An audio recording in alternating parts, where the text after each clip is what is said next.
Interlink. What's it like to hold the hand of someone you love? Interlink. Interlink. Did they teach you how to feel finger to finger? Interlink. Interlink. Do you long for having your heart? Everything's a copy. Stop trying to control everything and just let go. Cells. Cells. Do they keep you in a cell? Cells. Cells. Want to know what you think? Fuck what you know. You need to forget about what you know. That's your problem. Forget about what you think you know about life, about friendship. Interlinked. If you were to die right now, how would you feel about your life? I don't know. I wouldn't feel anything good about my life. Look at you! You're fucking pathetic!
Wow, nice. You're doing good. Wow. I have something important to announce. Wow. I'm also doing good. Wow. Ugh. Ugh. All right, we're back. Everyone doing bow. Yeah, bow. Bow. Do. Not to bring down the stream mood, but it's recently I'm recently told David Stephen Cohen, writer of Courage Cowardly Dog, passed away at 58. Rip and thanks for the fun. Yeah, I think he died. Well, at least they announced he died yesterday. Yeah, that was fucking tragic. That hurt to read. Yeah. How about that horror show going on in that Arctic research station? I mean, it's not our problem. Don't worry about it. Just don't worry about it.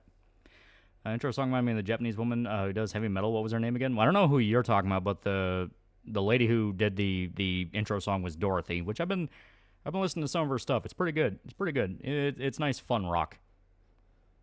That was Futurama, David Cohen. Look, Text says, I want to like you. I really do, but I can't when you do retarded shit like this. Yeah, the bill they passed where it's like they want to tackle... I'm trying to remember the exact wording around it. It's... On paper, it's supposed to be cracking down on making child porn using AI, which it's like, you know what? Okay, yeah, that's a good cause. But it's written so badly, it can apply to literally any depiction of a character considered underage, whether it be animated, cartoon, or otherwise, that is literally in the wording. So you have people go like, oh no, it's specifically about AI child porn, and you have people going, yeah, but the wording states can cover a lot more. Yeah, obscene material depicts minors, yeah. I mean, Lulu does get pregnant, her breasts do go bigger. Yeah, the law's retarded and super gay. And a lot of people I did notice did bring up a point I had, which is, notice they're doing this, meanwhile, we still don't have the Epstein files. Like, they want to do, because it was a bipartisan bill in Texas, so they would go like, oh yeah, we're cracking down on child exploitation. It's like, no, you're not. We still don't know all the executives and politicians involved with Epstein. You can't arrest me, only watch it for aura and fights. Yeah, Mama Ocho talked about it. It'll get challenged to federal courts after they try to charge someone with it. Yeah. It seems my home state's trying to do stupid shit and trying to ban anime. Yeah. Well, people brought up a lot of other examples where, like, not even just anime. It's like stuff like South Park, Family Guy, even The Simpsons. Like, it is one of those things of once you go down this road, anyone can get hit by it. That's why you don't go down that road. I think Pornhub should be banned. Pornhub needs to be torn down because they've actually broken the law multiple times and admitted to it and even bragged about it, and no one's went to prison. Banning the website does literally nothing. The people who made it need to be in prison. Yeah, unredacted Epstein files are going to look like Dodo, yeah. Got an interview for the systems position in my work. Yeah, hell yeah. Part of a smear campaign against it has to be indistinguishable from an actual child. Doesn't include cartoons and images. No, I was seeing screen caps from it where it was just flat out, like, if it's even a cartoon or image. Like I said, there are people coming out saying that's not what it says. Then people are pulling up pages going, that's literally what it says.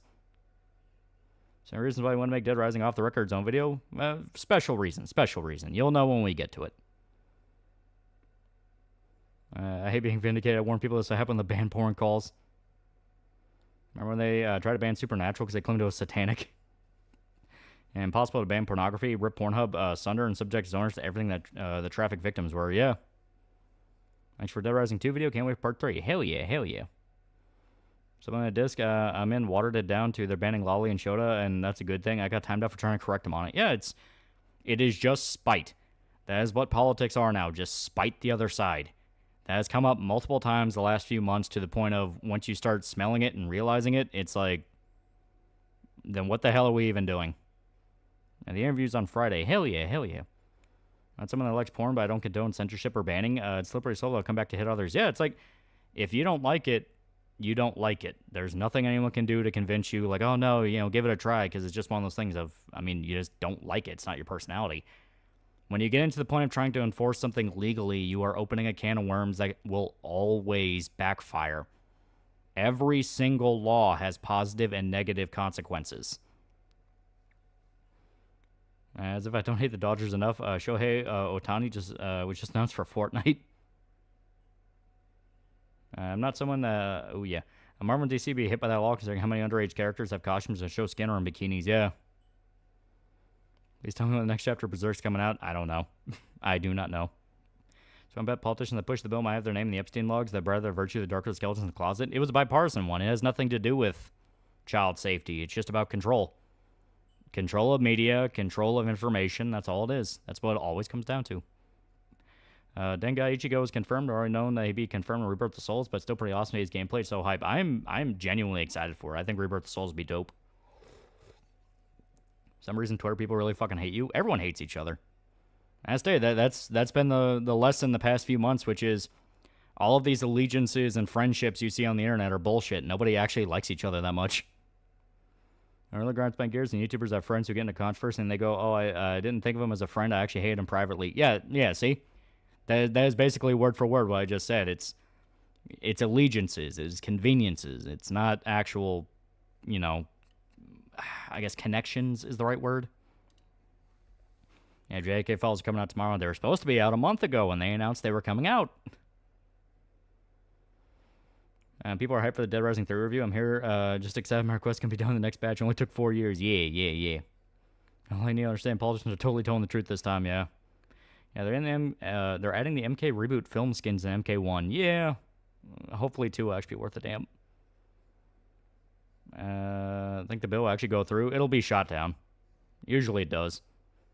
See, Saw 11 was canceled? Yeah, apparently production issues. Oh yeah, update on Kingdom Hearts 3 playthrough. Beat Toy Box, aka my favorite level in the game, and headed to Kingdom of Corona, aka Tangled World. Do you think there'll be another Dead Rising game? Do you think Capcom would just do a reboot? I think they're going to try to shoot for another reboot if it's not already dead, because Dead Rising 1 Deluxe didn't sell the best because it was a cheap Chinese thrown-together job, and people are kind of pissed off at it. So unless they just completely go, we need to get back to the drawing board and figure out what the fuck we're doing here, it's dead. What's planned for next video? That's going to be a surprise. It's going to be a surprise. Yeah, it's allegiance when everyone's a mercenary or opportunist, so a matter of time when they fuck each other over. A lot of the Gamergate 2 guys are already starting to eat each other. I saw, what was that Smash JT guy was going at it with that Yorch guy. And they're all fighting each other and going like, well, you don't actually care what gamers think, and it's both sides of the argument screaming at each other. It's like, I said the last few weeks have kind of disillusioned me on a lot of shit, in the sense of like, I've seen guys scream till they're red in the face about one principle and then immediately heel turn on that and go the opposite direction. So it's one of those where it's like, I don't think people believe anything anymore. See, seen his heel promo? Yeah, I think it's pretty good. It's a pretty good storyline. Bought Dead Island 2. It's pretty fun gameplay. It's pretty fun. Gameplay's fun, and gore is awesome. I keep hearing the gore is really good. Watched the MK movie. It was aggressively okay, but I'm still confused about the need of an Asian OC in a series with a bunch of Asian characters. Dude, everyone kept saying the same thing. Just make it fucking, what's his face? Bruce Lee guy. Fuck, why am I blanking on his name? Liu Kang. Like, just make him Liu Kang. Turn us into fucking killers! Baracho got to $5. I disavowed Tal. I never really liked him. I always thought his videos suck and Berserk Supercut was mid. I'm related to know, have you seen Shimonetta? Yeah, a lot of people are pointing out that Shimonetta has kind of become the future. Yeah, Liu Kang is in the film. Yeah. Speaking of Homestead doing stupid stuff, I heard them Homestead's going to have an Islamic enclave city near Dallas, because that's not concerning at all. Yeah, it's like, that's another thing I saw people bring up in relation to the Texas law. It's like, you have a literal Shira city starting to form up in Dallas, and you want to waste time with this? We have Star and Greg who just wants to do his quaint video game podcast. I said for a little bit. And this is a little bit of a segue. I was want to join the Discord. You got to become a member or donate on Subscribe or Patreon. Hey, Lolly and Loves, how you doing? I'm back from watching Shaun of the Dead. It's great. Fantastic movie.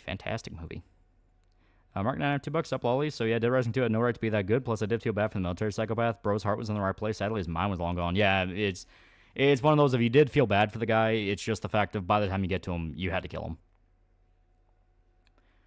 The reason I hate YouTubers who do that activates that small part in my brain that screams this guy is a snake. He has massive skeletons in his closet. Yeah. My openings there to see people on both sides constantly call each other peds is so depressing when I'm to the internet. It's not just like, I don't like the term both sides because it implies that any side is being reasonable here. Like, nobody's been reasonable for a very long time. There's an enclave of Sheriff law in Dallas. Yeah, it's starting to form up. Look at that Spoon dude switching from Melanie Mackinson to Andrew Tate, dick sucking overnight. Oh, we're going to talk about that. Trust me, we're going to talk about that. So is the Texas law actually a concern? Because I've heard various opinions on it, and I haven't heard an accurate take on the bill. It's going to be shot down because it's too vague. People that were reading it even outright said it's too vague for what it says it wants to cover. And because it's so vague and poorly worded, it allowed people to freak out about it and what could possibly be used. And laws like this pop up every few years or so, and they're immediately shot down for the exact reason I gave, which is they're too vague. Like, they're too vague. This can be easily weaponized. It doesn't make any sense. Craig's promised he does zero research on his guests he bring on. Right now, Grum's having a meltdown over his co-host asking questions about his game. Yeah. It's an enclave of Sharia law. A pocket of a city is declared a no-go zone where it is completely run by the Islamic population there, and it turns into Mogadishu, basically.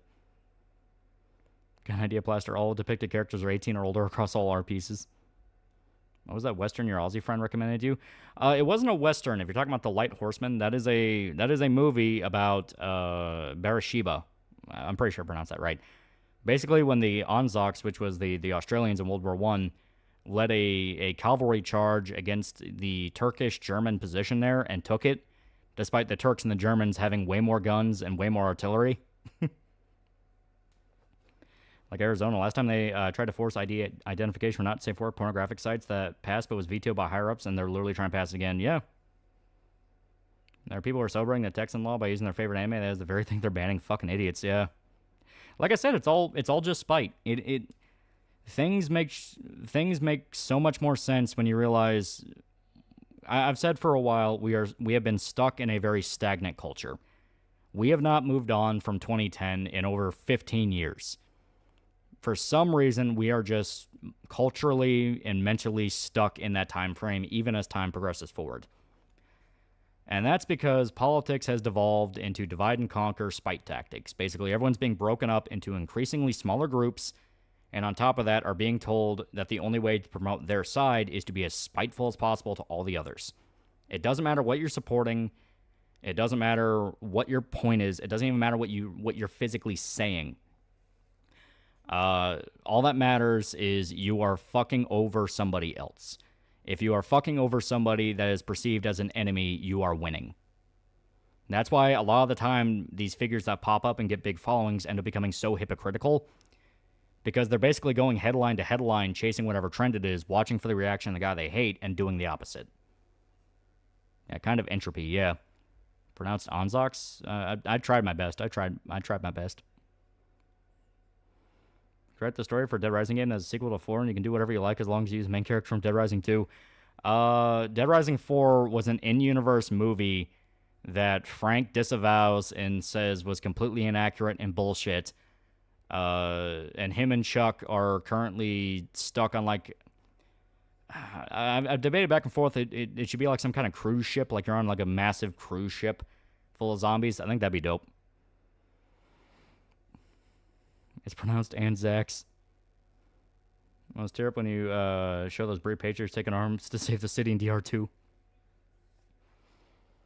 Also, Milena and Laura supposed to be a twin clone of Katana in the MK reboot. They're not just different actors, they're different races. The directors don't care. Yeah. Latest What If Alt Hisvid talked about stagnant culture. It's like a stagnant calm before the storm. Everyone's going insane. It's going to come to a head. Yeah. Is Hungry Ants the band or the song? It is a track from Natural Born Killers. Look at the largest active cruise ship. That would be an awesome for Dead Rising game. That's what I thought. Street Fighter's better. Changed my mind. So Dead Rising 5, Boat of the Dead. Yeah. Started blaming finished first volume. It's fantastic. Hell yeah. You watch season 3 of Invincible? Yeah. I caught up. It was pretty damn good. I liked it. Dead Rising prequel during Santa Cabe's outbreak. I wouldn't be against that. I think that would actually be really cool. Doesn't Islamic law go against the Constitution and all the amendments, human rights, and doesn't go against national security? Yeah. That's why I said people pointed out the absolute hypocrisy of Texas going, hey, we're going to ban... we're going to ban... Like I said, they keep claiming it's not just going to be anime stuff, or it's not anime stuff, it's AI depictions of kids, which, yeah, you should crack down on that because AI feeds off real pictures. But it's also one of those of people are swearing up and down, the wording of the law directly says they can also ban, like, fictional media as well. So it's like, why are you wasting your time with that and not the Shire Law City? Do you prefer Pokemon Coliseum's 1 or 2 minigame? I didn't really play the minigames. I only really remember Pokemon Coliseum 1. I realized that ever since 2010, Dems have gotten stagnant trying to find Obama 2.0 and have failed badly with Clinton and Harris. Well, just in general, like I said, it's every single side has been stuck in the past for over 15 years now. You know, it's why whenever the right gets a little bit of momentum, they default back to the exact same talking points that tanked everything in the first place, which was being a moralistic faggot. Not even a good moralistic faggot, like a blatantly hypocritical one that people can point out, you're being a hypocrite. Wasn't Bleach listed as one of the main properties the law was aiming towards? Yeah. Rising 3 is my first introduction to the series. I went back and played the other games after finishing 3. Yeah, 3's not bad. It has to be a distraction. Politicians coming together past something doesn't usually happen unless something fucky. Yeah, the Sharia-law city. As stated, you have an entire city being built up, declared a no-go zone by Islamics in Texas. Yeah, literal takeover cities, but yeah, let's ban animated fictional content. Yeah. Yeah, Frank and Chuck on a boat like the beta plot to Resident Evil. That's what I thought. Oh yeah, Dems apparently chose AOC to lead the party. Yeah, I mean, it's... Like I said before, politics now is just... It's stupid. But politics has just gotten to a point of being absolute stupid. I mean, everyone's known politics are stupid, and everyone just kind of gets fucked over in the end no matter what you do. It has now just gotten exceptionally dumb. Like, I have seen way too many fucking times people have gone full-blown idiocracy, especially in the last few weeks. Yeah, Kanye went back to Fuentes. Yeah, it's like... It is one of those things. It's like, what the fuck are we even... Like, what is the point of any of this anymore?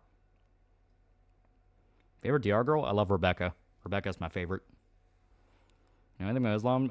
Any depictions of humans or any living creature against their religion is a sin. Yeah. You know, what the fuck's wrong with the world? Everything's just going more insane than it already has. What the hell happened? It's spite. It's all just spite. It is just, I don't like the other guy, so I'm going to do whatever I can to fuck that other guy over, no matter what. Culture died in the 90s. Everything past 2000 been a zombie. Like it or not, politics always be part of our lives, whether we like it or not. Yeah, no. It's gotten to a point now of, like, what's even the point of being involved with this? It's like, you know, there's so many people that just want to fuck you over, scam you out of money, make you support a fucking pedophile, swear you're not being loyal enough for questioning why we need to support a pedophile. It's just... Like, it is to the point of, like, nah, fuck this. I had a job interview today, but I don't think I got the job. Just be confident. Call them back. Give it a day, and then call them back. Let them know you are still interested and you're still eager. That does affect their decision. Yeah, I just want to grill. Yeah, it's like... A close friend of mine's making a medieval fantasy comic based on song Ice and Fire and Kingdom Come Deliverance. See, that could be cool. And best we can do is let retards duke it out and mitigate the damage. That's basically all we can do. It's like, yeah, let the idiots eat each other. Because it's not even a thing of like, oh, I'm so fucking smart. No, it's more the fact of everyone has just gotten that dumb. I was listening to Land of Confusion by Genesis, and you know, get the picture of modern society pretty well. Yeah, I'll do anything to fuck over the other guy I don't like, even if it means I fuck myself over. Yeah. I was type of bill. My home state's push had been shot down before and was deemed unconstitutional back in 2003. Yeah. Yeah, look at Trump. He actually wants to help, and he almost got a hit on him twice. Then the people he hires under him are secretly working for alternate people and screw him over. Yeah. Well, people, if you tell people you want to stay out of it, you're a consumer faggot who caused everything to get this bad by doing nothing. Yeah. On the political stuff, not get religious, but Jesus himself said it was okay for Thomas to question him after he resurrected. Yeah. Well, you know, it's... I said before, when you get to the point of having to shame people for them to stay on your side, that's usually when you start losing. I mean, there are occasions where somebody does need to be smacked upside the head and you basically go, you're being a fucking retard. But if someone says, I just don't want to think about this shit, I just want to do anything else, you gotta respect that too, even begrudgingly. Because if you try to force it on them, they're gonna go against you, once again, out of spite. Yeah, 2 months till the new Doom drops, yeah. Thought about making a game at first, but making a comic's much easier. Oh, yeah, definitely. I've said before, if you want to get into creative stuff, it's a muscle. You train it. You don't go for 500-pound deadlifts right from the get-go. What game do you think needs a reboot? I'm going to say Pokemon because the story's stupid. I would like Dead Rising to come back. And time is a flat circle. God thinks you're a massive nerd. Yeah. And politics is a stripper. Think they care, but manipulate you further from the truth. Yeah. Card events as usual. Yep, business as usual. Stepdad tried to get shame me into voting Dem, so I just didn't vote. Yeah, just tell him. I was like, I don't give a fuck. And if he wants to get uppity about it, just be like, oh, so I have to vote for one pedophile or the other? Trump is trying his earnest to help the U.S. and fix things, but sadly, his global infiltration of the government making sure they screw things up to make it look bad. Case in point, Epstein role. Yeah. People remember basically the last decade being characters becoming who they always were in video game, comics, etc. What? Where's Sash 33 born again for $2? Let's talk about literally anything else. Yeah. Speaking of training skills, Gamer Subs helped Wary draw better. Use code TAL for 10% off. Exactly. Use Gamer Subs. I have a new order coming in. It's going to be great. Was your orb on the movements of Earth yet? I have not, but I hear it's really good. Did Deluxe Remaster sell well? Did it flop? It didn't do particularly great, because as stated, it was very cheap. You hear about Rise of the Ronin on PC running like shit? I'm not surprised. JP PC ports have never exactly been the best, and on top of that, they love shoving in DRM, and right now the top DRM is Denuvo, and that tanks your fucking system. Pause my game. Who said that? Who just said the most dumbass shit? It's literally impossible to reboot Pokemon because the gameplays remain mostly the same each installment. Thoughts on Doom 3? Started the BFG version today, and I like it a lot more than the originals, honestly. I like Doom 3. It's not my go-to Doom game because I like my fast-paced, action-focused Doom, but Doom 3 is good. More the story about politics, nothing ever happens. What's with Denuvo and sucking ass? You remember if you get 1,000 units sold at Gamer Subs, you can get a cup. Yeah, that's my goal. I want to get a cup. I'm going to put Yuki on it. A more positive topic, my favorite depiction of orcs are from Elder Scrolls, mainly because they have interesting culture and aren't just mindless monsters. Yeah. I said the last MK movie wasn't worth a damn. It's because the tournament didn't start till after the movie. It's like reboot Tomb Raider. Laura's still becoming Tomb Raider. Yeah. Had a rough day at work. Yeah. It's okay. It's okay. Thoughts on Silent Hill F trailer? I think Silent Hill F looks very interesting. I am very excited for it. I think it'll be dope. So you counteract political gaps, get involved and fix things yourself, like Scott Presser or Kirsch? Sadly, yeah.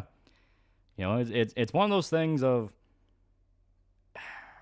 and I'll kind of speak to this because this is another segue. Are you even close to 1,000? I don't think you even passed 3 digits. I can check. But I've said it before where it's really, really easy to just kind of get burned out on culture war shit simply due to the fact that once you see enough of culture war cycles kind of play out, you just kind of get burned out by it all around where, okay, I'm going to have to crack my old man knuckles and explain some history to you kids. It's 18 plus in Japan's ERSP rating. Yeah. But okay. So when Gamergate first kicked off, you had what were essentially the waves. Now the waves are kind of the different eras / different types of people that would show up in the culture war. The first wave is always the idealists, the small-time nobodies that just kick it all off in the first place because they stumbled into the right thing at the right time. Also, yeah, I checked on my thing here. I'm past 3 digits. I'm halfway there. I'm halfway to the cup. I think that's pretty cool. That's halfway.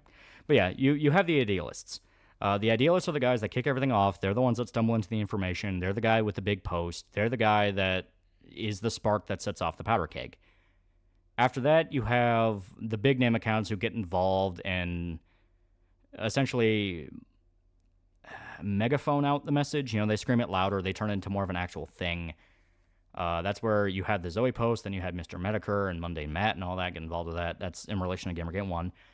And just kind of spirals from there. After that, you have the second wave guys who are usually the guys who are all about the culture war. They're not just guys who stumble into it. They're dudes specifically making it about their thing. Yeah, Asmongold. Yeah, Asmongold if you want a modern example. But, you know, they make it their thing. You know, it's their personality, you know. Their channel's dedicated to it. They talk about all the issues of it, you know, that whole thing.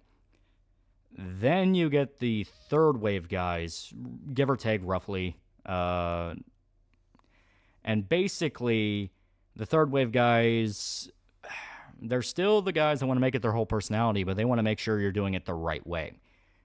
They're the guys that tend to pick fights with people, tend to try to get even more puritanical about it, kick off the purity spiral. And a lot of the time our out is they didn't give a fuck about any of this. It was about the money. You know, that whole thing. That's usually where you get the infighting. That's where you get the personality conflicts. That's where people are dragged down, and it just gets dumb and dumb and dumb. The ignition, the boom, people who keep the problem in the mind of people, and then you get the coattail riders. Yep. Yuki's blueberry nano paste and Rachel's raspberry booty sweat. And don't get me wrong, Games Journal is still some scum-sucking valid piece of shit. Oh yeah, no, I'm not saying this in defense of Games Journals. I'm explaining the life cycle of a culture war. Yeah, tell Chad about the U-boat you crashed. Yeah, I started playing U-boat, and I don't know how to pilot a submarine. That's some professionally made porn, Pornhub, browsers, etc., and survival into the as Esday, when Pornhub burns to the ground, they're an evil company.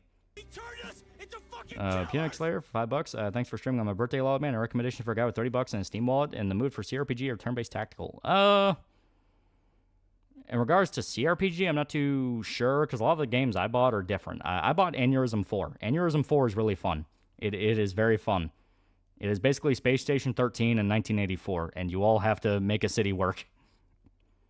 Yeah, and Sound Hill F, ERCB rating. Yeah. Face ripped off, character burned alive, intros and sinew. Yeah, I'm excited for it. I think it'll be great. But yeah, so the whole thing with the life cycle of a culture war is it's never fun, and once you see enough times, it will keep playing out the exact same way. I call myself First Wave GG'er. They changed and are too dumb to realize they've been taken for a ride. Funny part is I came across it because TB made a subreddit his comments. Yeah. Looks like the astronaut's coming home soon. Stranded in space for 8 months must be torture. No, Lolly, the First Wave is the Fed manufacturing the issue. Did I ask you your personal opinion on Pornhub? I already know them. I was asking if you think it will survive into the future. No, I know. But, you know, it's as stated. I think they will naturally fade away and evolve into a new form. OnlyFans kind of already took the market for it, at least in the sense of you're just directly buying titty pics and all that shit. And AI also can kind of affect it because no matter your opinion on AI, there will always be dudes who are going to be able to tinker with it and tap into the ultimate gold mine, which is what makes the dude's dick hard.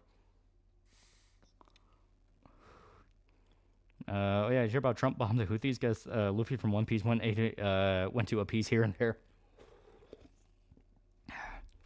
But yeah, so with the culture war playing out in GG1, you could define it by specific ages. The kickoff, where it's all the anons on 4chan, it's all the fucking dudes on something awful. It's all the nobodies, you know, guys who didn't have a following, guys who didn't have a fucking presence. And they were basically just, hey, I want to know what the fuck's going on here. And because they were slammed down, it made it go larger and larger and larger until boom. Tell Chet and T-Tail all crashed into the wall of your port's concrete wall and open the top hatch. Commanders were watching all this go down. He did his best. I did my best. But yeah. So when it kicks off, you have the guys who truly believe what they're doing, truly believe this is an issue we need to fix, and then they're subverted over time. Usually a few years, usually a few years, and done as quietly as possible with as many different breakups as humanly possible, to replace the names with names of guys that were not there when it first started, and have kind of just taken it as a subject to monetize.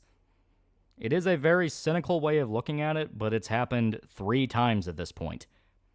It happened in Gamergate, it happened in Comicsgate, it happened in Gamergate 2, where what the argument originally was, because so many different people were coming and going, has now turned into a completely different fucking thing.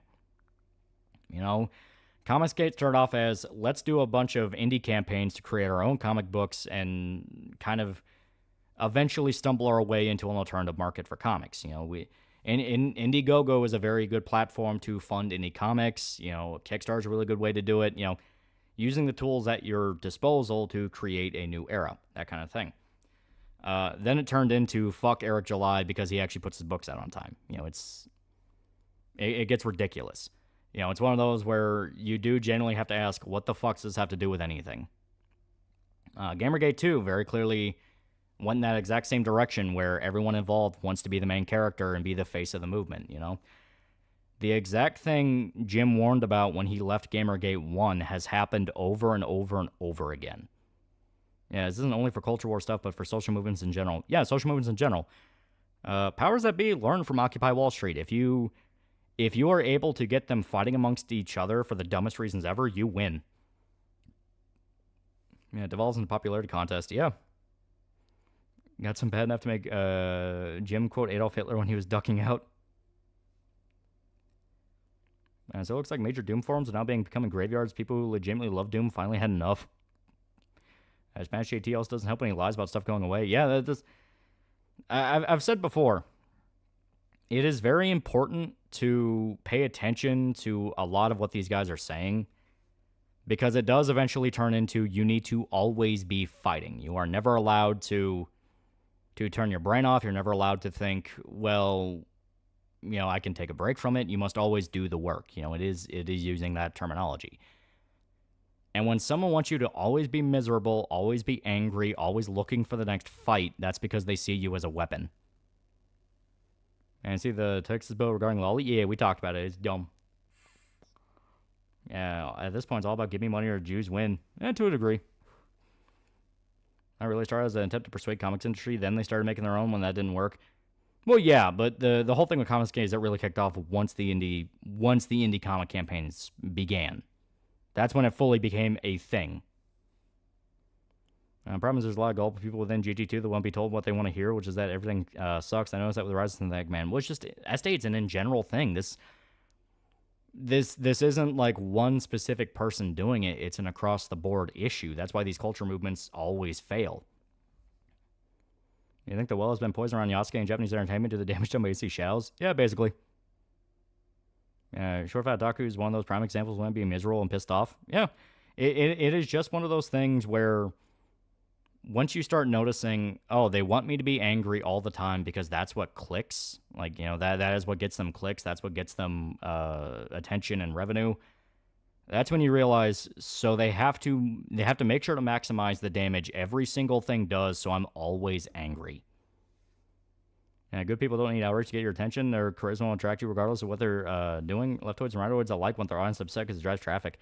That's why I say it's not even a sides issue. This is just this is a system, Every side does it. That's when you watch a video by some fucking faggot lefty from Canada about an old cartoon. They always have to whine and bitch and moan about, this old sexist joke didn't hold up right. It's not because they actually believe that. It's because they know that will trigger the audience and keep them angry. And once they're angry and miserable, they're easy to manipulate. All about clicks and money. Mm-hmm. And now I can finally kind of introduce the subject I'm talking about here. So, okay. I've made my position on Andrew Tate clear multiple times. Shota made his position on Andrew Tate clear multiple times, which is, in a just world, he'll be in prison. Just world, he's in prison. The rumor that he was raped in prison is about the most fitting fate that could have happened to that man. He is a pedophile. He is a human trafficker. He is a scam artist manipulating mentally ill people. He is a piece of shit. And over the last few weeks, there have been a lot of conservative influencers going, no, but he's not that bad of a guy. He made good point. He made good point. That has basically caused me to full-blown lose faith in anyone that ever even approaches that. Because it's one of those of, when you actually look into who Tate is, you understand this man has not a goddamn thing to offer to the world. Like, he is a scam artist.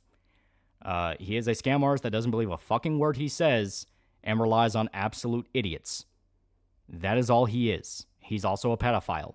He is on video multiple times bragging and joking with his friends about fucking underage girls.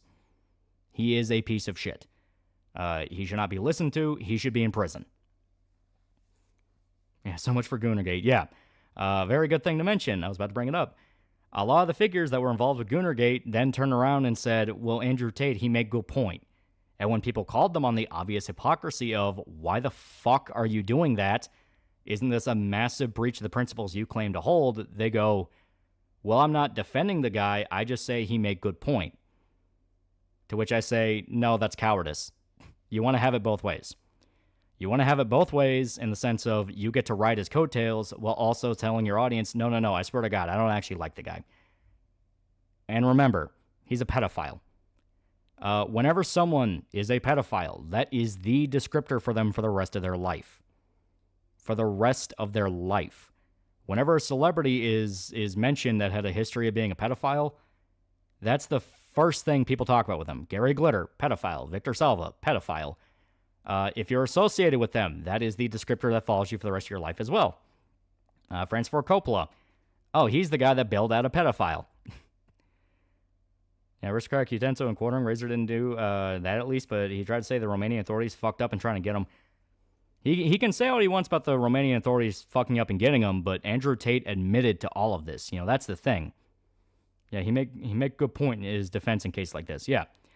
Like, he is one of those examples of it doesn't even matter if he wins the trial or not. He admitted to doing all of it. Like, he admitted. He's on video. He bragged about it. He joked with his friends in multiple videos you can watch about fucking underage girls. He admitted to it. They say he sends a good message, but how many men have you seen turn themselves around for the better? Because and that's the thing. I fully believe that he sends a good message thing is a script. He doesn't. Like, he doesn't send a good message. Anyone that actually listens to what he has to say knows he doesn't send a good message. Hey, watch the Arishkak Utensil video? Oh boy. Let me make sure I'm pulling that up right. This game called today said do not redeem a few times and they hung up. We'll have to remember that for the next time. And Jeffrey Jones from Beetlejuice and Deadwood. Pedo, yeah. Here we go. Learning a system with his fans where he'd pay them to upload clips from his show and recruit other people to do it. I knew I hate him. That's a pyramid scheme. Yeah. But here we go. So, to kind of set the stage a little bit, I got into it with the Aristocratic Utensil guy, the Spoon Man, about the Andrew Tate thing.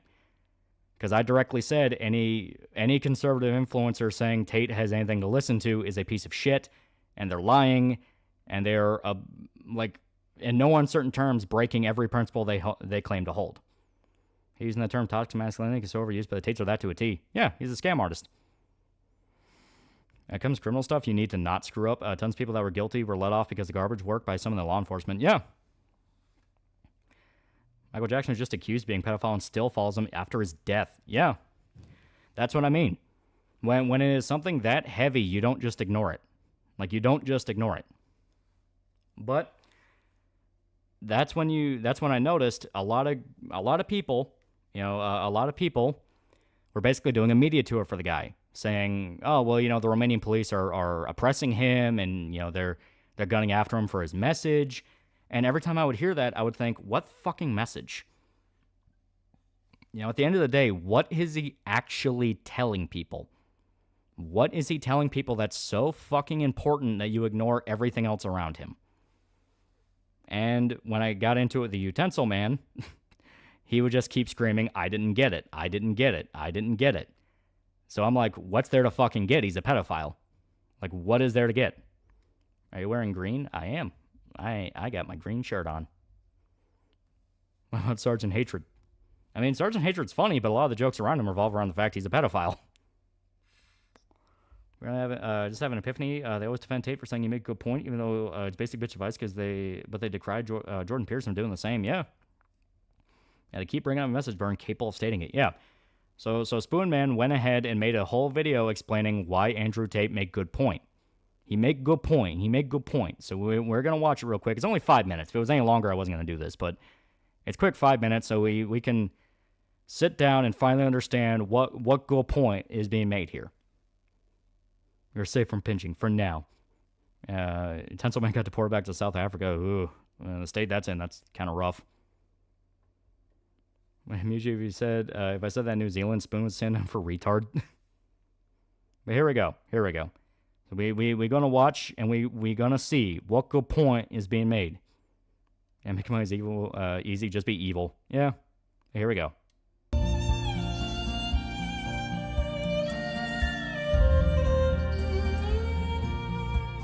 How true is a recovered pedophile, Sergeant Hatred? Venture Bros is funny, but recovered pedophile is not a real thing. I'm going to skip out on this till FF10. I'm sorry. Don't worry. Don't worry. It's fine. But here we go. Right, now, if you're an Andrew Tate fan and you're watching this, no, I'm not defending him. If you're looking for a condemnation of the man, I'm not doing that either. Right from the get-go. What other states in the U.S. have you visited? I went to New York, I went to Alabama, I went to Mississippi, I went to Tennessee, went to Florida. Technically was in Chicago. I just remember just some guy's video on gay choir and cuties. What political celebs do you still trust at this point? I don't trust fucking anybody anymore, man. Yeah, no, it was my favorite stupid fucking joke. Oh, Sergeant Hatred's amazing. He's hilarious. I understand people hate fence sitters now. Well, that's the thing. Like I said, I'm not going to condemn the man that is on video multiple times. Like I said, the Nick Monroe guy has an entire thread on Twitter of just videos of Andrew Tate admitting to every single thing he did. Trafficking women, grooming underage girls for sex, admitting to running a pyramid scheme where he would scam men out of money, forcing girls to be cam girls. Like, he admitted to all of this. Can we go back to the screen transitions to the shitty PNG tuber? I mean, it was just the Titanic. Brayden4141 is now a pretty cool guy for 9 months. The stream's taken down. Where would you continue on? I mean, I don't see why it would be. She's the King of Nothing video on Tate and has made an extensive deep dive on Andrew Tate and his brother. Yeah. I trust you. Like, pretty much the only celeb I trust, especially since you said a lot of stuff been saying for years, though you say it far better than I ever could. Mark $95. When I get the feeling Tate's just the new Richard Spencer, this is way too suspicious. That's what I've been saying. Marquise Corte for $2. My only polytuber I like is Tomoe. Delete Canada. Exactly. I'll make a joke, though. Well, here we go. I'll back it up a little bit. To, like, here? There you go. It's like Looney Tunes. A man blocked me months ago and I ran sorry ass. I raised for his Discord for shitting on the U.S. Constitution. Feel my false flag if he gets mad enough. I don't think he's that bad. I don't think he's that retarded. I just think he's. I will explain my thoughts towards the end. To go to the Titanic is the first thing you see because this guy's career's about to sink like it. Okay, there you go. Worth it. Good joke. Funny how every group has their own sexual predator. Blacks have Diddy, Jews have Epstein, trans have Chris Tyson, British have Jimmy Savile, YouTubers have YouTubers. Yeah, I think I recall a clip of Andrew Tate defending Dubai slavery is preserving their culture. Yeah. All right, but here we go. Right, now, if you're an Andrew Tate fan and you're watching this, no, I'm not defending him. If you're looking for a condemnation of the man, I'm not doing that either. I defend takes, not people. And no, I'm not sitting on the fence either. I'm here to kick the fence square in the bollocks, but I digress. The main reason I'm doing this video is primarily to troll my co-host, who claims she doesn't do feelings very well, but for some reason gets very angry about this topic, and I, for the life of me, can't... Yeah. I wonder why, once again, someone accused of pedophilia, human trafficking, being a scam artist, being an actual Fed with connections to the U.S. government, and being a propped-up public figure that scammed his way into public attention would get someone angry. Yeah, co-host is Aiden, by the way. Yeah, Aiden Paladin. And dude, you literally put people into sexual slavery. Of course they're going to be angry. Yeah. I haven't heard him taking that video, but just in case. Yeah, no, I know. What's this? Where's the Blitzball? Where's the Grand Wizard Waka? I demand answers. We're going to start after we finish this. This is a little treat. Did always irk me. I didn't keep track of them. Too much for the news. Doesn't shock me. Honestly, from the minimal exposure I got, my message I got was blatantly materialism. And he still watches retard. Not saying Paladin minus the monarchy thing. She seems all right, but she does tend to try to fit into different groups by changing her opinions around. Started my first day as a medical assistant, working my way up to RN. I'm aware of the horror stories of this work field, but it's what excites me more. Good shit, good shit. It's a good field. Yeah, Tate wasn't just accused. He was proven to have done this shit. He even admitted to it, yeah. Can't figure out why. Also, this is the first time that I've ever blocked a fellow YouTuber over something. TheAlmightyLoli was being a colossal wanker, quote, posting the hell out of my every reply on X. It was legit pissing me off, but anyway. Why didn't you just tell me what his message was? That's what got him to freak out and block me. I don't give a shit about the block thing. It's fucking Twitter. Who cares? I lose accounts like fucking all the time. But it's the fact of, once again, this comes down to what is the point of it? It's hard to even put into words. It's hard to put into words because he's like, I'm not going to defend him or condemn him, and it's like he's a pedophile. Like, Tate is a pedophile. That is what takes precedence over anything else. He is a fucking pedophile.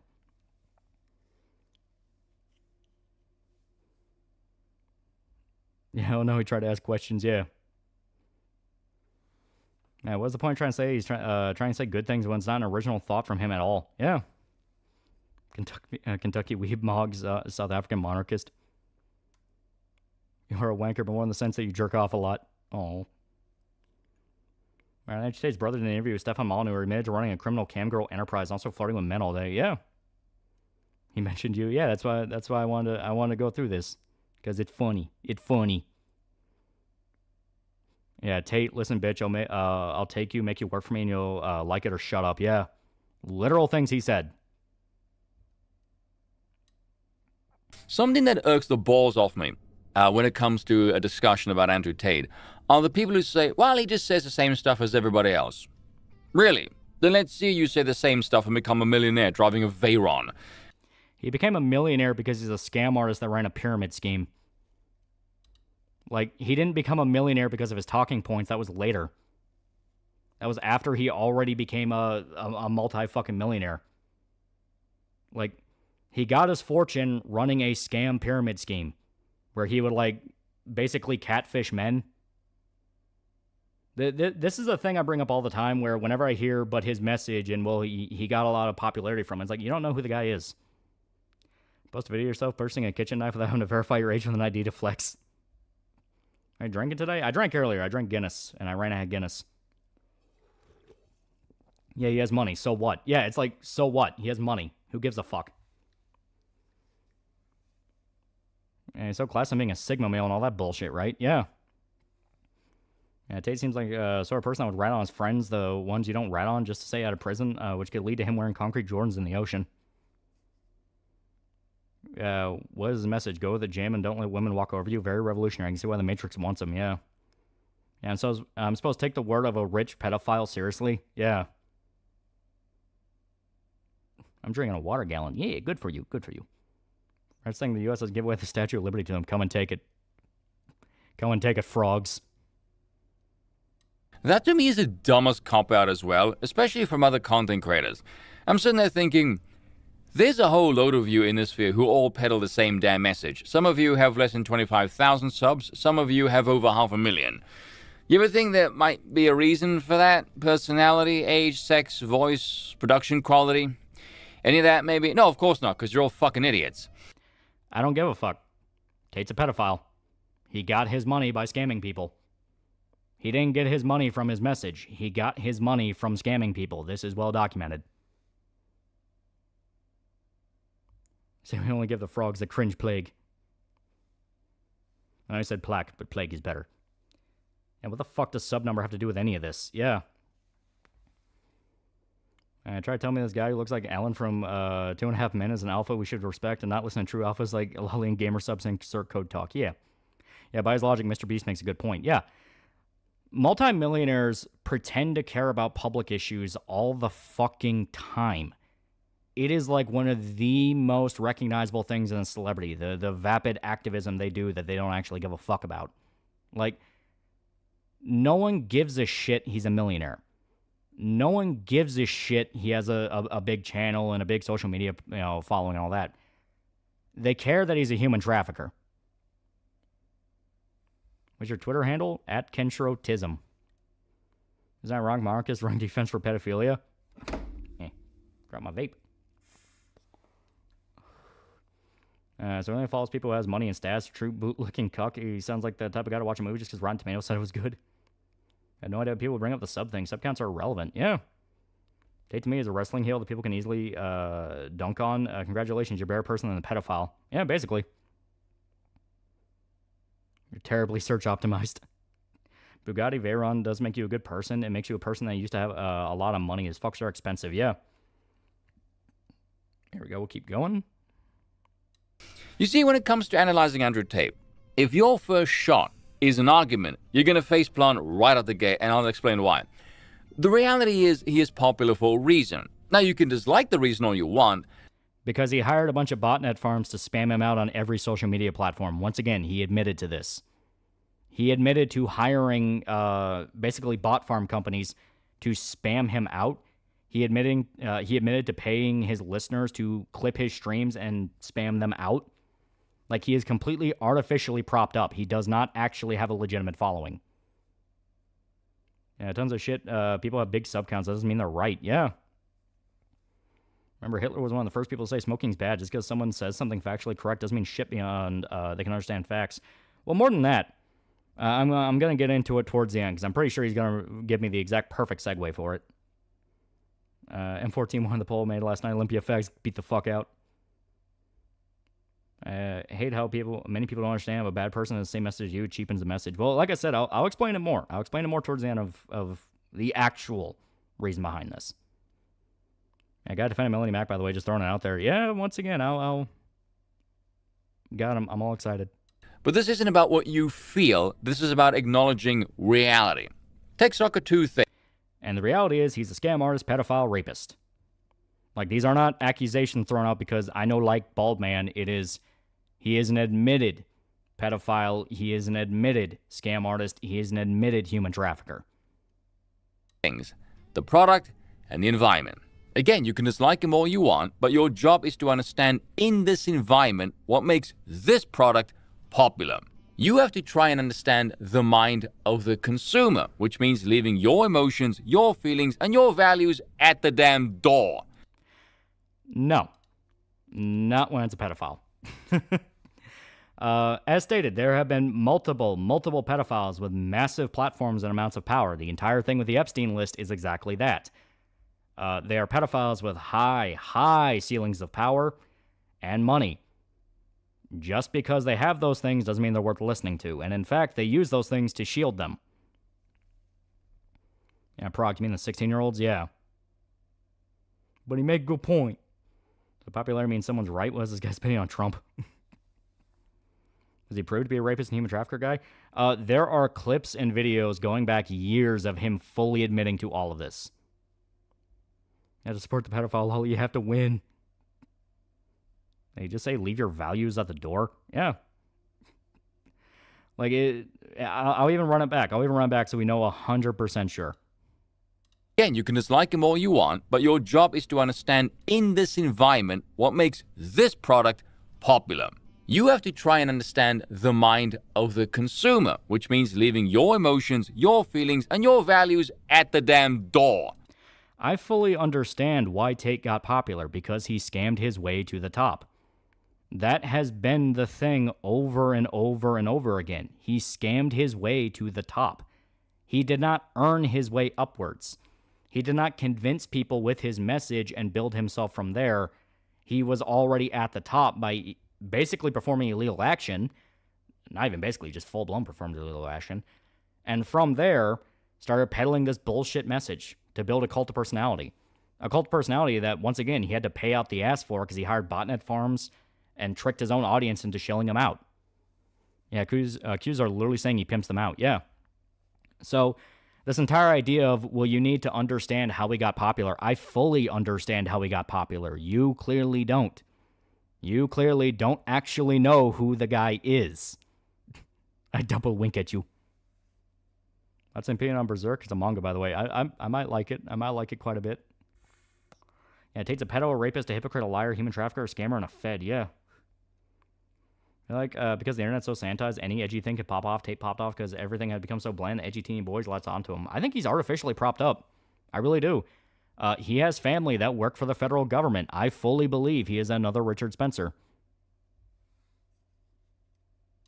I said it before, if someone is 80% bad but 20% good, and what the masses are paying attention to and valuing is that 20% good, then it is your job to understand what makes that 20% so tangibly attractive they are willing to overlook the bulk of the bad.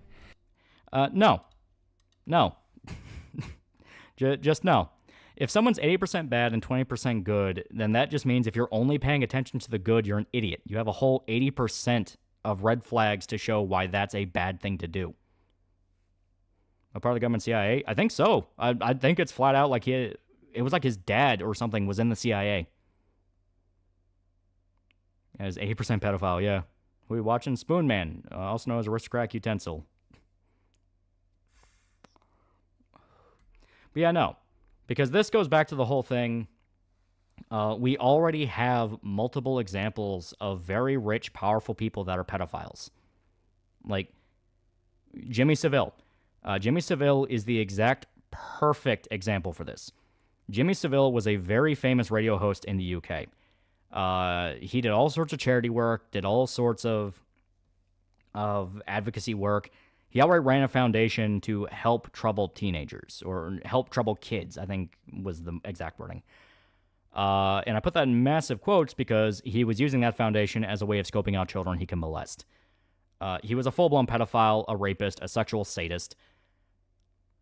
And he was able to get away with that for so long because anyone that would try to look into him, anyone that would try to go like, hey, who the fuck is this guy? Like, there's some weird shit going on with him. They would get stonewalled. They would get stonewalled by everyone from Margaret Thatcher to MI5. Like, fucking everyone go like, stop looking into it. Stop looking into it. And guess what happened? As soon as Jimmy Savile was dead, all of his victims that were still alive came forward and said, he's a fucking monster. Why'd you let him get away with it?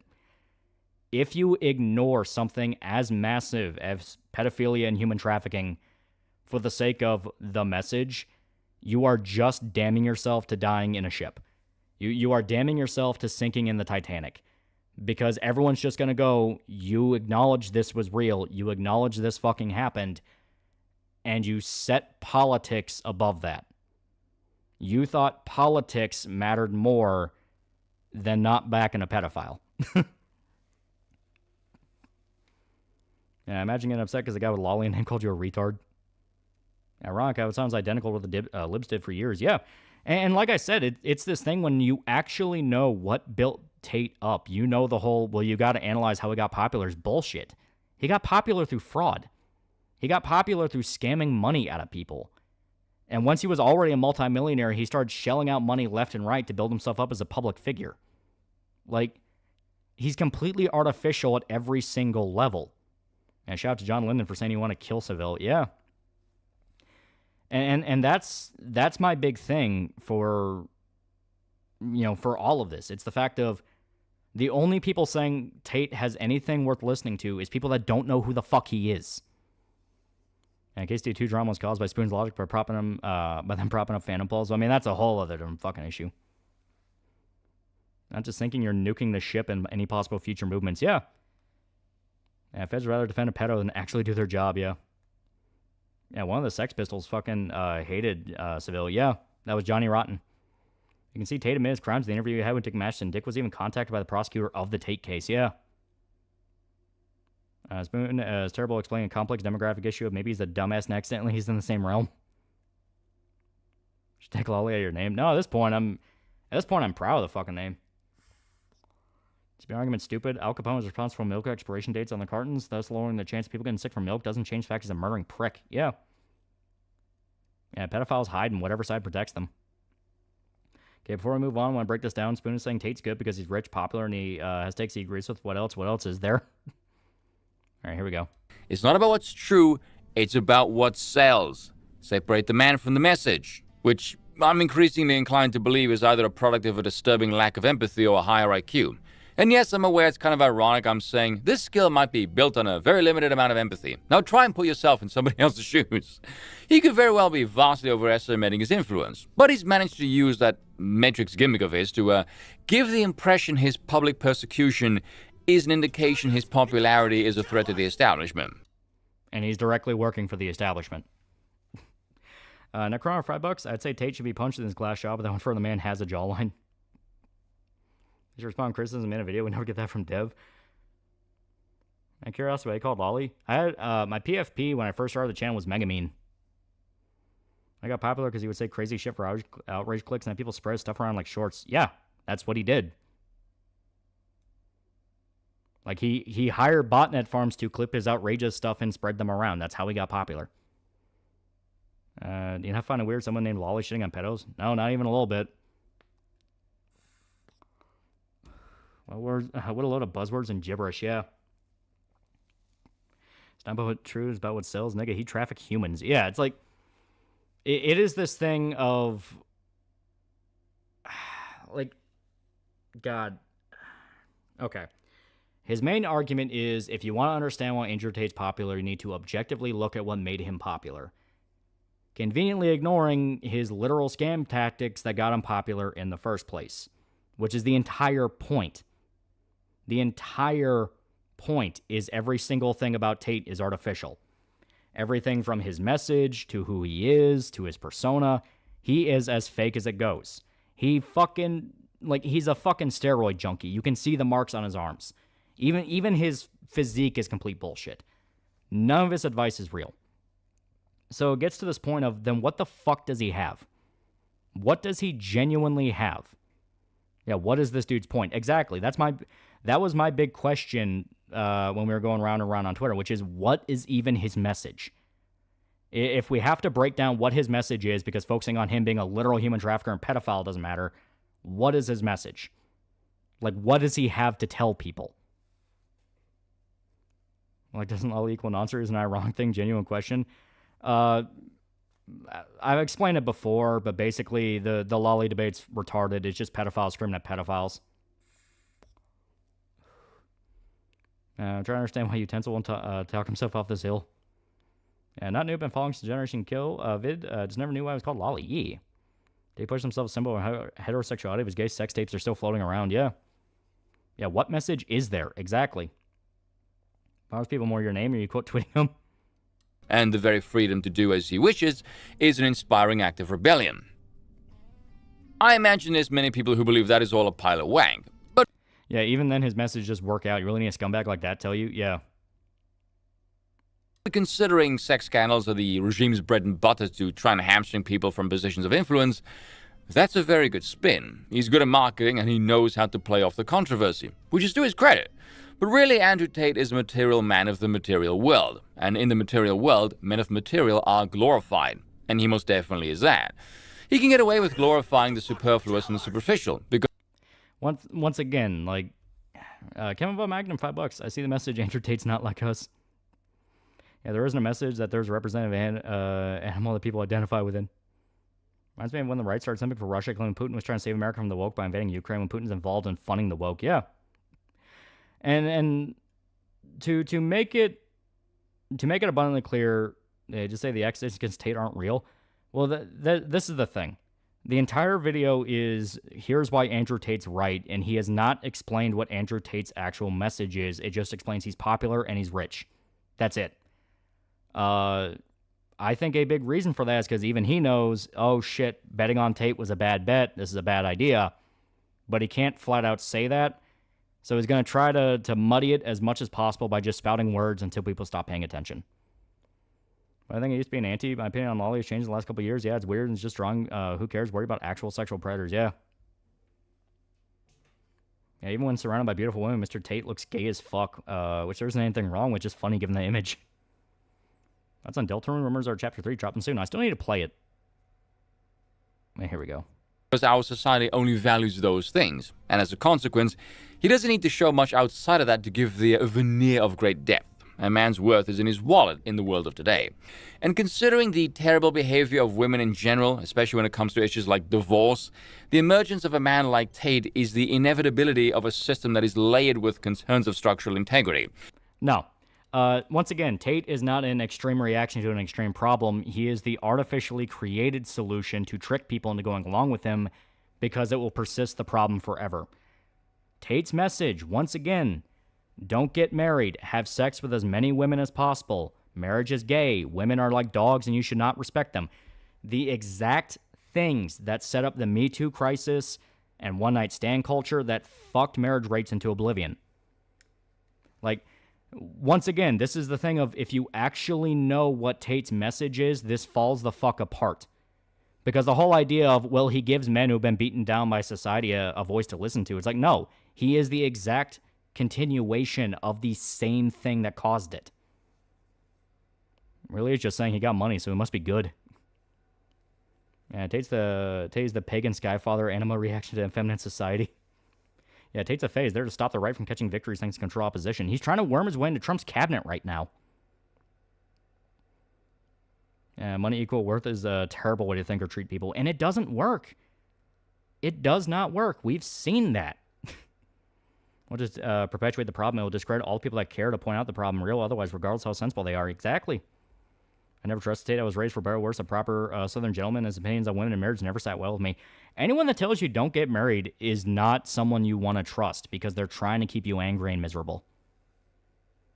Yeah, I don't think his popularity can only be attributed to it's fake, to be honest. No, it is. It's 100%. Like, he has admitted to using all of the tactics I just talked about.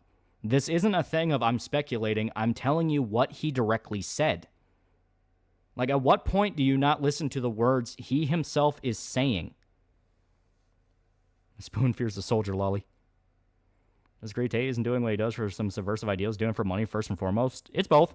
He's in it for the money, but he's serving subversive ideals. If wealth and influence are what truly matter, why not side with Larry Fink? Yeah, by his own logic, if Epstein told people to work out, he'd totally be fine. My grandma used to say, don't get married. I shouldn't have trusted her. Yeah, marriage is a massive risk, though. The only people that want you to only see it as a massive risk are people that want you miserable. Watching utensil, dude? Yeah. Long story. Quick deploy USS Constitution to hunt the Spoon down. Yeah, what does Spoon hope to gain from defending Tate? This is symptomatic to the issue I was saying earlier, where a lot of conservative influencers were defending Tate and having him on their shows. And it just completely burned me on believing they were conservative in any fucking shape or form. It's like, no, you're grifting. You're pretending to be on my side while trying to sell me this bullshit. Mizuno Mari had to deal with retards like him too, where they try to hide info because they know it'll make their point null. Yeah. In fact, he caused Me Too movement to happen. Just shows what kind of monster person he is. A monster. Tate didn't cause Me Too. Me Too was caused by Harvey Weinstein. My point is, Tate embodies the exact culture and personality that caused Me Too in the first place. Yeah, only marry someone you love and trust. Don't rush into it. Well, I mean, that's just common sense. Trump definitely won't let Tate near him unless he's in a cell. Isn't he trying to get Tate deported back to America? Deported to America to be arrested? Yeah. Yeah, marriage is only a major risk if you marry a person you don't know that well. That is true. And Tate's an Israeli agent. He's working for somebody. I don't believe he's fucking genuine in any shape or form. Don't think there's anything wrong with desiring marriage. However, if you get married and divorced, you should not ever remarry. If it didn't work the first time, it's not going to work a second time. Well, I mean, that's not universally true. I wouldn't say not wanting marriage is an objective misery thing. Some people want it, some don't. But Tate's views through it is another thing. And chat, you want to be married one day. That's not possible for me because of my situation, because I have a giant baggage of a younger brother who can't take care of himself. Yeah. There we go. We'll keep going. Maybe they're defending him because of legal binding contracts. I think it is just I scratch your back, you scratch mine. I get access to your audience and you get access to mine. I think that's all it comes down to. I view it in the most cynical and petty way possible, because usually that's true. My biggest issue with those who dislike him is they almost always do so from a position of moral condemnation, which is the stupidest angle to take when attacking the guy. No, it's not. Once again, he is an admitted rapist and an admitted pedophile and an admitted human trafficker. Like, that's like some of the 3 biggest crimes in human history that could ever get somebody ousted from a village, executed by hanging. Like, in a just world, that's all anyone needs to hear to go, okay, so fuck that guy. Trying to cut morals out of it is stupid, because that's the entire problem with Tate. He's not a moral person. He is a horrible person. He is a horribly immoral person that takes advantage of others and fucks them over and does a bunch of other terrible things. That is the entire reason people keep saying his message doesn't mean a goddamn thing, because he doesn't live by them. Oxen's not a pretty cool guy. Pretty cool guy, yeah. A moral fag over sexual predator. Yeah, exactly. It's like you're being too much of a moral fag over the pedophile. Like, really? You want to go there? Okay. And not only just a crime, major sins, yeah. Once getting in Trump's cabinet, I can already hear it. Get him out of here. Don't give him his Bugatti. Was the Me Too movement also maybe because the communist feminists want to get away with witch hunts and the culmination of subversive intersectional ideas? Yeah, but they needed stories to point to justify why they did it.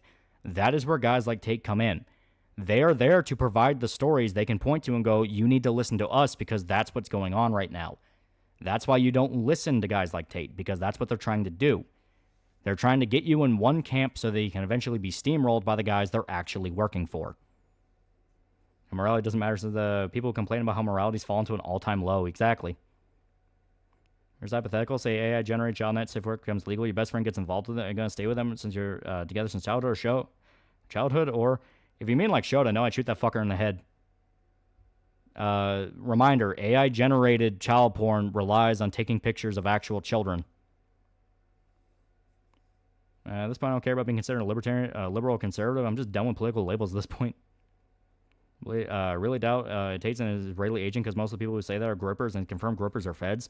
When I say he's working for somebody, I'm not saying specifically who. I'm just saying he's working for somebody. Like, we don't know specifically who. All I know is it's nobody good. Hating Andrew on this front is like a leftist hating Trump. No, it's not. Once again, the things Tate's accused of, he admitted to doing. He admitted to raping women. He admitted to trafficking women. He admitted to sleeping with underage girls. Just play Final Fantasy already. You got like a minute left of the video. It's almost over. I saw someone say Tate's Mossad. There's going to be a lot of speculation. We're not going to know who he actually works for a while. It'll eventually come out because he's a big dumb idiot, and big dumb idiots always expose who they're working for. Spencer did it. Fuentes did it, but it'll come out.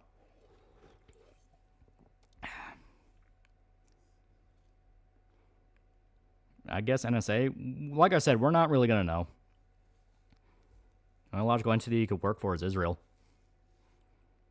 I can't remember the name of the guy, but I can still see how Loli shit could be seen as encouraging such behavior and potentially promoting it, which is obviously fucked. No, because the Loli argument, I've explained it before, only ever comes down to pedophiles screaming at other pedophiles. It's stupid. It is like one of the biggest low IQ arguments. I know that sounds very elitist, but it genuinely just comes down to two groups of hypocritical pedophiles screaming at each other for years on end. You can only see it how many different times before you start going, man, this subject's fucking retarded. It's all fed up, always has been. Like, what does that actually mean? Look up the Dr. Pizza effect. Look up the constantly updated list of guys who freak out about lolly shit and are outed for sexual misconduct. Once you see it enough times, you really just start to go, nobody believes in a goddamn thing anymore. Yeah, Tate, I don't want a lawyer that does their job ethically. I want one who keeps me out of prison, yeah. Some people would compare Tate to a gorilla, and honestly, that's really mean. Gorilla's a better role model. Yeah, reset the clock, yeah. Hello, debate, please. I wish to escape Groundhog Day, yeah. There's also just a robot who defended a pedo last time I heard. Yeah, I don't know his position on the lolly thing, but yeah. Who is Spencer working for exactly? The feds. He was a federal informant. He was a federal agent. I don't know if he was like actual, like, no, he couldn't have been badge fed, but he was working for the feds. He was dating a girl that worked for the government. It turns out Tate works for New Zealand. Here we go. Blame the rise of shave VTubers get more pedos around lolicons. Majority of lolicons I know like girls with thighs, hip, butts that can put a grown woman to shame. No. Like, the rise in pedophilia on the internet is simply because of the rat utopia experiment. I know people say it's not a real experiment. I think that's cope. I think it is massive cope. And in fact, no, we are living it right now. What's up with shows back in the day joking about married people hate their man-woman? Yeah, it's a boomer joke. Put so much quality content with stream regularly. Good to finally catch a live stream. But here we go. Well, we'll keep going on this. Again, it is not about what is true, It is about what sells. Because the reality is, hating on him for his moral shortcomings is a form of virtue signaling. No, it's not. If you want to think about it tactically, if you want to think about it purely from the mindset of victories and losses, siding with a man with as many controversies around him, with the extreme nature of those controversies, will fuck you over. Because all people will do is point to you and go, wait a minute, you think porn's destroying the West? Why are you siding with a guy that is a literal pornographer?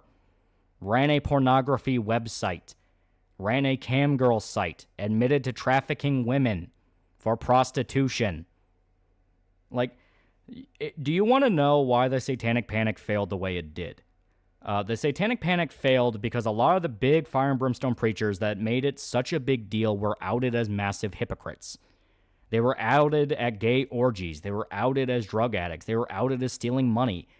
When you have moral shortcomings that big, especially for the nature of what you're trying to sell to people, you are fucking yourself over. You will fail. You will fuck up, you will fail, and you will do nothing to promote the ideals you actually want to promote. You will set them back for decades. Not even Saul Goodman keep Andrew Tate at prison. We're living through rat utopia. Are we actually in need of a happening? Can we rise above craziness? Also, we got raided by Micah. Micah. I think Tate's changed masters. What makes you think that he's shilling Vegemite? And Micah Ray came from the Xenogear stream. Yeah, Xenogear is super good. Was a bulletproof arc meant to make fun of Miles specifically, or just the concept of superheroes being mantles? Good question. As Satanic Panic calls the right to lose culture in the early 2000s, no razor coping that Bill Clinton and Tipper Gore won't change this fact. Yeah. Well, no, that's the thing. Satanic Panic was mainly pushed by a lot of lefty figures. It was. But the right also owned a lot of it. They were the party of the religious. You know, they were the party of family values and shit like that. And that's what burned them. What's with the spoon? Long story. All you gotta know is a lot of crazy shit. A lot of crazy shit. What's George Spencer's deal? Like, I didn't know anything except he's a Fed. He's a Fed. He was there to take the incoming wave of the new right that weren't the boomer right of like John McCain and all that, and wanted to be more edgy, more kind of libertarian, kind of like early first wave internet kids, and warp it into something else.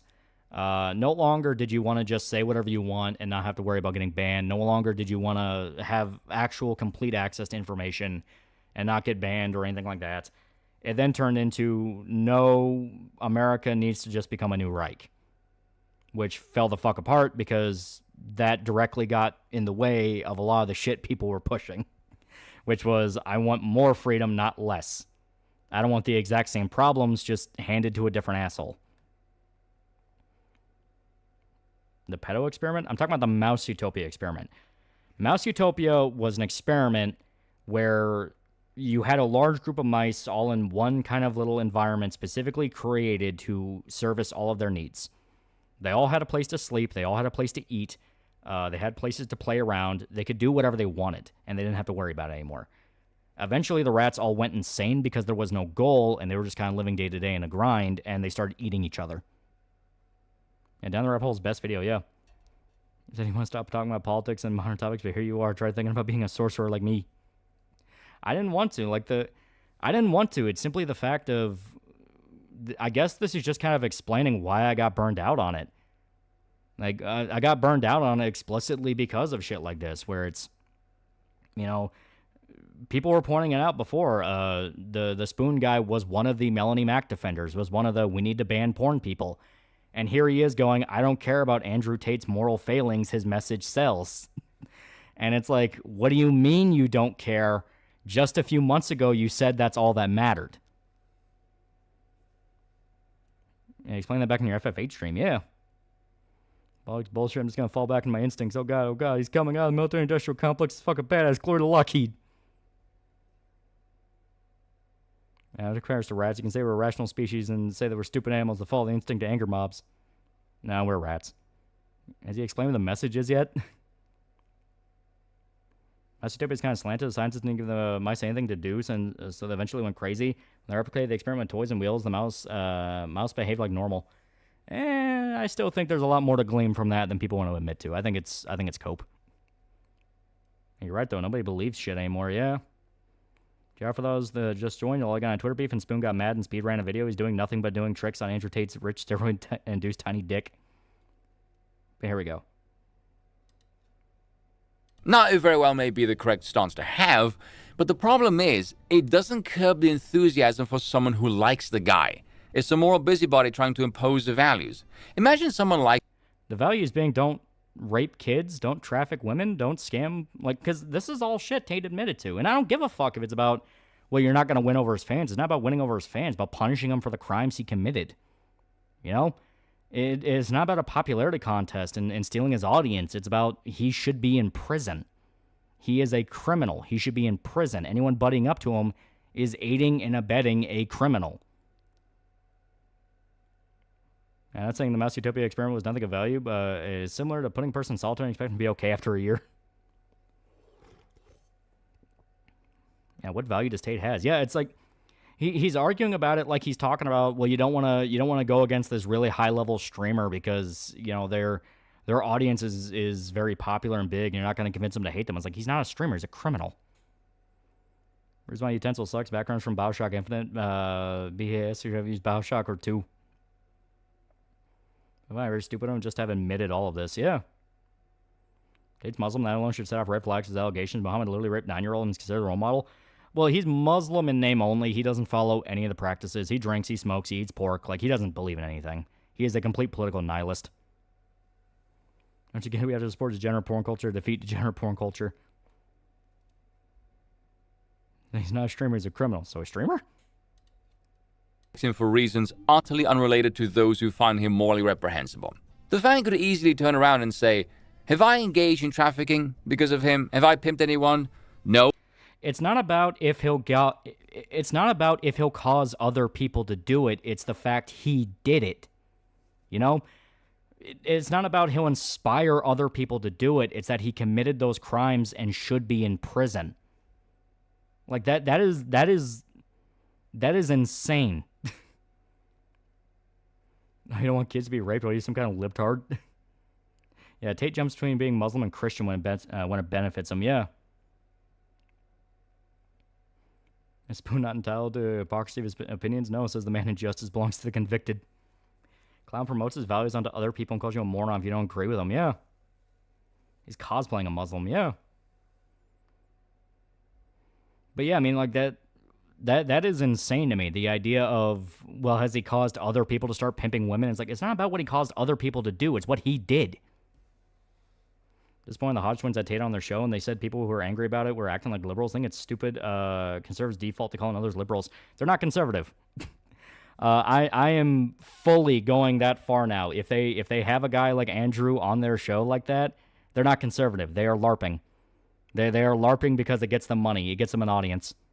They are political opportunists. Because, yeah, Tate admitted to everything. He admitted to doing all of this for years. For years.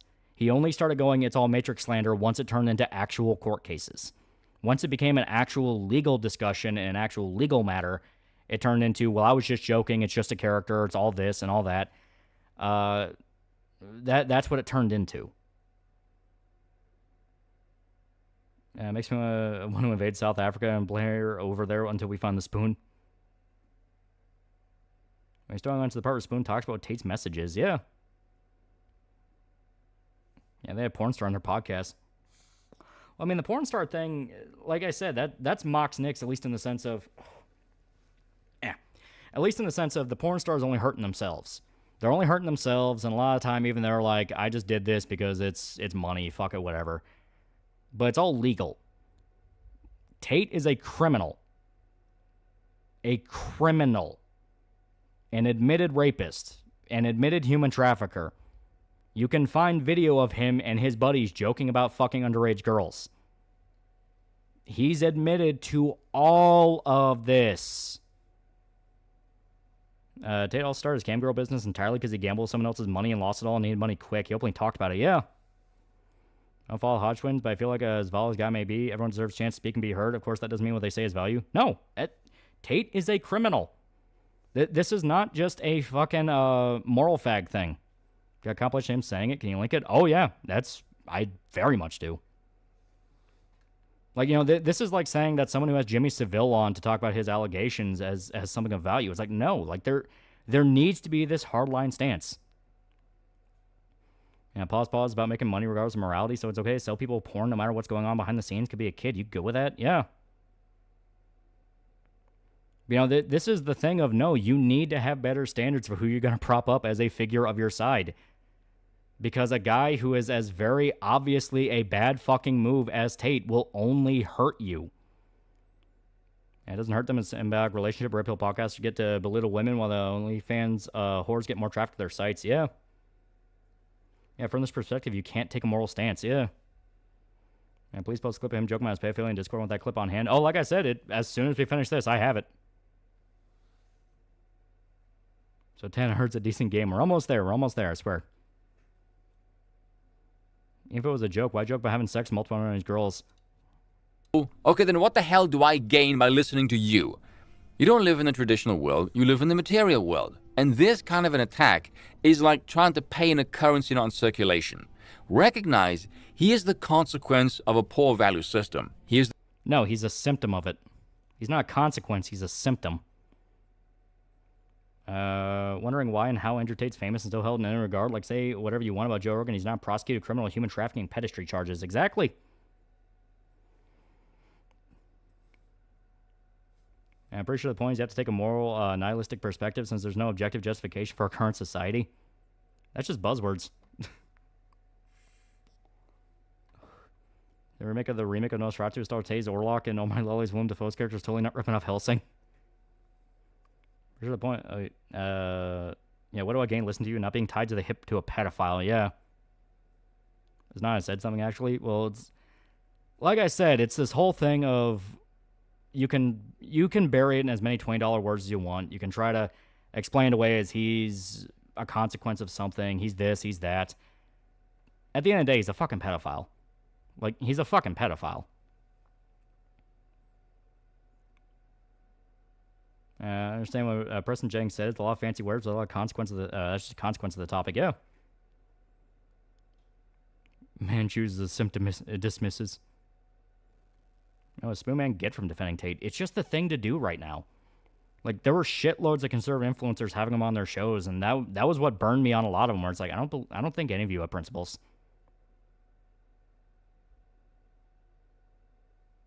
You gotta do a Serbian film review. I'm moral fagging, but when you're thinking with money, you also need to think with morals. When it comes to buying shit from people you know through media, you can't separate the two. Yeah, please don't take advice from the Tates, yeah. Well, Lulu's boobs are drifting further and further away. A clip of utensil used for stream donation clips. There's guys not a debate when it comes to criminal like Tate. He's a pedophile. Exactly. Tate was turned into a laughingstock. He apparently paid his way to having a full-blown media tour.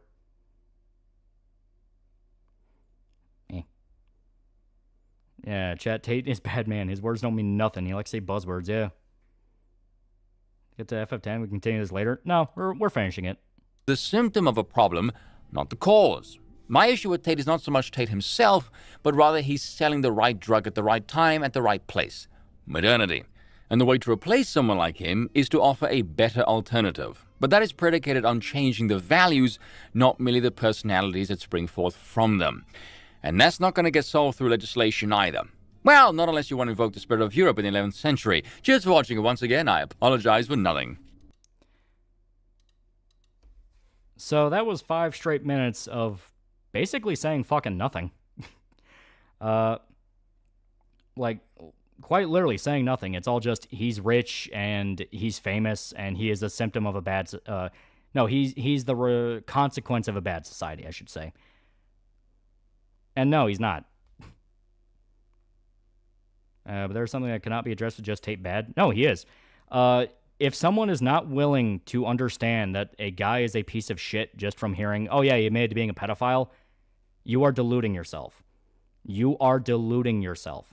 He is an admitted rapist. He is an admitted pedophile. He is literally telling you he did these things. Why the fuck should you care about anything else he does? Yeah, that was it. Just sucking dick, man. If I want porn plot, I could open to hentai. I just don't see the point of Tate, whatever the video was supposed to be. Exactly. Pretty sure around 25-ish% of people, after all the allegations, still support Tate. Yeah, that's a fucking problem. That's people that are willing to sell their own soul for the sake of some bald douchebag that doesn't care about them. You know, usually makes 10-minute videos, being able to do in 5 minutes, getting bullshit for 10 minutes. So what skeptic is this? Utilitarian, utensil, intelligent spoon, rational silverware. I hate these fucking people. But here we go. There we go. Video over. Now I'll show you. Now I'll show you. I'll show you exactly the kind of man he is. Man's legal business exploiting cam girls is not going to be a good figurehead. Exactly. It's like, I don't give a fuck what his fans are. I don't give a fuck who his fans are, how many fans he has. He's a criminal. He should be in prison. Just because someone has fans doesn't mean that they don't belong in prison. Molly Mac reminds me of an art school teacher I had in grade school that tried to molest me. Skullface Garcia, $5, and the spoon guy literally admitted he's a racist from my misremembering. Well, I mean, that's just, you know, part and parcel to his whole persona. He's just kind of one of those of, you're not as far right as me. Say, but there's 25% of people that still support Tate. You have to do more than address it. Yeah, you throw him in prison. I don't care about his fan base. I care he's a criminal. Like, that's the thing. He shouldn't have an exception because he's famous. He should be in prison because he is a criminal. Seeing a world peace clip in your Dead 2 vid blew me away. Hell yeah. But here we go. So once again, to kind of set the stage on this one. Fucking hell, we're still talking about Tate. Yeah, we went through the Spoon Man video. We finished that up. Now I'm going to show you this last little bit.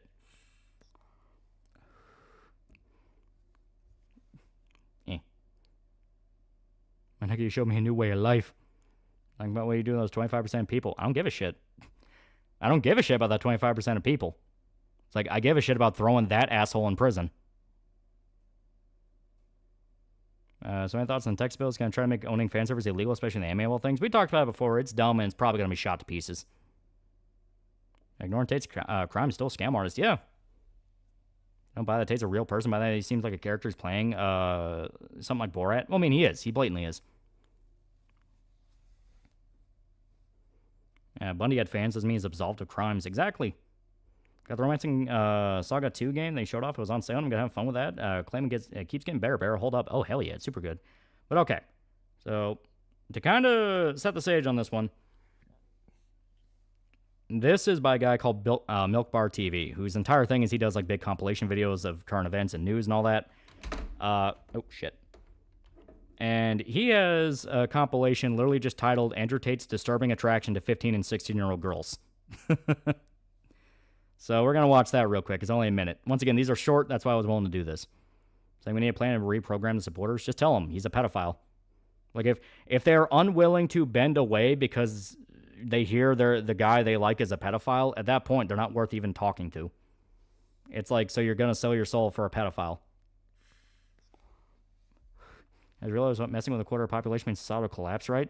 He does not have a quarter of society supporting him. That is bullshit. Once again, he's completely fake. The only people that like him are dumbass kids. But here we go. It's like, fuck off, mate. You don't pay the fucking petrol bill. Do you know what I mean? It's like, what the fuck would I rev for you? If you've got a fit sister who's 16, maybe. Muslims have the best frame. So right from the get-go. Right from the get-go. Already off to a great start. Mukbar TV is an hour-long video and Tate's nonsense. Just one video. Is in another one's half an hour. Yeah.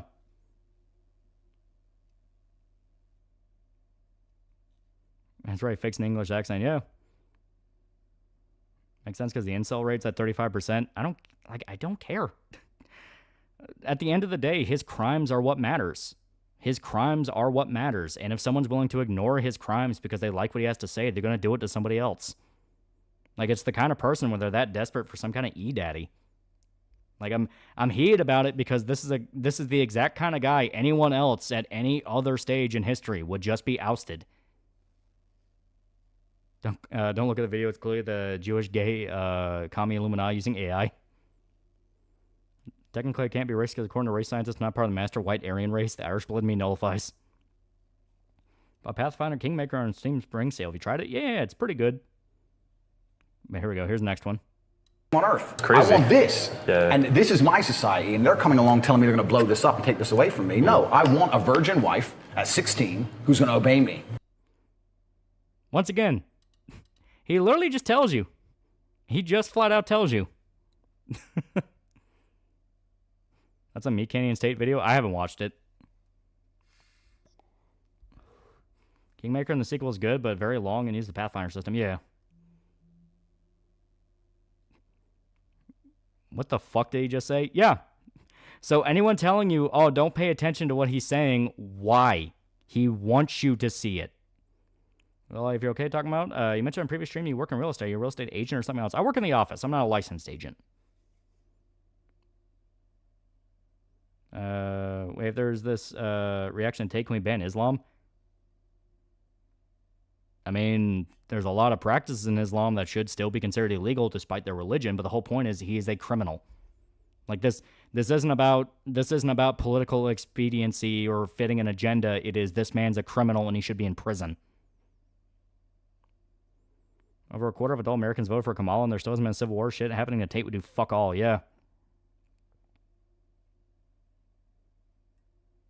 That's what I want. I was working as an IT technician in my former high school, fixing laptops. Okay.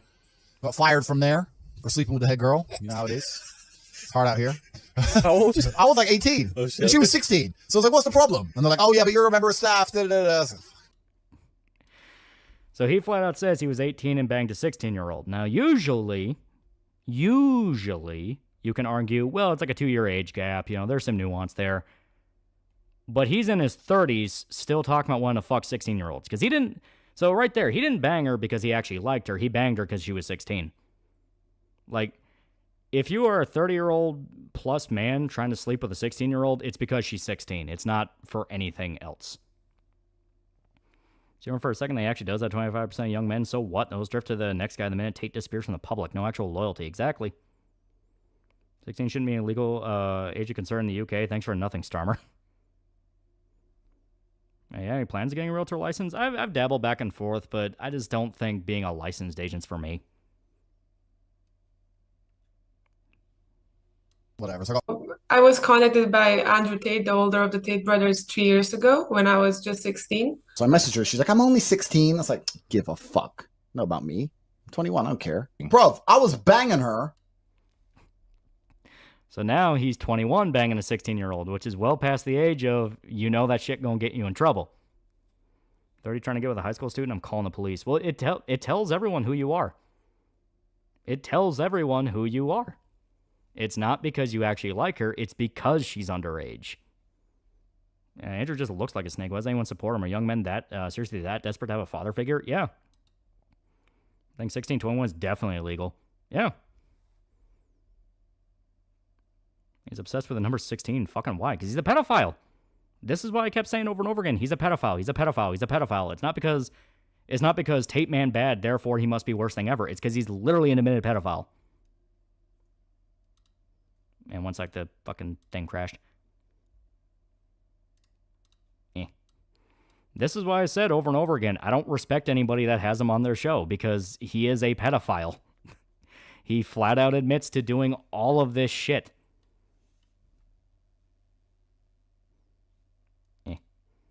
People used to get beat to death on the street for 4% tax. Now it was Epstein's sex trafficking rings. Yeah. People are looking at ignoring crimes because the person doing it can benefit their cause is something that too many people can't stop doing. And it always fails. That's the thing. It always fails. Like, looking at her Facebook on the phone, like, just staring at a different face. Because I had to bang her. So Vivian's been with me 6 years. 6 years. 6 years. So he's been with Vivian for 6 years, right? Because Vivian's younger. Melissa's like 28. Vivian's like 21. Vivian's 21.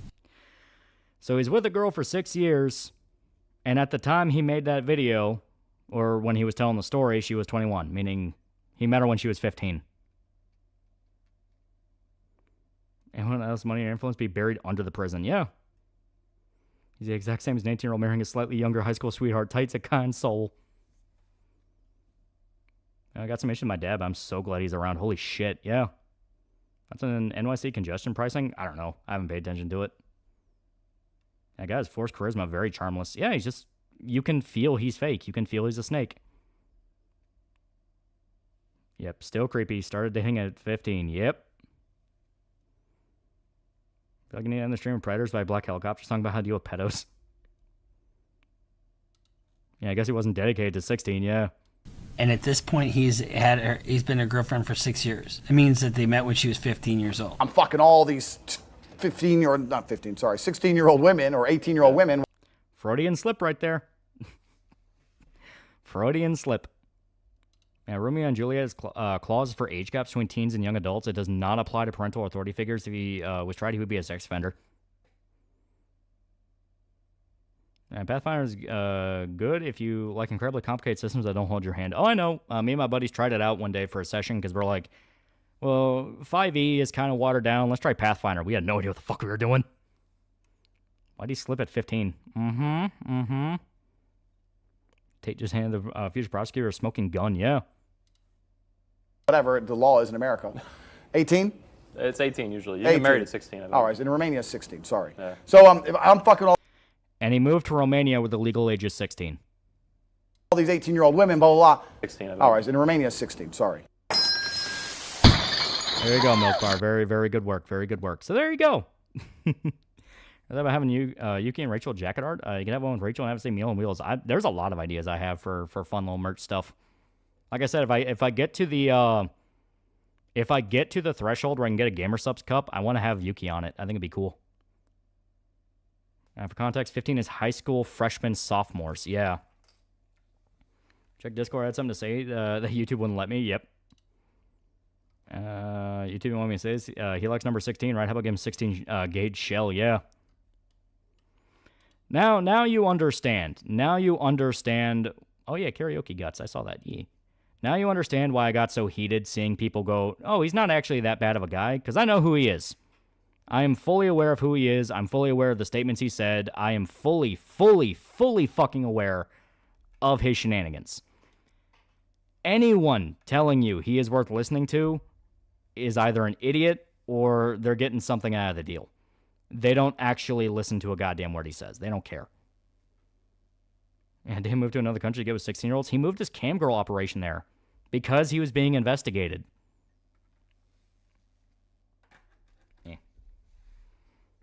As much as hope that one day I can see Tate dunked in a giant deep fryer on TV. Which way likes him even younger than 16. Tends to be how the pattern goes. Gotta get to the video game. There we go. Pathfinder 1E is well worth getting into. It takes some time, but they're both glorious and simple and gloriously complex character builds. Oh. Learn that video is Bruce Rivers, a criminal defense attorney. His motto is stop self-snitching. Tate's unfortunately not taking that sensible advice. Thoughts on Sword of Destiny? That doesn't sound familiar. Same talking about age range, not about his recruitment tactics. Oh yeah, no, that's his personal age range, but his cam girl operation, he has been accused of trafficking girls that are younger than 18. Rare Gross, $2. I got a Common America shirt, the Rare Kick one. Yeah, it's super cool. Okay, now let's swap this.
There we go. That's weird.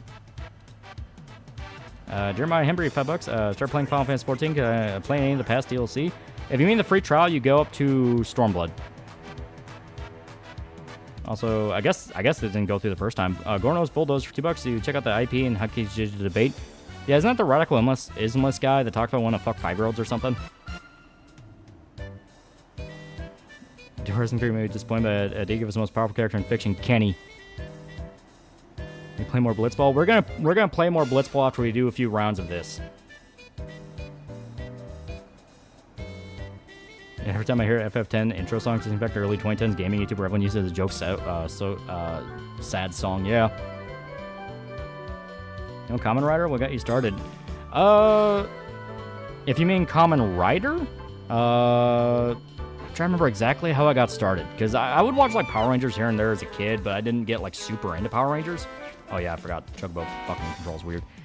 And around the time I was like a teenager, no, it was a little bit later. Like I would check out a few like Kamen Rider things. The big one that kind of got me into it was Kamen Rider Amazons, because I thought that was kind of fucking dope. I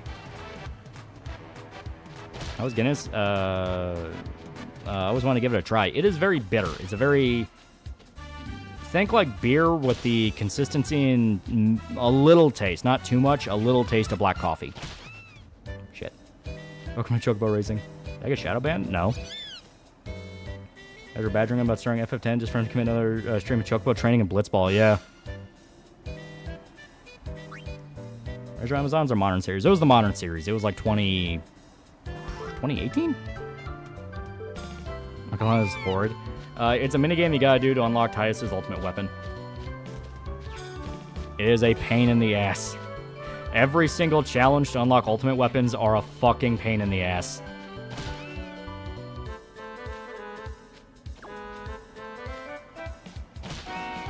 Here we go. Here we go. Oh.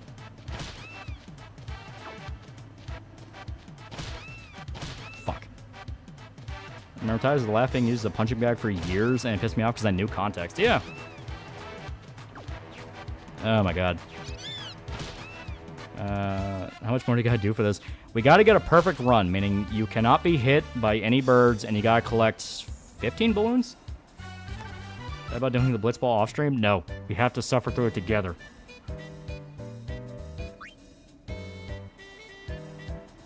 Chuck Burst looks like a slower paced version of Leap Lizard from Jak 3.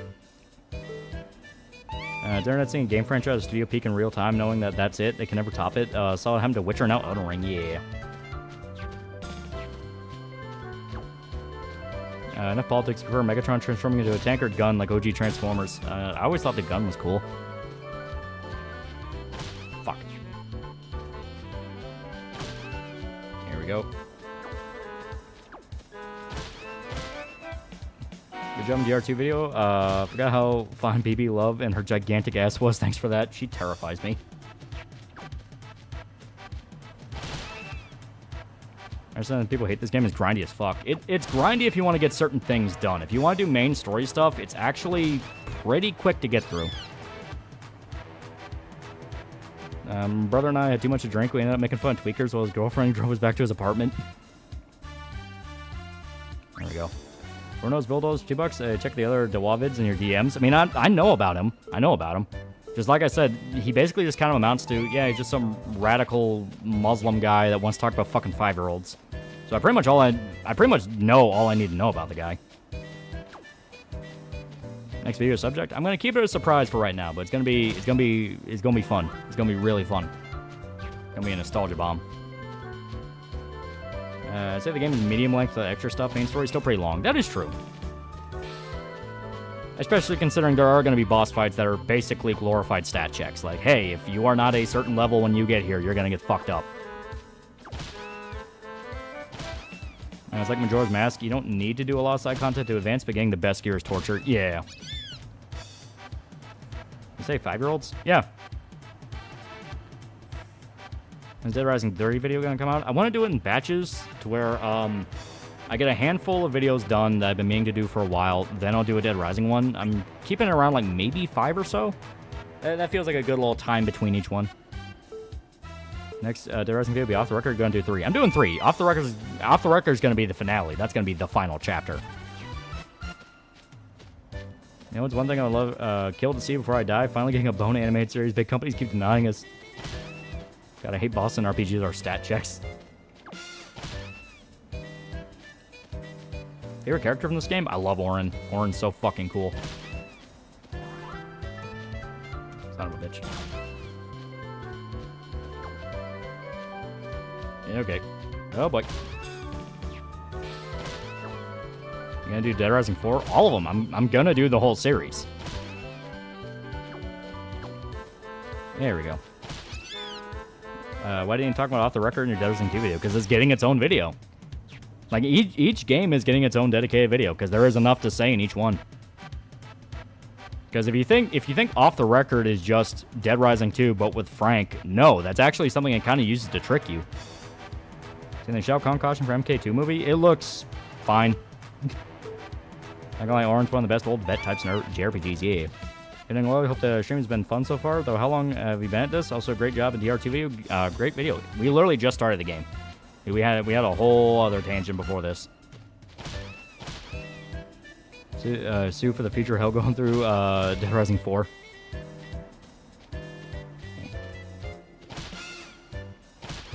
No, it's fine. I had some coffee and water before heading home, and also got some meat in the second volume of Blame. Hell yeah. Got my various thirsty comments going on about my affection to Lulu. Without her, I wouldn't be the bad girl you have here now. It just uses the same area for gameplay. Yeah, it just uses the same setting, Fortune City, but there's a lot of remixes. You gotta do Dead Rising mobile game video, right? I covered it in Dead Rising 1. Those I always wanted to just cover in the same video because it's like, there's really not a lot you can say about those. I think Dead Rising 2, me and my brother love playing the game together. Hell yeah, it's super good. Actually, no way, you already played DR4 on stream. Still sue because that was hell. Anytime someone creates peak, there's always a catch. Manga like Berserk, Hunter x Hunter, it's hiatus. TV shows cancel, flaw adaptations. Games like Bloodborne never going PC. Speaking of DR2, Loudsinger's VA is Bahalaka's English VA, and can be seen as an extra dark timeline for Bahalaka. It's gonna be 3-4 remake, then off the record? Yep, that is exactly how it's gonna go.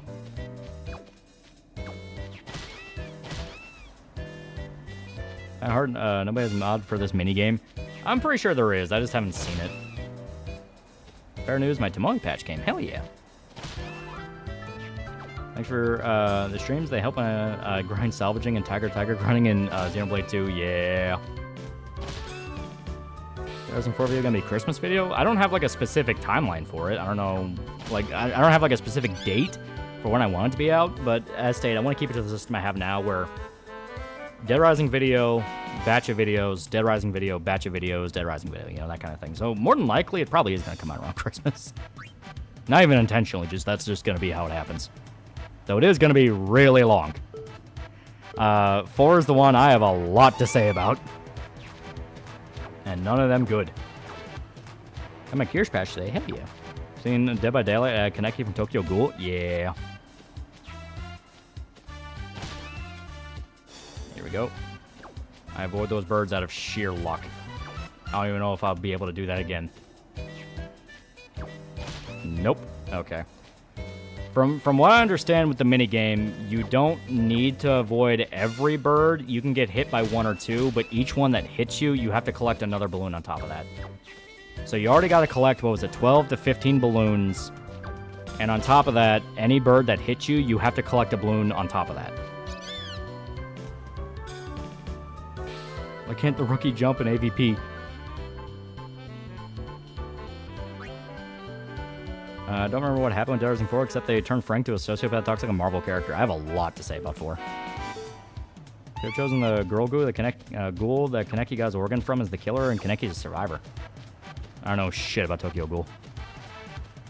Smacking you like a redhead stepchild. The birds are assholes. Like, a trick that I know with this minigame is you kind of want to lead them into the trainer, but it's also pretty hard to stick with the trainer and on top of that get the balloons you need. I'm sure it's, you know, for the people that have played this minigame so many different times, they can see the birds when they sleep. Drunken eggnog rant from Uncle Lolly about Dead Rising 4 for Christmas. Here we go. Got hit by 1. With anime being possible, Dead by Daylight, what other characters you think may be a killer? Maybe Griffith? I mean, there are dedicated horror anime, so maybe like Boogie Pop Phantom. I know they had the Junji Ito one. That was kind of cool. Okay. Just one hit. One hit, but we were 3 balloons off. Let the birds gamers scream in their sleep. And flashback to when I finally started, fuck, this is an anti-fun in FF games. Yeah. 10 is the biggest pain in the ass if you want to get everything. I don't think there's like... I really don't think there's a lot of other Final Fantasy games that have as much of a pain in the ass to collect everything.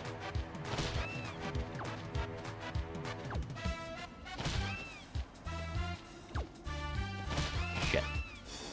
Tokyo Ghoul started out well, and anime came out and turned edgy shonen for girls. Fucker. Well, you don't want Microsoft and Capcom not wanting to re-release Case Zero and Case West not as further licensing deals go through. It's one thing we're never going to know. Gorno's Bulldoze, $5. My favorite Dawala guy is Muhammad Hijab because he has most meme-worthy lines, but Ali Dawala sounds like Far the Mouse and it's funny. Sugar, $5. I'm looking forward to the deep dive tangent about the writers of The Last of Us simplifying the story. Yeah, I'm gonna have to refresh all my knowledge of Dead Rising 4 because, God, I would watch so many videos about that. I watched the What Hop On video on Dead Rising 4. I watched the G Henry video on it. I watched the Snake Roar video on it. I watched like so many different multi-hour long video essays about Dead Rising 4 because it all came down to the same thing, which is fucking why. 4 stream when? We did stream 4 before. They had multiple moments where me and Shota were just laughing our asses off like madmen because we couldn't comprehend any other way. Benjamin Baker, $10. It's pressing a lot of young people's first exposure to Kamen Rider was through Kyle Carroza. He was that pedo who made the Slayer anime ripoff on Cartoon Network about collecting swords. Yeah. How did he... Oh, shit. We got super close. How did he get people to know Kamen Rider? Was he like a big fan of it? How's Frank West's relationship with his distant cousin Kanye Ye West? Remember when they straight up canceled it? They found it good. They would spawn it into a different game, but they didn't. Yeah.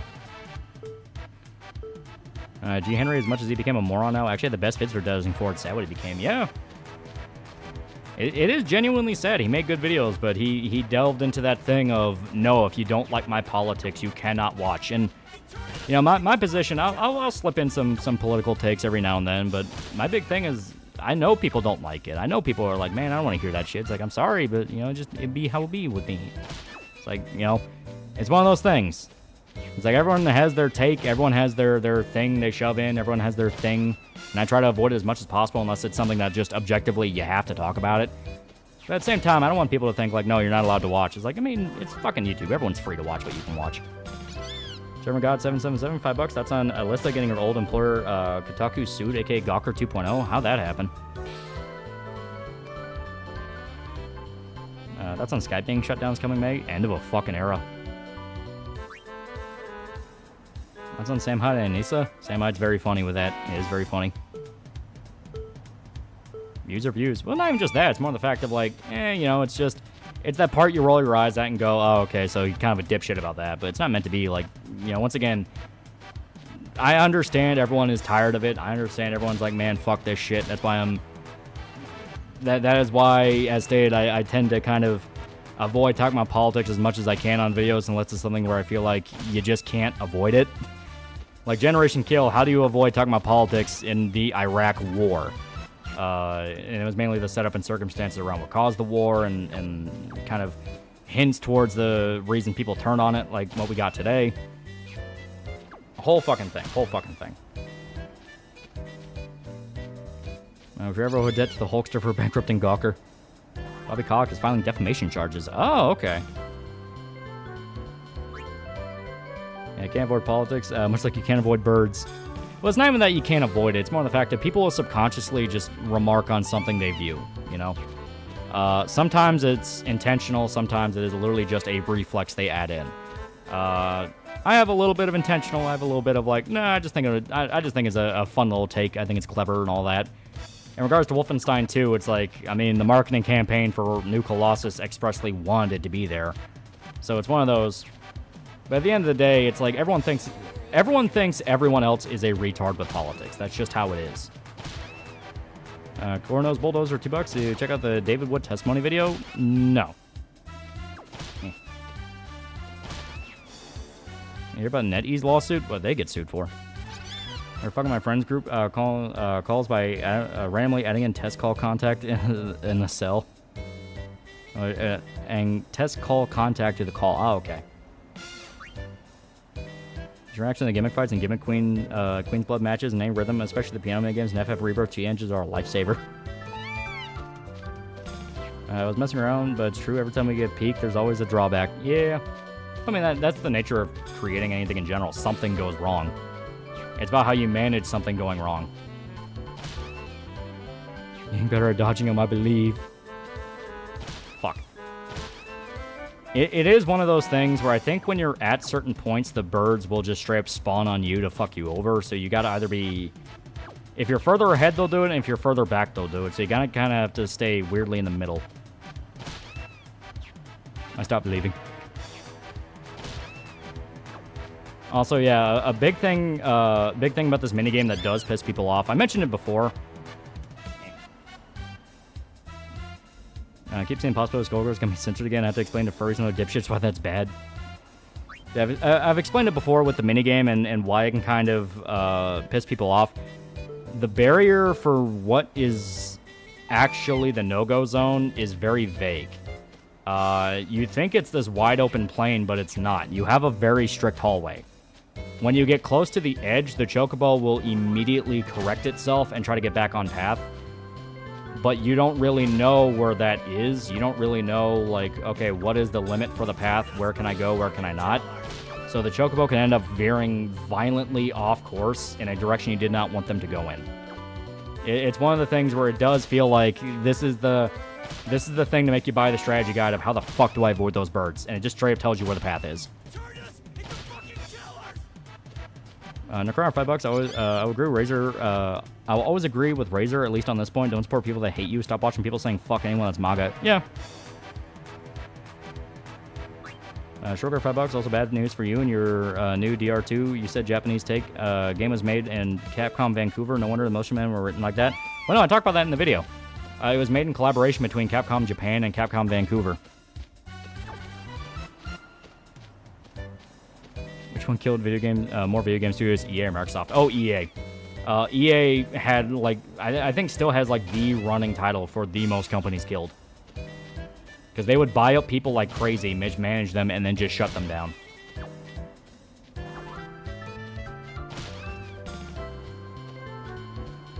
we go.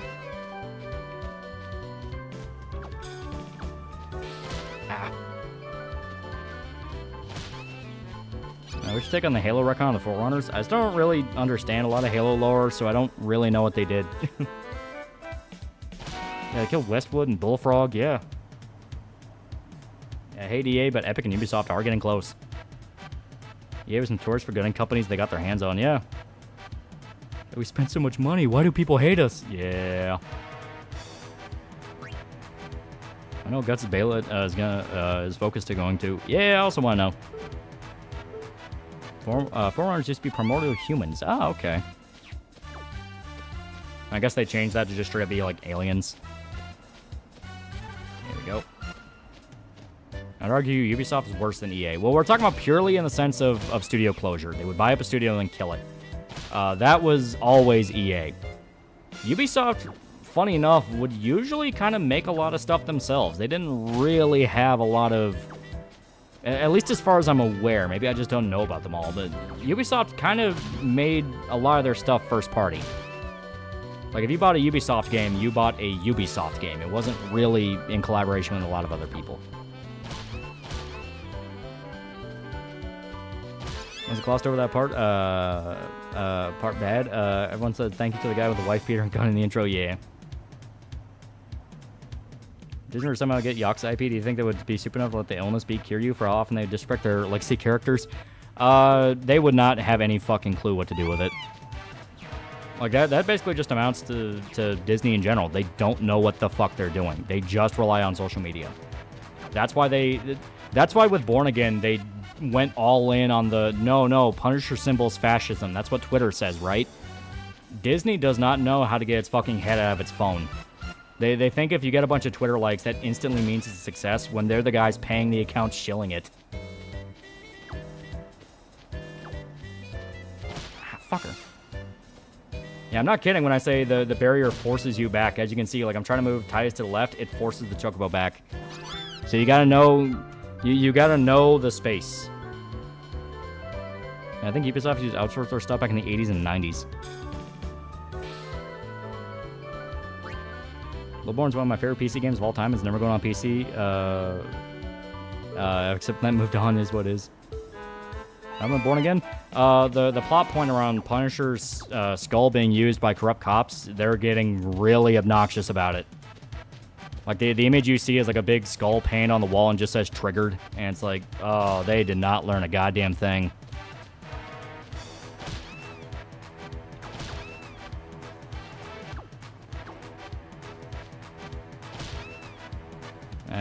As best to get as many balloons as possible, especially at the start, just focus on the balloons. A little bit easier said than done. But I will try.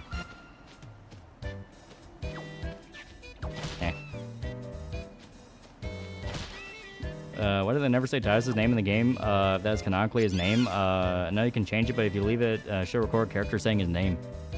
I mean, you know it's Titus. Everyone knows it's Titus. It's fine.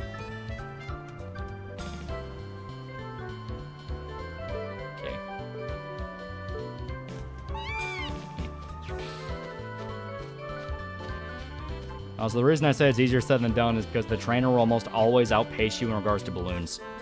They just have like a weirdly good speed bonus in the very beginning. You have to rely on the birds to fuck them over.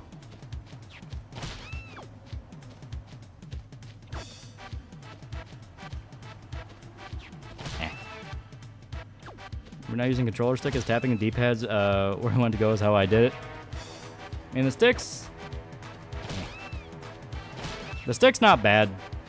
It's really not that bad. Well, you should not buy a game when a publisher has worked with a company that did something shitty. Well, it depends on what shitty thing they did. Every company did something shitty. Like, I still never officially bought Dead Space Remake. I've just been playing the copy my buddy gave me.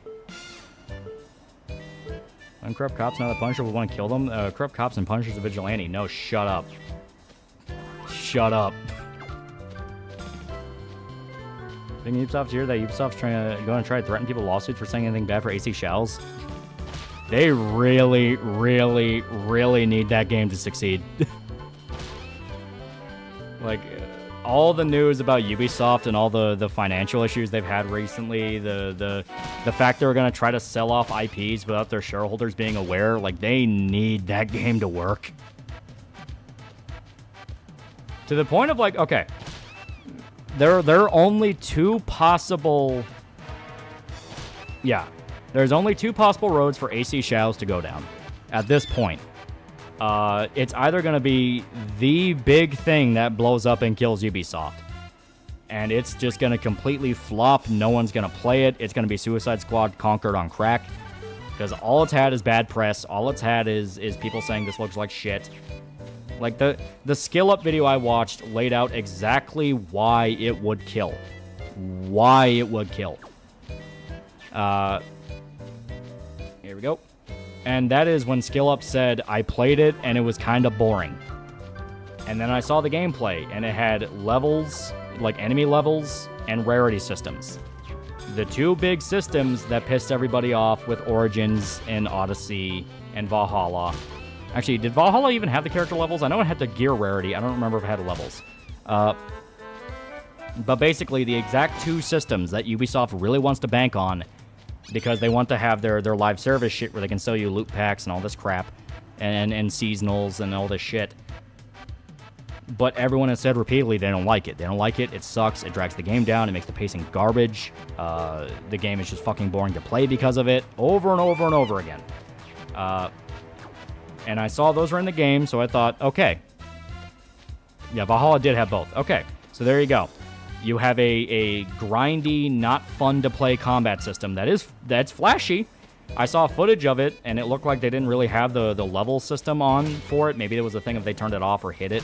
For that exact clip I saw, it was when the ninja chick was fighting a bunch of dudes, and it's like, it looks flashy, it looks pretty, it looks like it has impact. That's kind of cool. But the minute you introduce enemy levels and gear rarity, it's like, oh, okay. You'll have a fun power fantasy for the first 2 hours, and then immediately hit a wall where you are going to be chopping down trees. No matter what flashy move or technique you do, it's just going to be chopping down trees over and over and over again, and it's going to suck.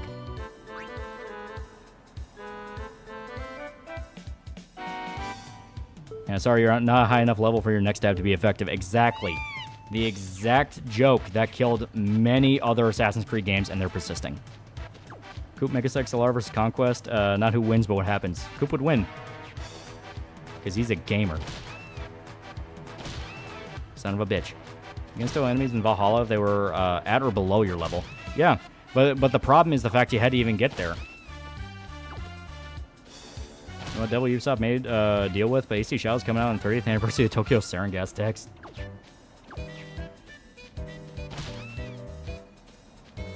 You know, Ghost of Tsushima brought Samurai games back and Ninja games back. Yeah.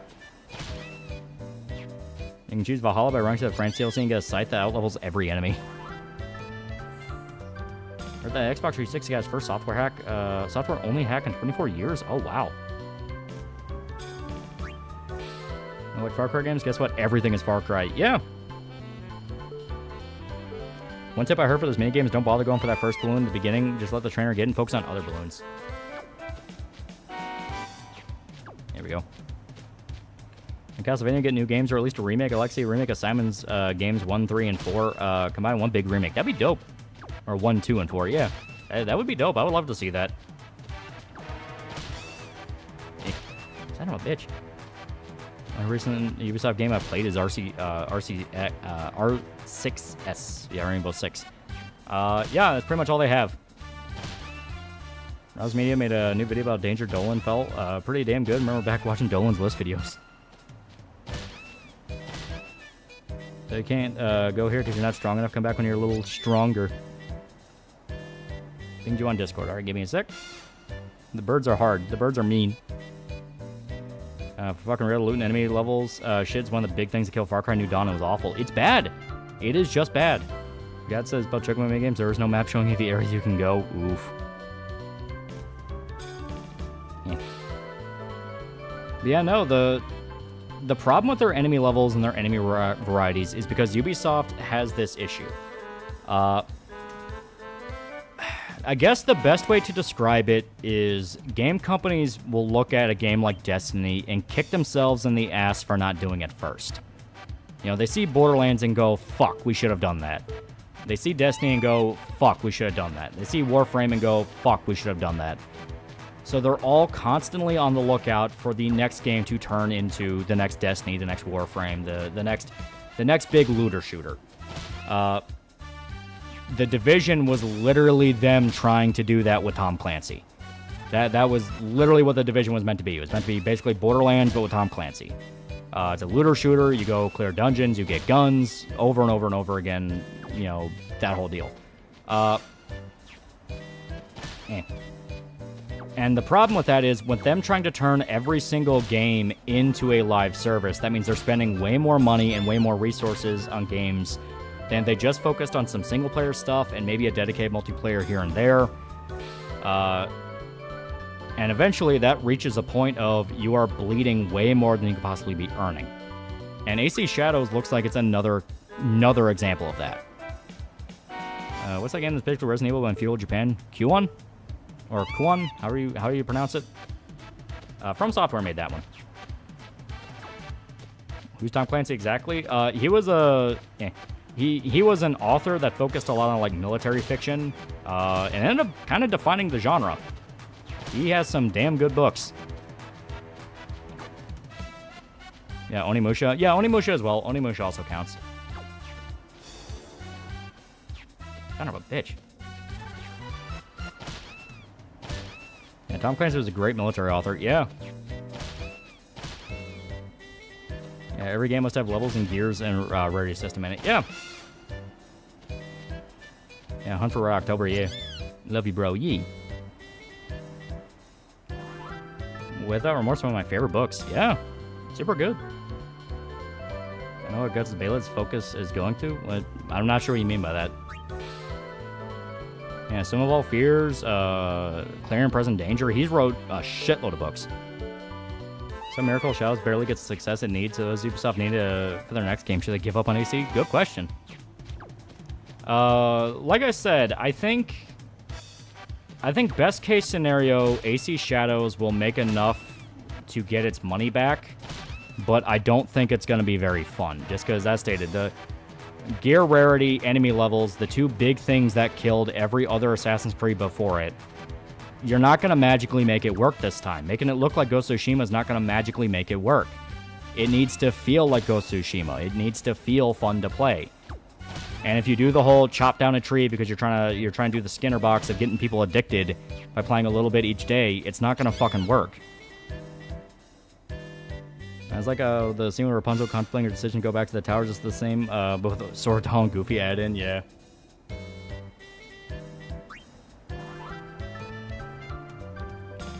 Long-time Assassin's Creed fan in need to end a decade ago, yeah. Put the game of demo on FX trainer will allow you to train to get infinite chocobo time. No, we do it legit. There's only one we're gonna cheese. Everything else we're doing legit.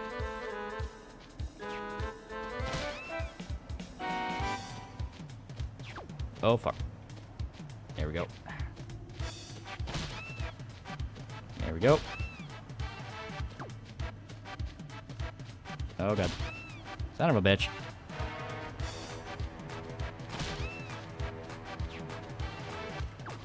Yeah, I won't link the website here because I didn't scan it yet, but still. Yeah, no, I don't trust trainers. Every single trainer I have ever attempted to use, no matter the game, has popped up massive malware, so I'm not using those fucking things.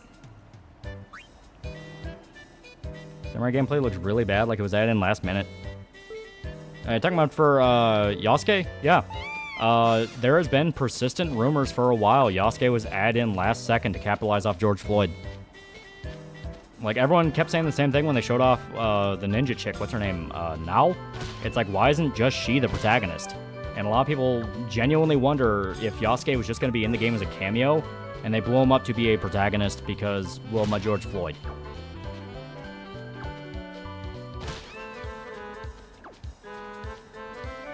There we go. Fuck.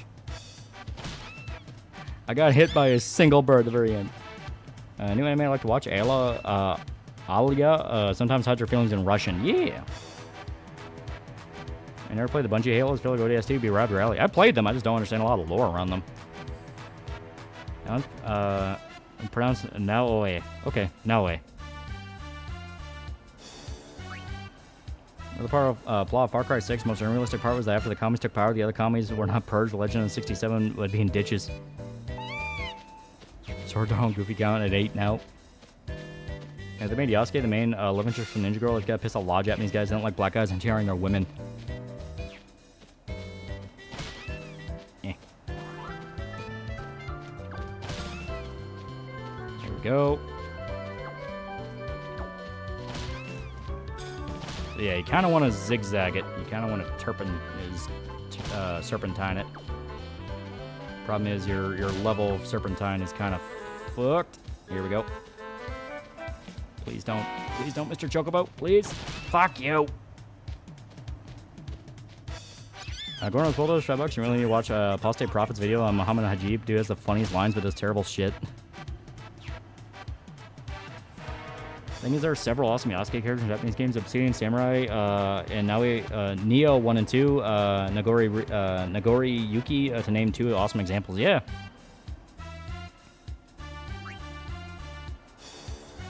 Saw a summary of the overall story to write or not. Gonna have to pick up Also with that plot, here's hoping the next game will involve arresting corrupt politicians in feds. Yeah. That's on Dora the Explorer. I mean, I haven't seen it since I was like 5. The Guardian movies AC is a series basically insults you for paying attention to continuity. It didn't used to be like that. The Desmond trilogy, the entire point of the game was, like the whole point of the Desmond trilogy is, yeah, it's a good thing you're paying attention. It's just after AC3, they shat the bed and didn't know where else to go. Like once Desmond was dead, where the fuck can you go?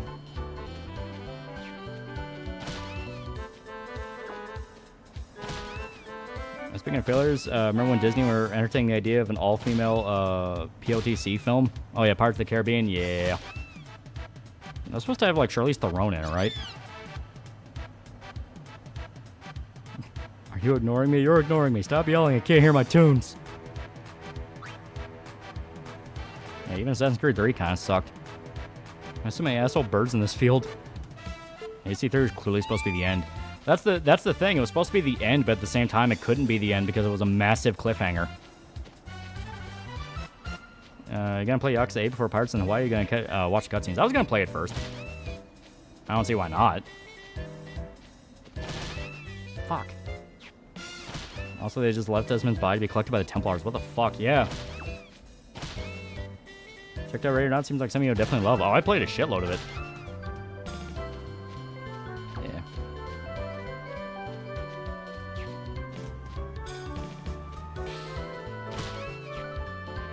Johnny Depp was quasi-blacklisted because of Amber. Yeah, the Amber Heard thing, yeah. So I stopped paying attention to the modern parts of AC. They aren't the bulk of the game, and while important, it's not enough for me to care. Hot take, I know. Man, weren't the Templar going to use Desmond's corpse in AC4? I think they based like their entire line of simulations off his memories. That's why you were able to tap into his ancestors despite not technically being Desmond. Right now, it's also a fun game with friends, but it's also fucked up. Oh, it's great. I love it. It is so much fun. I think Remaster Classics would save Ubisoft. No, I think if the rumors around Ubisoft are true, which of course you gotta, big grain of salt. You don't know what rumors are true and what some asshole making shit up now. If they're true, nothing can save Ubisoft at this point. They have taken enough water to the point they are actively sinking. If they're talking about selling off IPs without shareholder knowledge or permission because they need money that fast, it's over. They're dead. They're fucked. Their only hope is AC Shadows selling like $2 billion. It has to be like the highest selling game ever made for them to be able to keep going. And don't forget they're linking everything you play in Ubisoft Connect, yeah. Yeah, justly deserved. Yeah, if the rumors about them being fucking sex pests are true, yeah. Lore 4's Ubisoft collabed with Abstergo, and the Assassin's Creed games exist in the universe, with you being a dev playtester for the first commercial release. Yeah, because that was the story of Black Flag. They were sure that like a pirate game would be a big hit, kind of a meta little joke. Because I think the fact Black Flag is still considered like one of the best ones. It's not perfect, but it's still one of the best ones. Yeah, quintuple A game, yeah. Yeah, Rise of the Ronin is ironically the better AC Japan game. Rise of the Ronin, Ghost of Tsushima, Tenchu, like they're the better ones. The only disappointed that they dropped the multiplayer on AC. Unity fucked people's impression of it, but after the game got fixed, it was extremely fun. That was kind of Unity in general. The launch was really bad, but the game itself wasn't that bad. Like once they actually fixed it, it was kind of cool. You gonna buy AC? Shadows? Fuck no. Yeah, Sekiro, yeah. Did you get the Jupiter Crest already? We have everything we need. Now we just need to activate it, which is solving this minigame.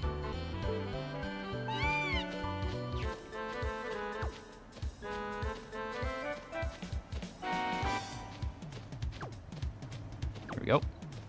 The sea shanties and 4 and Edward as a character. 4 had a lot of really cool stuff. Yeah, collecting the sea shanties was really fun. Yeah.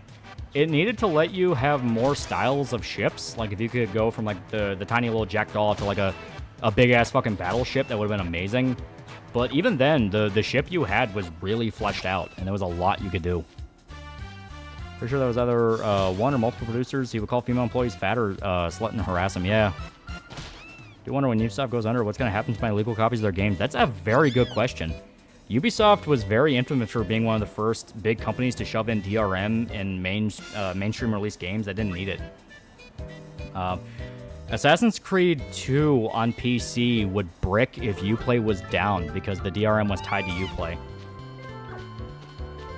And for those that ever played Assassin's Creed 2, it didn't need DRM. It was not an online game. Okay, Serpentine.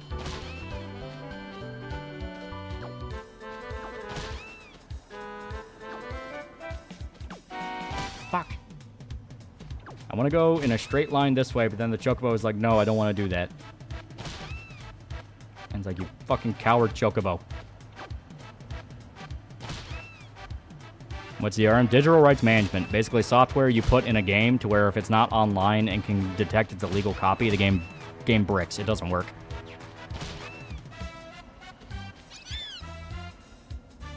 You should be used to not owning games that Ubisoft had. Yeah, they directly said that. They literally directly said you should be used to not having your own games. Use the D-pad? I have been. Ever since you mentioned it, I've been using it. The Chocobo don't work. Chocobo don't move great. You gotta remember, this minigame is just a pain in the ass in general. I think To Kill a Mockingbird? I mean, I liked it when I was a kid. It still holds up. It's a decent little book. And the movie's pretty good, too.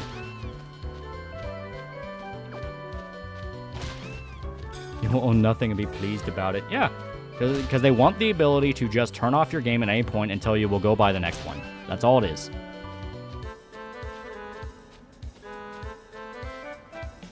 This and that, yeah, it's be fun as fuck. The entire point is to eat up time. Well, loved it in Black Flag if you could use any ship in your fleet when a man of Man-of-War. Go ahead, schooner, fine, etc. Show each ship and its strengths. Yeah. And To Kill Mockingbird's damn good book and an excellent read. Oh, people are saying F. Is it?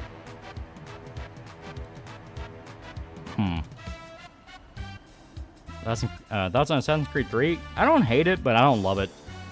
It's in that territory of, yeah, it was okay. If I ever decide to go through and play through the series again, it's not one that I hate, but at the same time, I'm not loyal to it. Brief F. Okay. That was a hiccup, yeah. They've been installing fiber optic internet in my area, so I'm all excited for that. I'll actually be able to get big boy internet, and it'll be amazing. Yeah, it was a hiccup, yeah. Son of a bitch. I think Assassin's Creed Rogue, playing as the Templars was an interesting concept. It was cool. I liked the fact that as the series went on, it did kind of explore the idea of, like, the assassins are not just the good guys. There's a lot of fucked up shit they do, and in fact, they can be the bad guys more than once. Hell, that was also kind of the point in Unity. Unity also kind of addressed the fact of the war is a lot messier than any side wants to admit. Fiber optic can stream for 24 hours, yeah. I was even, like, when it's fully installed, I was even going to call our service provider and go, like, hey, I do streaming. You mind if I get that good boy internet, the good shit internet? Tutorial section in 3 was agonizingly long. Yeah.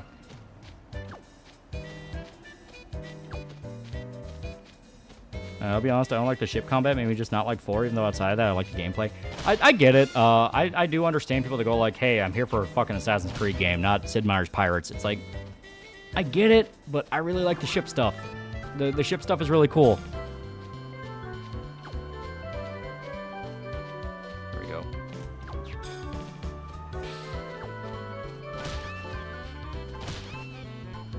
Gotcha has seen them law fiber through your town, but it's just meant for town over. Town overlay. Like when that guy said about the Xbox always online, just buy 360, the guy got canned quick. Yeah.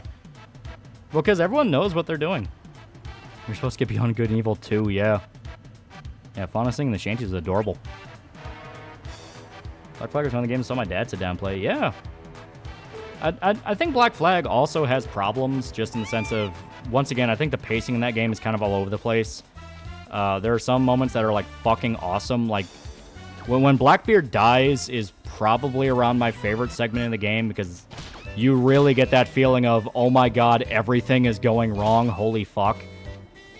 But there's a lot of busy work you gotta do just to be able to get there, and it's more fun just to raid towns with your ship.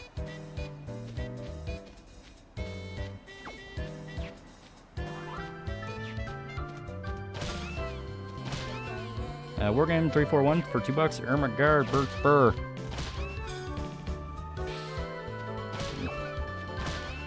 Yeah, Blackbeard's actor did great. Yeah. Rogue premise is cool, but its story is retarded if you look closely. Yeah. Its premise Assassin's Creed 1 was cool. I'd love to see something like that with a third-person medieval warfare game instead of stealth. This is gonna sound a little weird, but it would be cool if they did something like... Okay. So there's a game coming out called Kingmaker, where the whole gimmick with it is you're going back in time and affecting medieval battles to change the future. So you can like take a gun into the past and like snipe a general, and because that general's dead, he couldn't lead his army properly, and so his side loses the war. So from there, the future changes because of that.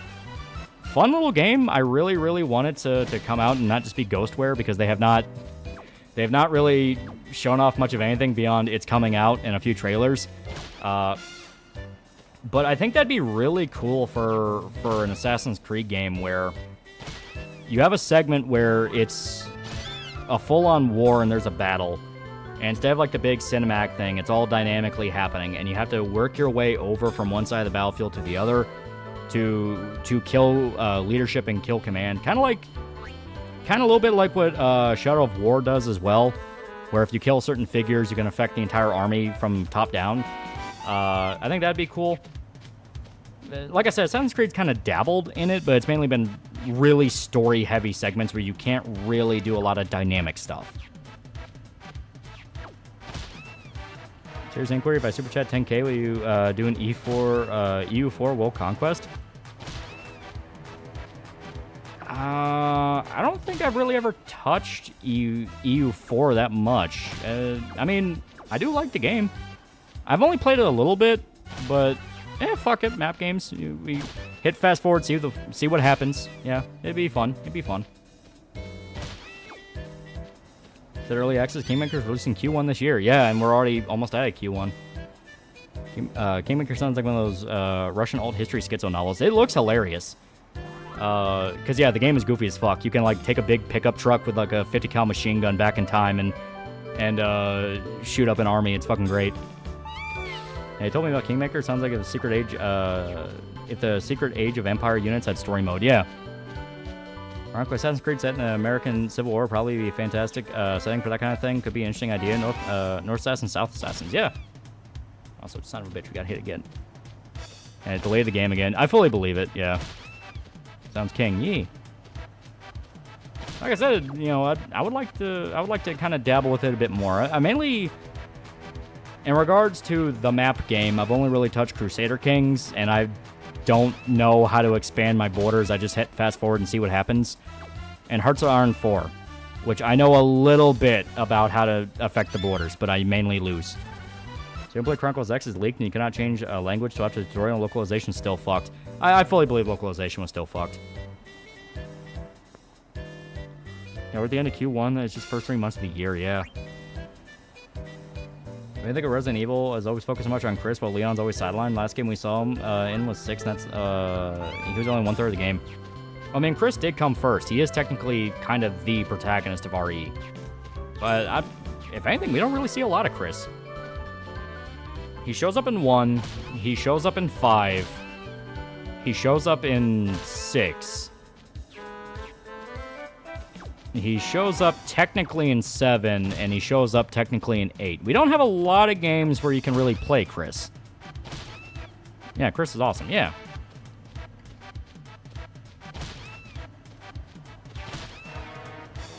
Code Veronica? That is true, he was in Code Veronica.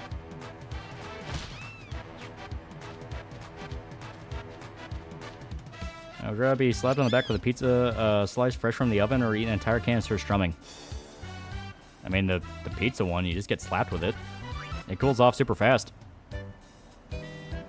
Really bold, hypothetical Civil War AC game. How honestly you treat both sides with dignity. The war's a lot messier than you were told, etc. Yeah. Or 7 DLC replays, Chris. Yeah, that's why I said technically. He also shows up at the very end of the game, so it's like, technically, but that is kind of riding the line a little bit. And you do directly play as him in 8. Majority 4 is better, original or remake? I don't hate Remake. I think Remake has a lot of really cool stuff in it. I just have a lot of nostalgia towards the original. I love the original. Try going last and collect the balloons after the trainer passes. The problem is the birds will still spawn on you. Like, the birds don't have a set thing to where they're only gone once. They will just constantly spawn. You quite literally just kind of have to game it with RNG a little bit. It's not massive RNG, but it is a thing of you'll have more forgiving balloon placement compared to others. Hey, Steamroll shit in 8, yeah. The next set, Crusader Kings 3 DLC. I saw they were coming out. I don't know what they're going to affect.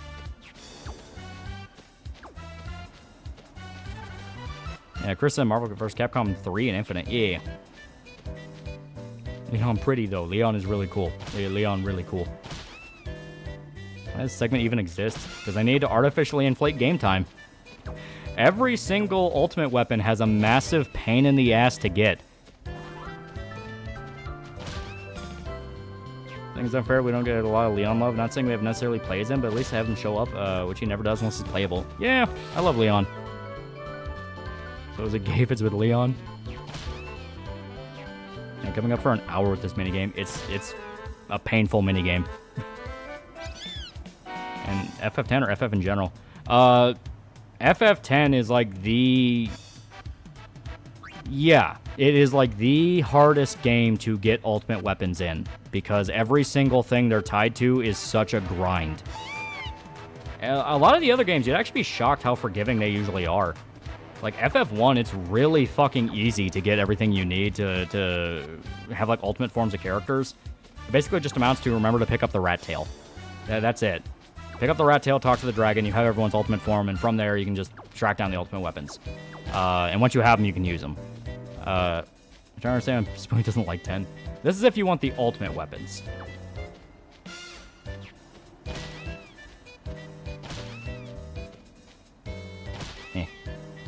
The last game Leon showed up in is not a remake. Last one I remember was RE6. Good question. FF4 can duplicate the Excalibur and Edge, can toss them like hotcakes, makes the game really fucking easy, yeah.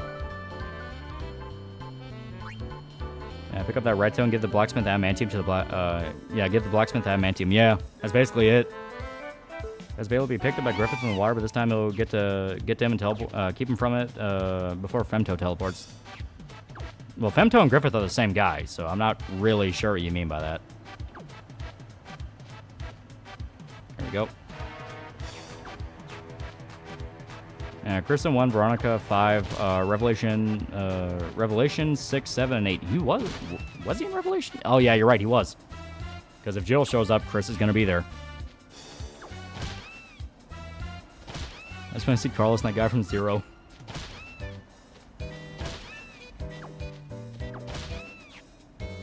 Alright, serious question. Which is the best of the big three to all chat?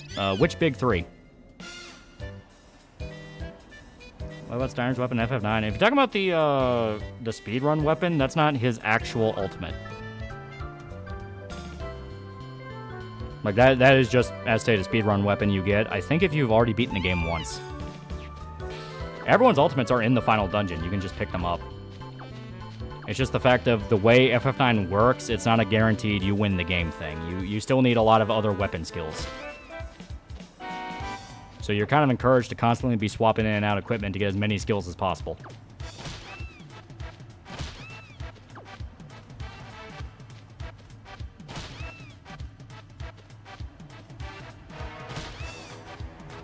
Son of a bitch. One Piece, Naruto, Bleach. Oh, Bleach. I like my Bleach. Bleach is really cool. I've become much more of a history buff. I've come to appreciate Assassin's Creed, and they're not the pinnacle of historical accuracy, but they do create the historical settings well. Yeah, that was always their claim to fame. They could recreate a lot of historical settings very well, down to small details. Think I've been keen for an Assassin's Creed game to have Arno and Connor work together to find Shay since he screwed them both over. Don't care if it wouldn't make sense. It sounds cool. Yeah, don't. I forget. Have you ever watched Hellsing Ultimate? If so, what do you think of it? Yeah, Hellsing Ultimate's fucking sick. Fucking love it. I see Bleach typically the least popular. Well, Naruto, a bunch of kids grew up on it. One Piece, it's kind of had a resurgence lately where every fucking kid is watching it. Bleach has kind of always been a weird one where it's mainly been like teenagers. Like, I mean, there were kids who grew up with Bleach, but it's always kind of been a thing of you get into it around high school, because you kind of consider it like the, oh yeah, no, that's not like that baby Naruto shit. People actually get fucked up in this. If you're talking about purely from like Big 3 perspective, you know, that kind of thing. I actually really like AC3. There are people who really dig it. It's just not my personal favorite. I liked 2 more. I liked the Etsuo trilogy, and I liked 4.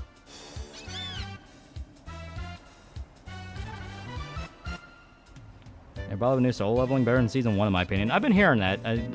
I may start it. I may. The only game's like Crusader Kings 3, but in a fantasy setting? Well, I mean, you can get mods for Crusader Kings 3 in a fantasy. And people die all the time in Naruto. Yeah, no, I'm just talking about like the perception kids had at the time.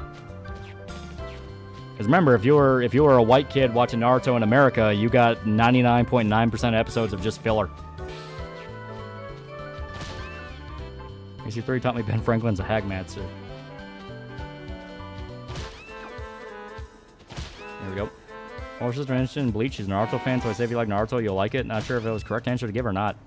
Eh, it was still big shonen. Typically, if you like one, you'll find stuff to appreciate in all of them, even if it doesn't really click with you. But let's be honest here, a lot of them kind of stole homework from each other. Remember when Byakuya got killed in Dazir Blood War, then got brought back? Yeah. I saw a few episodes of Bleach and got hooked, read the entire manga. Yeah, I like Bleach. Yeah, legit half of Naruto Part 1 anime was filler. Ichigo, Naruto, or Luffy? Ichigo. Like I said, I'm a Bleach guy. Mountain Blade, yeah or nay? Mountain Blade's awesome. People way too harsh on soul leveling because it started the whole overpowered aura farming style webtoon. Eh. Damn it. Kids with Chainsaw Man manga? Yeah, it's super good. I like Bleach, but the quality art's impressive. Yeah. I love Kubo. Like Naruto back in the West, you wouldn't only get filler, but also swirlies. Yeah. Alright. We'll do one more round of this, then we're going to swap to Blitzball for a little bit, because for anyone that was not here last stream, we did the math on how many Blitzball games we're going to need to do. We're going to need to do a lot of fucking Blitzball. So we got to take it in chunks.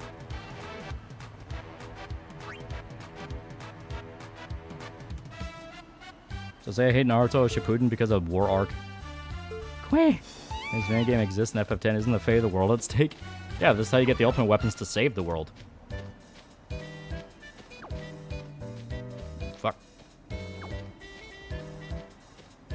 Yep.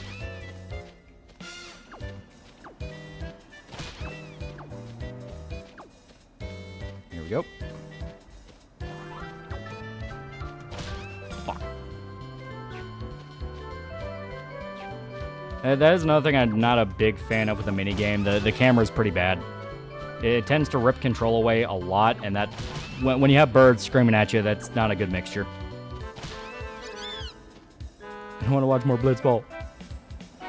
Yeah, Zanpakuto is probably one of the coolest power systems in manga. A character simply saying Bankai makes people go nuts. Yeah. If we had one more, I'm not even joking, one more balloon, we would have gotten it. Holy fuck.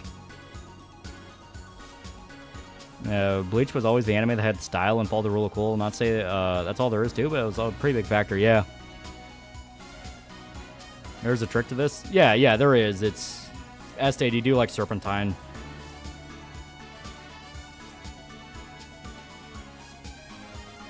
My cousin gave me a USB with 300 episodes of Bleach when I was in high school. It got me into anime.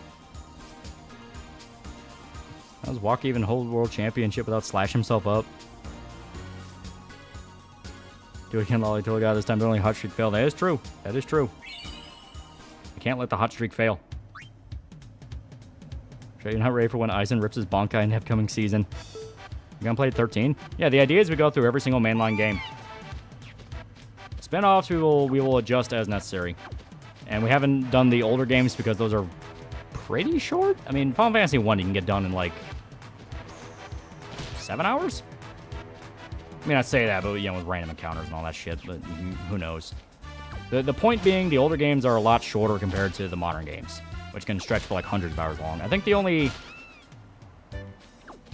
proper long Final Fantasy game, at least in the sense of what we started to understand as a long Final Fantasy game, was maybe 3. Gotta do tactics instead of 11? You know what? That's not a bad idea. Yeah, Final Fantasy 1 could be finished in like 2. Yeah. Fuck. Could do a challenge run. Maybe.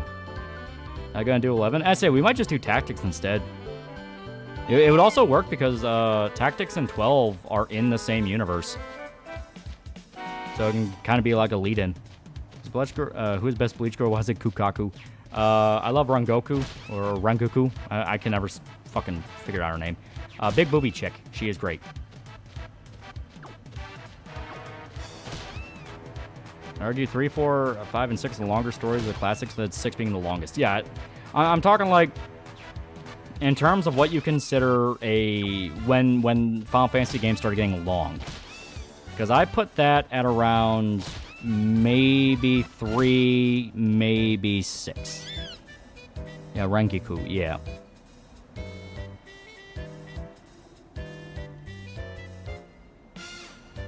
Favorite Bleach jobber? Bad guy or good guy? Because That's in Your Blood War has a lot of bad things happen to jobbers. Yorichi was the first girl in Bleach, yeah. Also, Aizen clapped Hiroi's cheeks. Either. My favorite will forever be when Thousand Year Blood War kicks off, and the Quincy's are invading Soul Society. You had the big guy that bursts into the old man's room. The old man that runs Soul Society. I always forget his fucking name. I just always call him the old man. Because I think that's what a lot of other characters call him as anyway, the old man. And all the guys, all like the top hitters in the Soul Society are having a meeting, and this guy just bursts in. Yamamoto. And the big guy bursts in, he's doing the whole spiel about like, oh, we're gonna fuck you up, we figured you out, and we turned off your bankais and all this shit. And Yamamoto just like cuts his fucking head off and activates his ability to like just melt him down into nothing by just setting him on fire. And he just screams, they will all die by my hand. That went so fucking hard.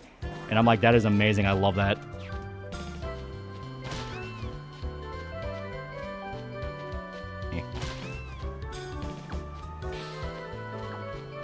Yeah, I can't wait for Hell Arc. That would be cool. That would be cool. Why do you keep dodging the balloons, you fucking chocobo? The balloons are your friends. Don't be scared of them. There we go. Yeah, then he got murked. Yeah. And best girl was Tatsuki, Ichigo's tomboy friend. I'm still sad she wasn't canon. Okay. So didn't get hit by a single fucking bird, and I got 8 balloons. Fuck. Bleach is kind of shit, but you can't really fault it for being a power fantasy. Well, it's like, it just suffers from the same issue every big shonen has, which is the main character has to break every rule they establish. Meanwhile, all the side characters are the fucking coolest.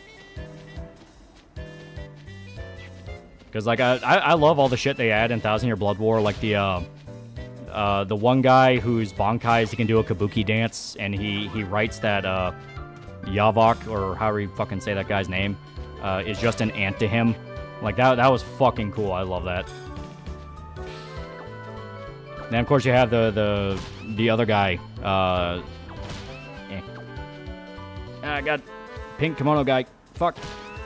You have his bankai where he does the whole ocean thing. Like, that was fucking awesome.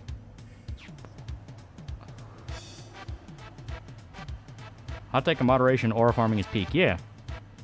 I was like, you gotta aura farm. It's just about knowing when to aura farm. See the 1994 Street Fighter anime? I think like once, yeah. And then Quincy's question, the lack of security, Yamamoto is like, I'm here, there's no better security. Yeah, it's so fucking good.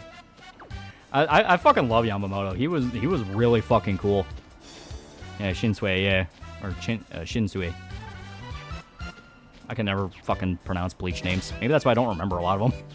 Because, like, I don't know how to fucking say that. I don't need that.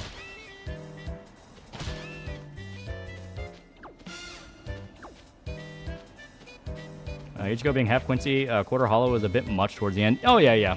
Like I said, every big shonen has that issue of their main character has to break every fucking rule they establish. All of them do it. Naruto did it. DBZ does it all the time. Bleach does it. Yu Yu Hakusho kinda did it. Fuck's sake, One Piece, they made that a literal mechanic of Luffy when he goes Gear 4. He just straight up becomes a cartoon character and can do whatever the fuck he wants. I just can't pronounce names in general. That is true. No, Ichigo, you can't jork with the force of 1,000 peanuts, jorks with 10,000. There's a novel concept. You guys are just really fucking good at fighting. Yeah. That's Gear 5. Yeah, Bleach has proved mixed species children are OP. Did Hunter break their own rules? Kinda. Hunter x Hunter does it by just completely changing the combat system all the time. As soon as they learn one, oh, guess what? We're not using that system anymore, loser. We're using this one. And it's like, fuck you.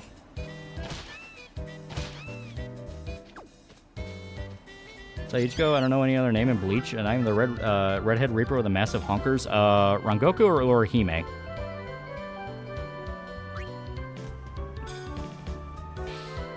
Page that fucked me up was in HNK when they break out of jail and the giant twins sacrifice themselves for the party, and Kenshiro cries as he run past because he could have broken the boulder and they didn't need to die. Yeah. JoJo break the rule? JoJo breaks the rule more than once. Yeah. Stuff like JoJo explicitly breaks the rules because they don't really have rules to begin with. It's mainly just power by power. Gear 5 Luffy is basically Cartman's anime persona. Bullrock, he has lots and lots of powers. No, I mean, he is literally a cartoon character. That is the gimmick with him. Like, look up the scene where he goes Gear 5 for the first time. He is just straight up Daffy Duck. And that was the whole point. I wonder if there's a shonen where the whole fighting system gets broken by a guy with a Glock. Yeah, same with Naruto, Orange, and Strawberry Waifu, yeah. Yeah, Jotaro learned time stop at the most opportune time.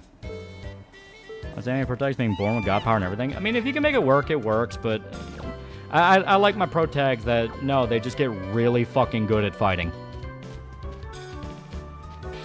Yeah, rubber hose animation, yeah.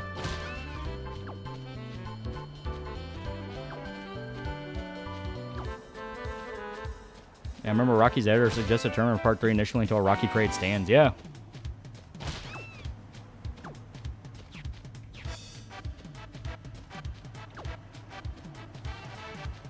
Here we go.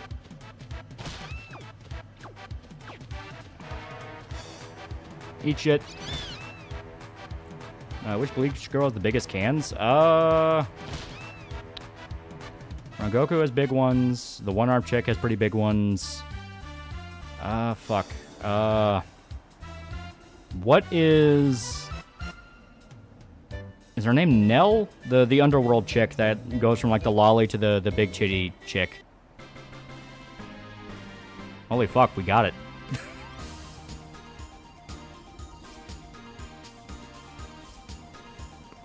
13 no birds. We did it just talking about Bleach. Yeah, Nell. Yeah, that's what I thought. Shota really likes Nell. The fuck do you mean, Turbo Ether?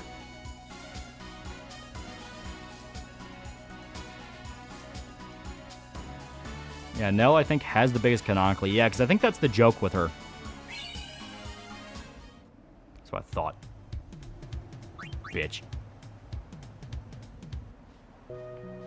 Yeah, it's Nell Isle. Yeah, but everyone just calls her Nell. You went with the power of boobies. Alright. So, we have the Sun Sigil and the Sun Crest. Theoretically... I get to Titus. Alright, so it's still... Okay. And now the Orihime replacer. Then you have Harible, who's voiced by Laura Bailey. Oh, fuck. We're so back. Fuck, I forgot about Blitzball. Rukia Best Girl on Bleach. She's pretty good. She's not my favorite. At least in the sense of like, oh, that's totally who fucking Ichigo should have gotten with. It's like, no, I like the fact that she had her own whole thing going on with Renji. It's like, I like her more as like a little sister character. She works. Get the colored ball already, nega, yeah. Yeah, get the colored ball.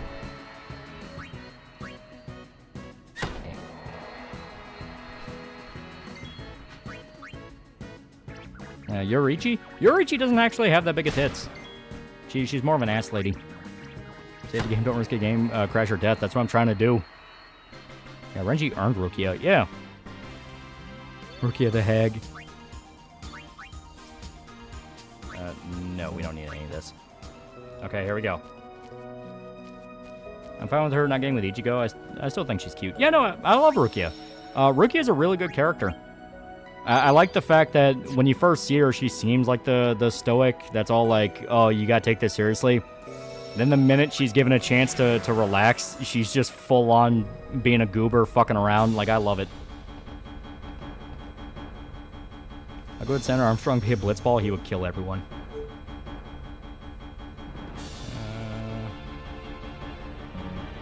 Here we go.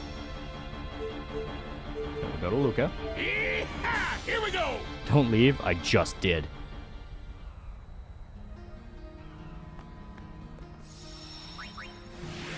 I would have been fine with Ichigo. Hadn't gotten with Rukia as long as he got with Tatsuki. I just don't like Orihime. Yeah. Reload the save. Unironically, I think we actually do.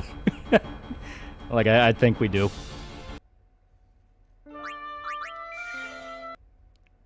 Also, you check out the Nightmare Pack I sent you? Yeah. I haven't played it yet. I was playing a little bit of Left 4 Dead 2 earlier, and I was trying to get a feel for it because I wanted to feel I wanted to get a feel for the game before I mod it like that, because from what I understand, Nightmare Pack does a lot of gameplay changes. So it's one of those of, I don't want to end up fucking myself over. I at least want to get used to how Left 4 Dead 2 feels. You save after getting? Oh yeah, we saved. We 100% fucking saved. Oh, I never played Left 4 Dead 2. No, there's a mod pack called Nightmare, which completely changes up a lot of how Left 4 Dead 2 works. And because of that, I wanted to get a feel for the game and kind of remember how Left 4 Dead played before modding it to that extent. Let me ride the Chocobo. No, the Soul Reapers aren't really good guys. The original ones were a bunch of murder hobos. Alright. So I'm pretty sure we go over here, and it will activate. I look Orihime, I've never gotten to hate. I mean, she's fun. I like her. Yeah, as much as a big Ichihime shipper, I am at this point with how it was done. Like, that's it. I'm happy, but that's it. Yeah. Nightmare Pack is extremely hard. All HUD elements except ammo counter for the weapon firearm witches can kill you one hit. Fuck you mean I can't go down there? Fuck you.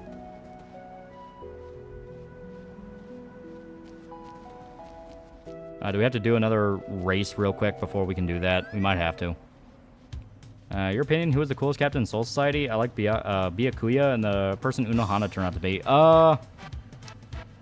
Rukia's brother starts off as like a fucking asshole. Like just a complete fucking dick. But by the time you get to 1000 Year Blood War, he's pretty fucking cool. Like, I really like his Bankai. I really like his powers. The like, not quite flower petals, not quite, like, just big swords. Like, I thought that was dope. My beef with Orihime, she's way too cliche, a female love interest. Yeah. Alright. So, wait a minute. Okay. I'm trying to remember. Okay. So, when it's win one race, does that mean we go back to that temple we were at before in race, or do we do the thing here? Because I think it may be the latter. Yeah, Byakuya. Yeah.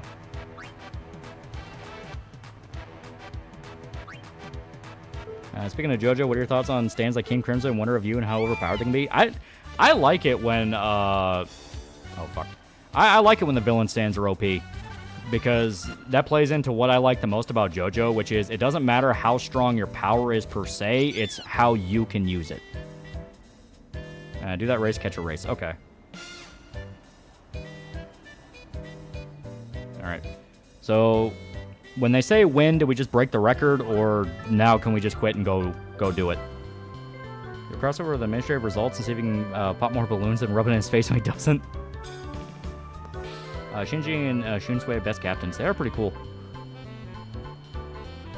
Bo's biggest failure of Bleach is relying too much on generic character tropes. Yeah, Byakuya breaks his sword down to smaller blades that look like cherry blossoms. Yeah, I fucking love that power. It's really cool. Restan Invincible, you a fan? Comic show either? Yeah, I really like it. It's beater time at the end of the catcher race. Okay. So just do one more and make sure to get there before her.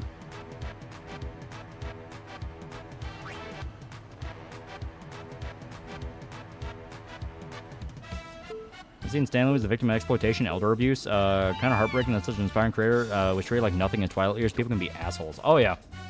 It is a fucking tragedy. You have that documentary made about it where it's all about how they fucked with him towards the end of his life. And people were trying to, like, shit on the guy making the documentary, going like, oh, you were going to film all this and not even report it? And then the director basically came out and said, I fucking did. That was the point. I was the one that leaked the rumors this was all happening in the first place, and nobody fucking took it seriously.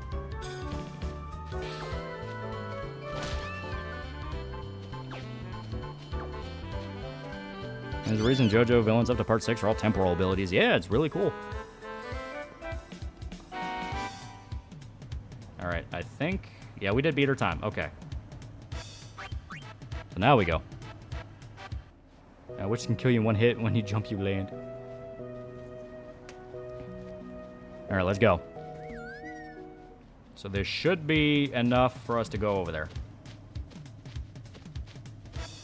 Yeah, they stole off vials of Stanley's blood. Yeah, it was inhuman. It was just inhuman. What's the point of winning this race again? It's how you get Titus's ultimate weapon. And he's still down there. Alright, just for clarification's sake, just to make sure nobody's confused, do we go down here to activate the weapon, or do we go down there to get the weapon? Because I already have Titus's weapon. It's the Khalidbalg. I already have that. Like, I made sure to pick up that before we even started any of this, because I knew I was going to need it. Sure, the Joestar family is descended from Jesus? I'm pretty sure. I go down there to get the weapon, as I was asking. Yeah, I already had the Khalidbalg. Yeah, send autographs with his blood to up their value, yeah. Yeah, then you're good, yeah. Back to weapon, go back to the tree, Macalania. Exactly, okay. Just for clarification's sake, it's like, yeah. I wanted to be absolutely sure, because it's like, hey, I already got this done. I need to make sure that there's not another step before we leave. Rukia and Yoriichi are best girls, and Ichigo should have been with either of them. Yoriichi's great. Like, she's fucking awesome. Every time she's in a fight, even if she gets jobbed, because Yoriichi kind of has a little bit of the Piccolo effect, all her fights are fucking cool. Does her family descend from Jesus and gets a double dip when Johnny absorbs part of Christ's body into him? Okay, should be... Where the fuck is Macarena? There it is, Light Macarena. Yeah! Here we go! Sorry about misspelling. Nightmare Pack is extremely hard. All HUD elements except ammo counter for the main firearm are gone, and which can kill you one hit. Yeah. Alright, now we'll do a new save. And I'm pretty sure... Yeah, I'm pretty sure we just go back to that same place we got the Celestial Mirror from. I'm pretty sure. Yeah, Yoriichi had a lesbian stalker fangirl. Enough said. Yeah, Soy Fan. There was an Evil DLC. 7 had some pretty fucking good ones. But being able to go back to the Spencer Mansion in 5 is really cool.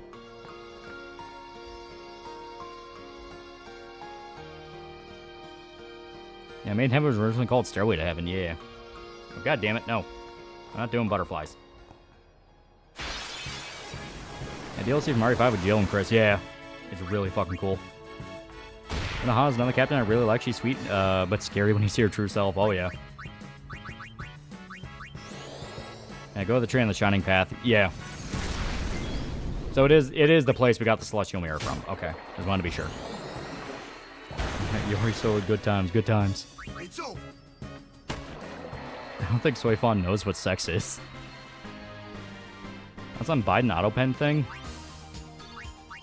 He's a dumbass for thinking a pen can write. What a fucking retard. Like on Resident Evil 0 could low key be called DLC. To a degree.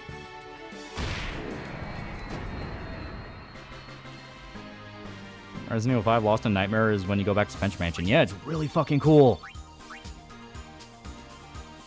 No, we don't need that. Yeah, Soifon's cute. She's pretty good. She's pretty good. She starts off as like a massive bitch, but then you understand why. JoJo powers, you can make bubblegum bubbles anywhere. That's a weak power. Your lungs are now filled with gum. Yeah. That's a big thing I like about JoJo. It's explicitly the guys with the dumbest sounding powers usually have pretty good fucking ways to use them. Instead of replay FF1 to 4 to the Game Boy Advance have extra content. Do Game Boy Advance version, they have extra content. Okay. Isn't there a white-haired Soul Reaper lady that's like really tall? Yeah, I'm pretty sure he's got like really short hair. Also think she's dead. I think she dies in 1,000 Year Blood War. I think she's one of the people that gets sniped by the one asshole. God damn it, I fucking hate the butterflies.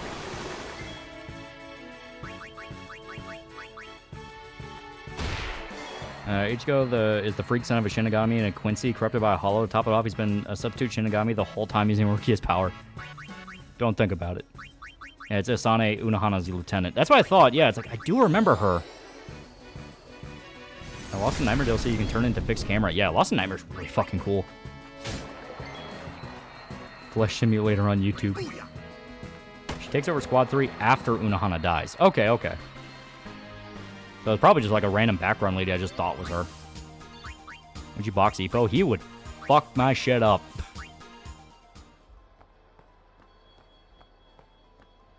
Like, Ippo doesn't always win, but even the guys he loses against all say, that motherfucker could have killed me.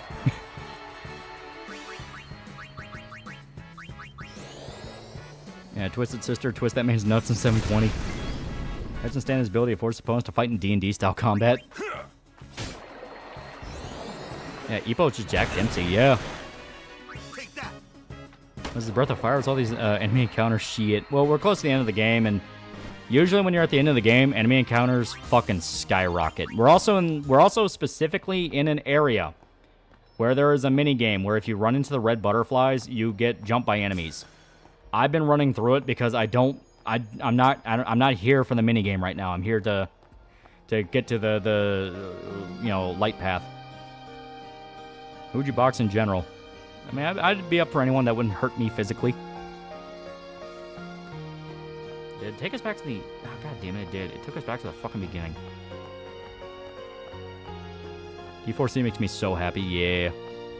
I thought they missed an opportunity of making Byakuya the husband of Rukia's sister. They should have made her his daughter. They had to abandon because his wife was commoner than found.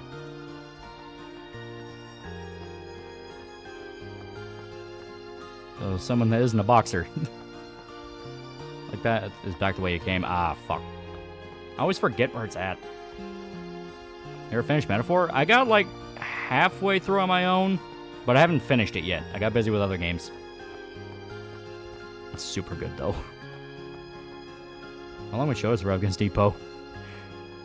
Ippo hits really hard. Like that's Ippo's entire gimmick. He hits like a fucking truck. Here we go. So yeah, I think we just go back to the area we got the Celestial Mirror. Ippo literally makes most of his opponents retire after his fights other than his main rivals. Yeah. Like, about the only guy that whooped his ass decisively was, what's-his-face with the heart punch.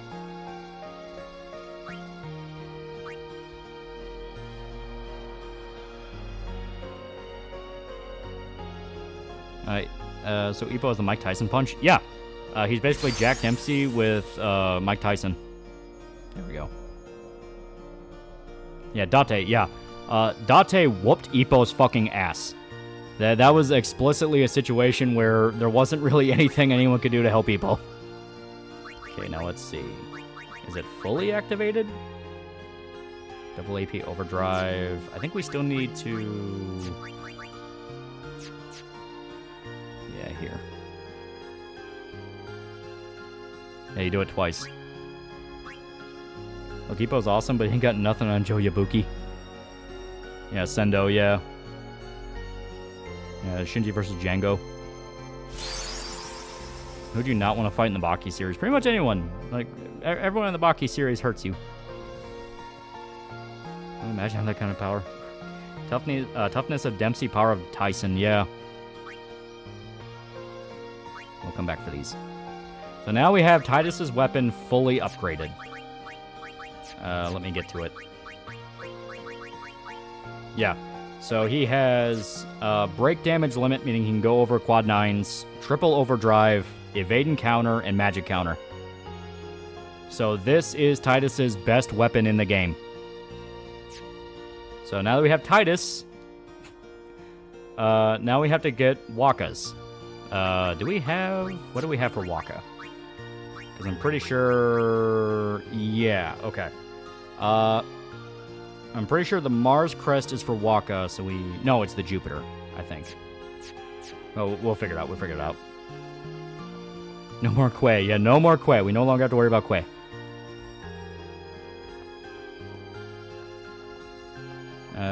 Speaking of Ippo, he's boxing again. Oh. We had 2 cats. Their names respectively with Patrick Dempsey. And gimmick is it does more damage the closer he is to max HP. Yeah. Oh god, that gay YouTube Bob copy pasta is back and it's on Steam. Literally every workshop item. Comment section is flooded with them. I think if they make Devil May Cry 6, it'll only focus on Nero or have the multiple characters again. I'd like to see them address if Spar is still alive somewhere. I would love it to have like an actual official like play as Lady and Trish route in the game. Not like Devil May Cry 4, where it's more of just like a side thing you can do for like the remaster edition. I mean like an actual like, no, they're part of the game and you have to learn how to play with them. Sendo as of late has become a fucking demon. Like he full on looks like Devilman in some silhouette shots. Here, we're gonna save. You ever hear that story of when Kubo got a fan letter from a kid dying of cancer? Kid basically told Kubo to hang in there and to continue to bleach the way Kubo feels it should go. Man, that's always sad. That's always sad. I always laugh at the Ippo brain damage arc. Yamato Damaishi Ippo. Get the oxygen. Never protect your brain. The worst trainer.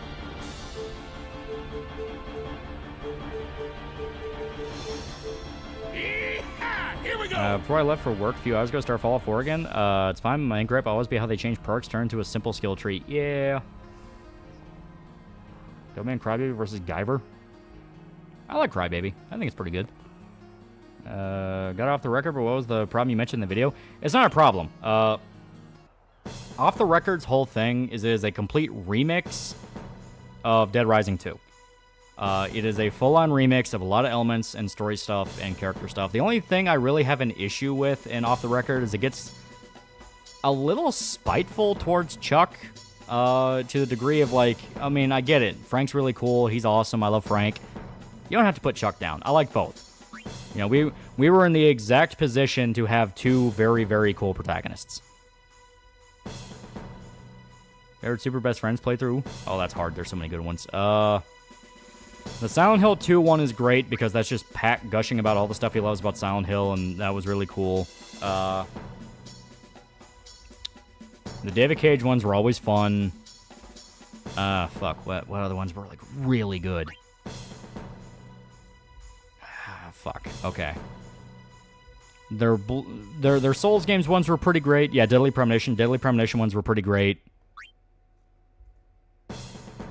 Okay, here we go.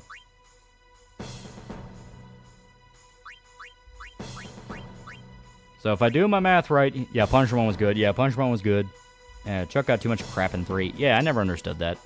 Love their Disaster Dave Crisis playthrough, yeah.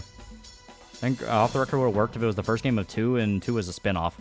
No, I'm happy with the way they did it, because there are a lot of fun in-jokes in Off the Record that specifically mention stuff about 2.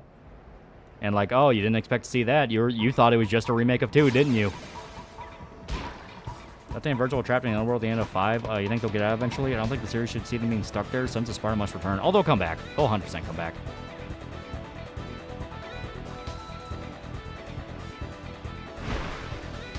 There we go. Snow as Tom hasn't uploaded to a second in streaming channel for a month. Coincidentally, same time as Destiny's Revenge porn was leaked. Blitzball, brother, we back. Our first Super Best Friends play video were their Eyes of Heaven videos. Yeah. There were so many good fucking playthroughs they did. Balance Jack would never be officially localized, unfortunately, because they're cowards. They are cowards.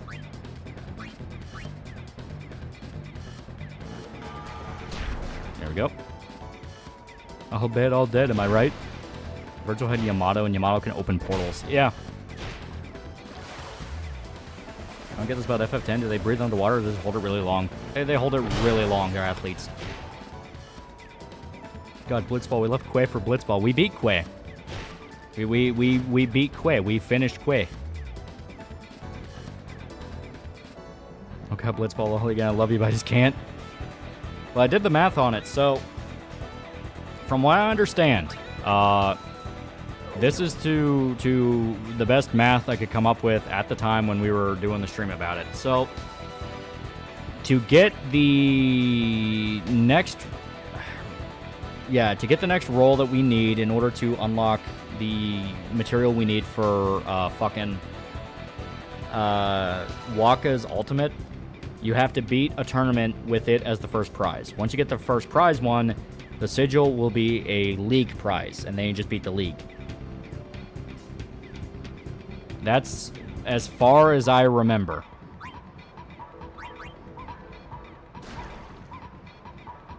Someone wants to say about MK1, how Ghostface be able to fight Omni-Man, let alone kill him? Because it's fun.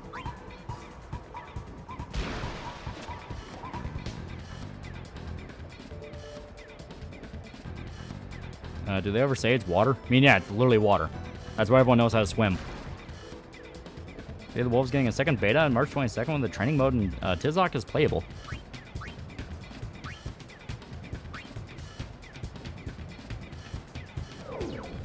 Yeah, it's a video game. Yeah.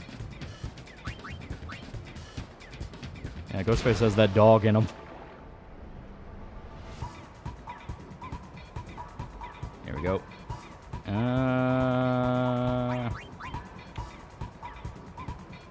Risky.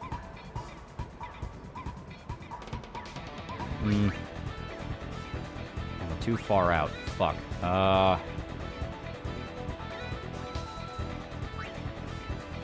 Here.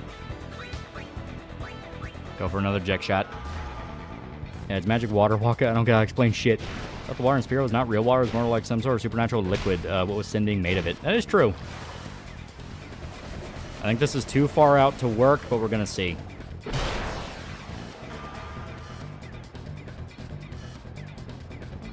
Yep. Okay. Physics of Blitzball. Yeah, we have 20 league games to play since this is game 1 of 10 in season, and 3 more to win the tournament with the status reels, so 23 games. Yeah. And that's if it pops up when it's supposed to pop up. I get that same question about Joker. How was he able to fight half the people in the roster, especially fucking Spawn?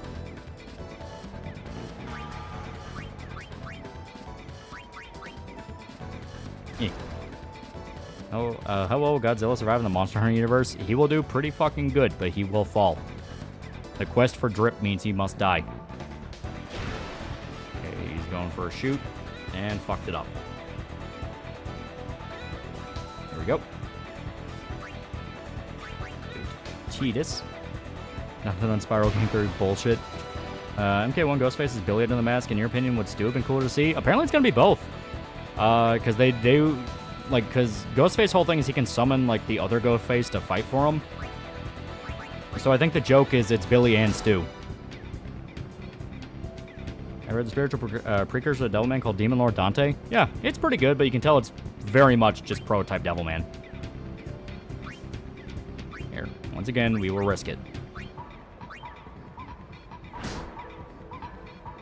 Can't hear this music in my nightmares.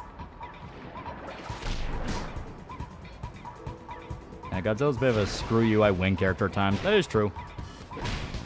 It's like a special arc in the movie Abyss where he can breathe through water. Hero's basically Jon Snow, badass warrior. His dad's sort of a prince who has white hair, never knew his mom, loved a red-haired girl closer to his uncle. There we go.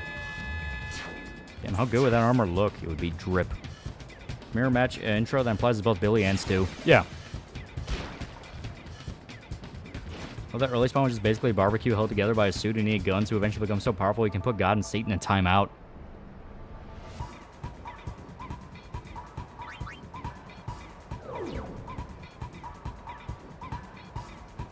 Here we go.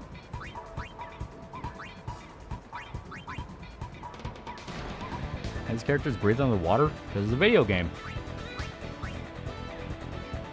Yeah, I don't know what the fuck you guys talking about. We had to bear with the Chocobo theme mixed with horrible homing missile birds.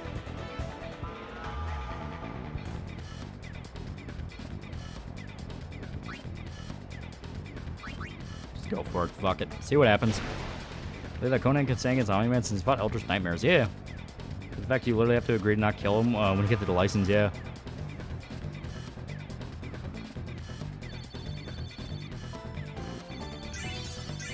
There we go. And he would never escape Blitzball Purgatory. Did Billy actually wear the costume in the movie? I always assumed Stu was the one in the costume and Billy was the one making the calls. They traded. You can tell in certain scenes which one's which.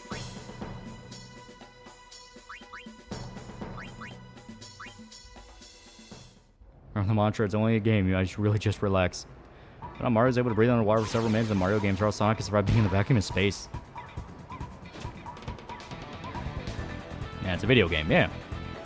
Finds part of JRPGs doing the minigames just when the world's ending. Save the world, now I'm gonna play this shitty arcade game. There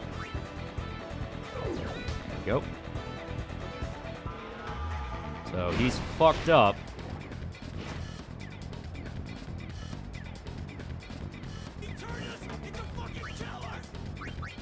Red Girl Sidebox, no, the joke is that Ghostface is backed up by actual MK characters wearing the masks. It's Kira and Cobra, he hired them. Oh, that's pretty funny then. That's actually pretty funny.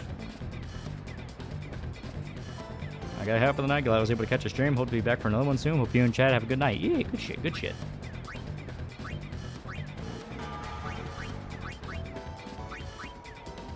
To be fair, Sonic is basically E-rated to Sora, considering how many gods he's bested. Yeah, Billy gives Stu a knowing look after he kills Tatum when he gets to the party. Yeah. Like I said, they trade back and forth which one is Stu and which one's Billy. I think the teacher was Stu because Billy was gonna whack Stu's girlfriend. The girl at the very beginning was Billy. Like, they kind of traded back and forth on who they wanted dead. First girl never stood a chance. Billy and Stu were waiting at both doors, which you only realized at the end of the movie. Yeah.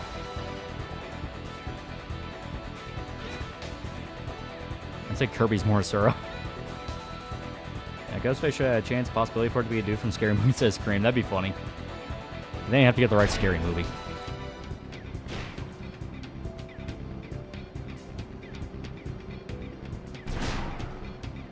That I should mention again, but your Dead Rising 2 video is pretty awesome. Hell yeah. Glad we're running out of time. Meteor's getting closer. Shut up, Tifa. I want to play more Back at the Golden Saucer. Give me more coins. Yeah, I mean Principal. Yeah, it was flat out the Principal, yeah. Gotta love Henry Winkler. Great actor. Okay. Gonna use Venom. Barely survived it. Goofy's best Ghostface. No way, Hedgehog could actually talk and wear sneakers. What is this nonsense? Yeah, let's be honest, LeBron would dominate the minigame. Scream 1's still the best movie out of all. I do love it a lot. Scream 1 is still probably my all-time favorite. Just because it's one of those where it's so simple, it's brilliant. Where, like, every single question you can ask, it answers. Where it's like, you know, how could they be in multiple places at once? Because there were literally two people. There's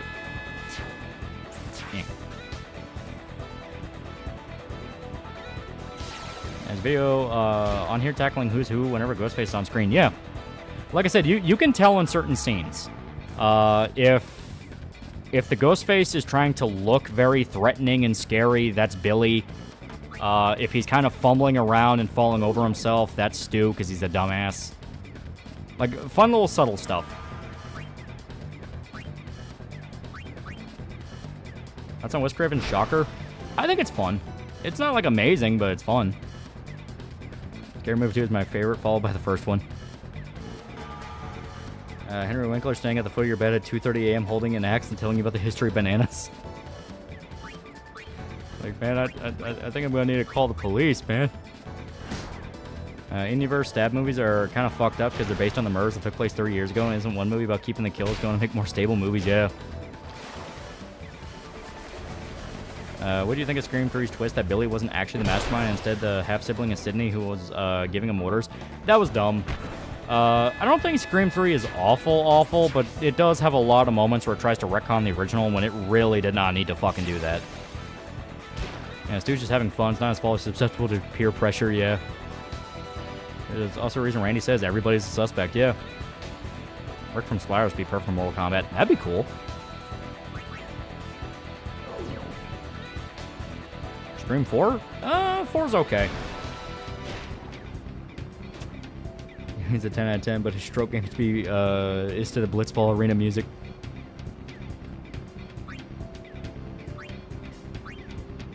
Stu was a weird character. He acts normal at the start, then turns into an insane idiot at the end. Well, he was always there. Like, when you watch through the movie again, you can see how blatant Stu was as one of the killers. He's best friends with Billy. He always sticks up for Billy no matter what he does. The minute Randy starts going like, man, I wonder who the killer is, Stu gets very confrontational and defensive and going like, well, why the fuck, why would you suspect one of us? Why would you suspect any of us? You know, that's crazy. Do you hate any Scream? Like I said, Scream 3 is not amazing by any definition. Just because they say it's not awful doesn't mean that I'm particularly fond of it.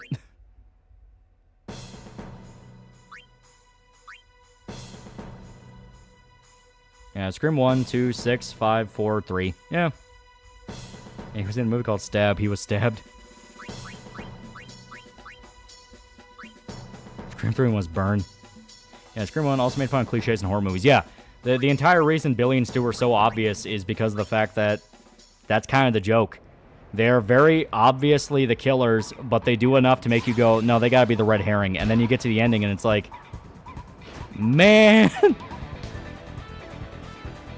It's been a while since I've seen the movie, but why Ghostface want their victims dead? It depended on the movie. Scream 1, it's personal vengeance against Sydney. Because her mom slept with Billy's dad and ruined Billy's family. So he basically wanted to concoct this whole scheme to ruin her life.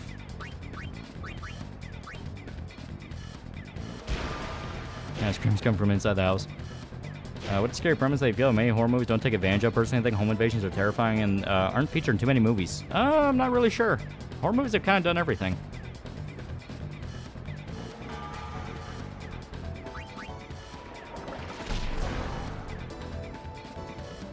Yeah, Scream 3 is best unintentional horror comedy. Yeah.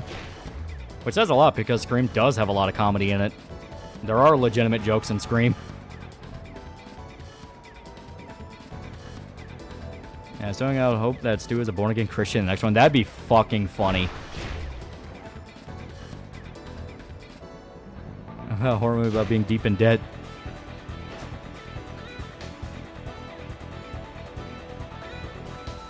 Alright.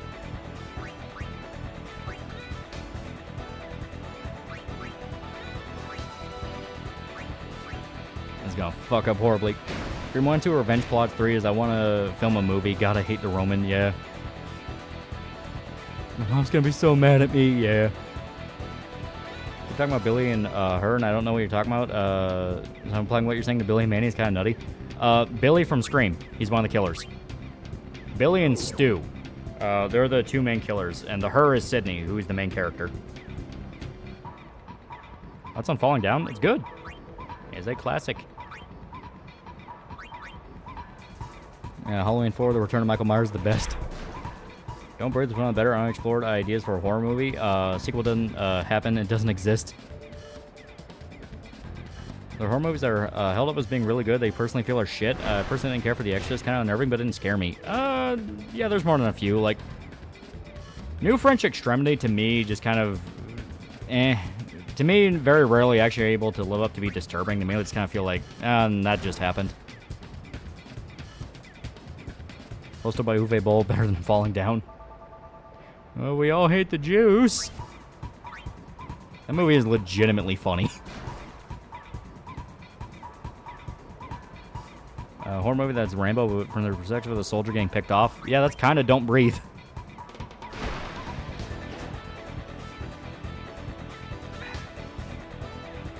Except for the new scary movie, could be funny.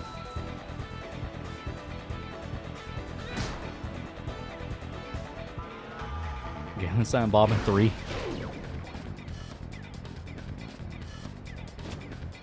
Gothic horror is the best genre of horror when it's done right. Most of them are boring as sin. When done right, can be amazing. Yeah. Yeah, Don't Breathe gets weird. Yeah. The whole thing at the very end of the movie with he wants to rape the chick always felt like they got halfway through the script and then they're like, oh fuck, we made a horror movie where people just completely, fully want the teenagers dead. We gotta find a reason to make them sympathetic. So then they do the whole, like, oh, he wants to rape the girl and replace his daughter thing.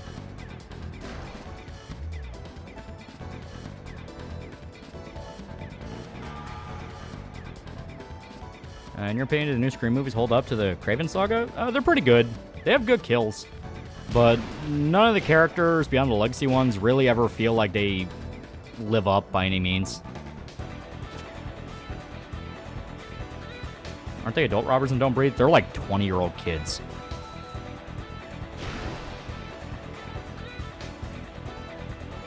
Which Halloween movie is your favorite? I like the original. I think a villain and bad guy needs a sex dungeon. Most of those French horror movies just feel like they're rejected ideas from music videos or fetish flicks. It tends to be.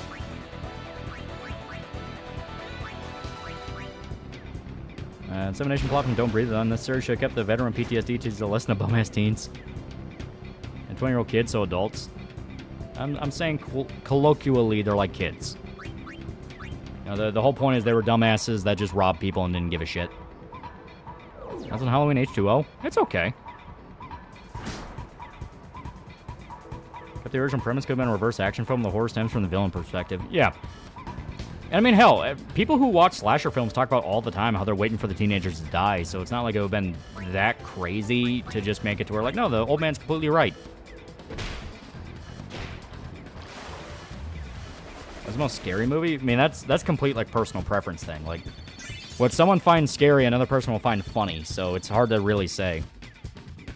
The most I'll say is stuff like Ju-On and... yeah, Gonjiam Haunted Asylum. Like, those are the movies that tended to get under my skin the most. And Don't Breathe 2 suggested he caught the girl again and inseminated her. Was it that, or was he just picked up a random orphan off the street? I don't remember. It's been a while since I've seen Don't Breathe 2, and I haven't really had any desire to watch it. Like, it kind of fucks me up, because, like, Don't Breathe 2 just going with the idea of, like, oh, yeah, no, he's the main character. He's the badass. Like, oh, that's pretty cool. Then you watch the movie, and it's like, they really did not know what the fuck they were doing with this, did they?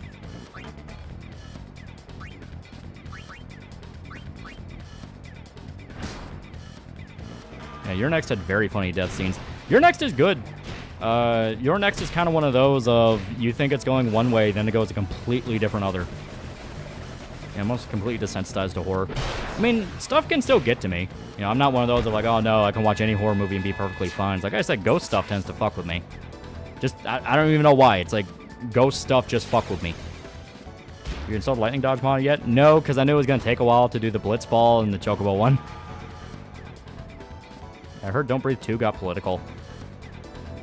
Sort of, not really. It's weird.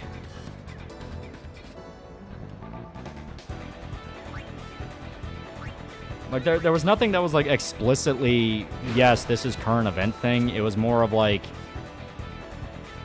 fuck, I don't remember a lot of Don't Breathe 2 now I think about it. It was more the fact of they just point blank addressed the fact of, yeah, the old man was a rapist in the first one. I don't miss anything, I don't punch, yeah. How do you feel about The Circle? Which movie is that? Because I'm thinking of one, and I want to make sure it's actually the one I'm thinking of. Is that the one where it's the crowd of people all on the spots, and if they move from the spot, they die, and they have to vote on a person to die every minute? Because if it's that one, I've seen that one. What's that idea of a story of a reverse slasher where a bunch of vampires get hunted by something supernatural? They are supernatural, sure, but it's a Lovecraft level. Yeah, it's Circle. Okay. Yeah, I've seen that. It's pretty good. It doesn't quite live up to the absolute pinnacle of... if you want, like, character study, gimmick, sci-fi, horror story... I can say with full confidence the best one is still probably Cube. Cube, hands down, is still the best absolute, like, horror movie with basic premise, but is talking about a lot more. I don't know why I just got an ad of a Jewish guy reading the Torah. Eldritch existential horror still gets to me. I mean, it's pretty cool. Your opinion on Leprechaun movie series? Want to hear your opinion on the Hood movie? Oh, they're funny as fuck. First, like, 2 Leprechaun movies are genuinely funny, and they're trying to be funny. Later on, they just become so bad it's good. Which Cube movie? Cube. It's literally just called Cube. The basic premise is a bunch of people wake up in this massive cube made up of different little boxes, and they have to find their way out of it, but the cube is filled with traps. You watch a slash movie about a cannibal rabbi? And if it was done well. Circle's new theme of Bedman and Guilty Gear Strive, reading the words, made the guitar riff play in my head. I also just remember Mitten Hand Spider.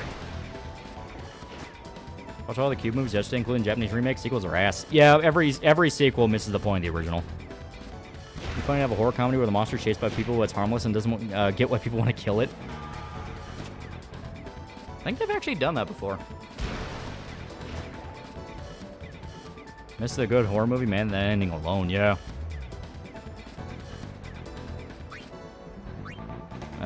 What's the movie where it's a reporter following with a firefighter team and they get locked in the apartment complex and a zombie outbreak breaks out? That is Rec, you know, REC. Or I guess you can just flat out call it Record. And it has a English remake called Quarantine. Watch Rec, don't watch Quarantine. Quarantine's not that good. Boy, definitely had freaky moments in it, mostly because I think the director or whomever knew how long or hold a shot. Oh yeah, Boy's great. And work is free. Go to the airship and recruit him after this. Well, we have the team we need for this, so we're perfectly good on that. Now it's literally just we got to make sure the prize actually pops up when we need it. Just take them all, Titus. You're a big man. Take all those men. Doesn't the Talmud literally, I mean, literally shit on Jesus? I don't know, a fucking idea. I don't think about Jews all the time. Quarantine was fine. That's the problem. It's just fine. And the original movie is so good. Rex the Italian one, right? I love that movie. It's Spanish, but yeah. Paragraphs, $5. A VTuber, Niaru Chu, watched Leprechaun 5's trailer and couldn't believe it exists. Missed the one Stephen King story, the crazy religious nuts, right. I've seen 1408. It's not that spooky, but it's good. Yeah, 1408's good. Like I said, I like horror stories where they start off as one thing, and then by the end, they kind of become more of a character study. I gotta crack my bones. That's why I really like Cube. I really like The Mist. 1408's really good. I like those. Where, basically, you know, 1408, gimmick is guys in a haunted hotel room that's fucking with him. And then you find out, oh, it's more about exploring his personal demons and dredging up the past he doesn't like to think about and torturing him with it. It's very Silent Hill. The Mist is all about, like, yeah, people are stuck in a little gas station trying to hide from monsters, but then you see how people rip each other apart because of that. Aren't the zombies from Wreck the End Times? It is straight up a demon.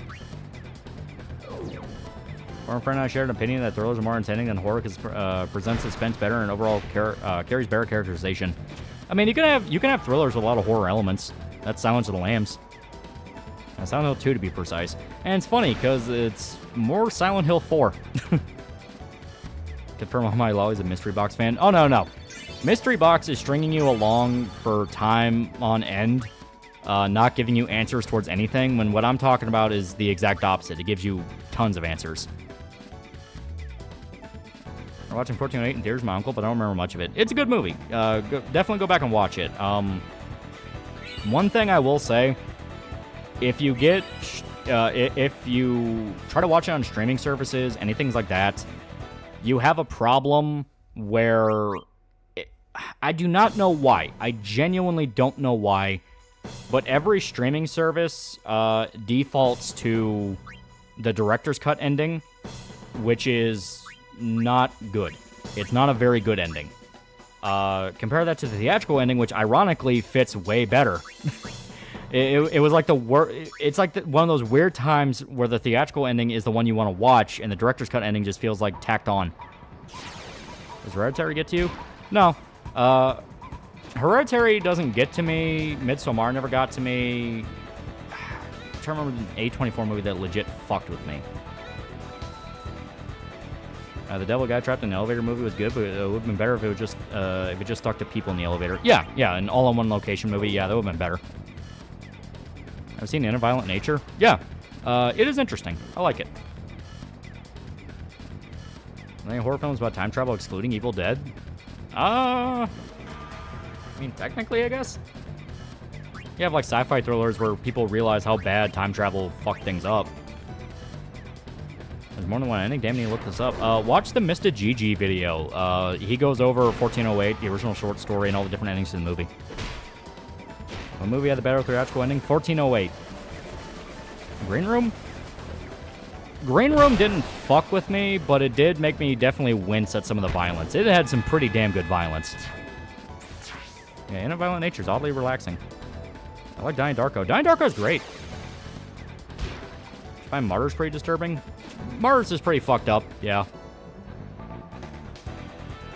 Happy Death Day used time loop. That is true.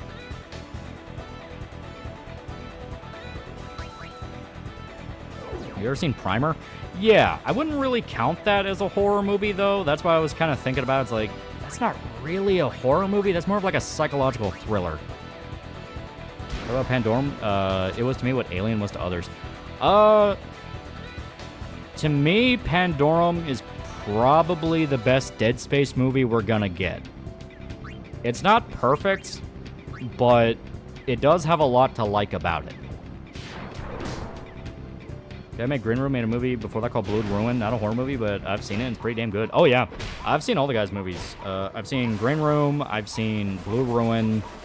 I've seen... God, what was the one that just came out on Netflix? It's about the guy who gets fucked over by the corrupt cops.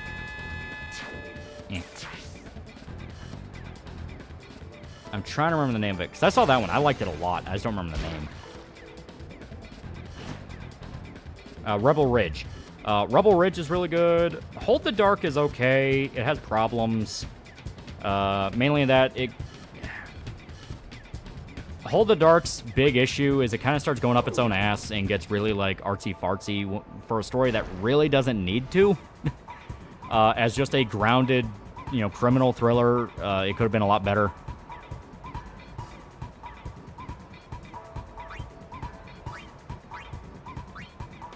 I fell asleep to Martyrs. It is long. Fire in the Sky has some pretty horror scenes, like Half Rotten Guy in the Alien Ship, yeah. I've seen Pulse's J-horror movie. Oh yeah, Pulse is great. Hold the Dark's that really cool shootout though? Yeah, it has the M60 scene, and that's the best scene in the movie. Train to Busan's really good. Oh yeah, Train to Busan's fucking classic. I've seen Drag Cross Concrete. Yeah, Greg Soller makes a lot of good movies.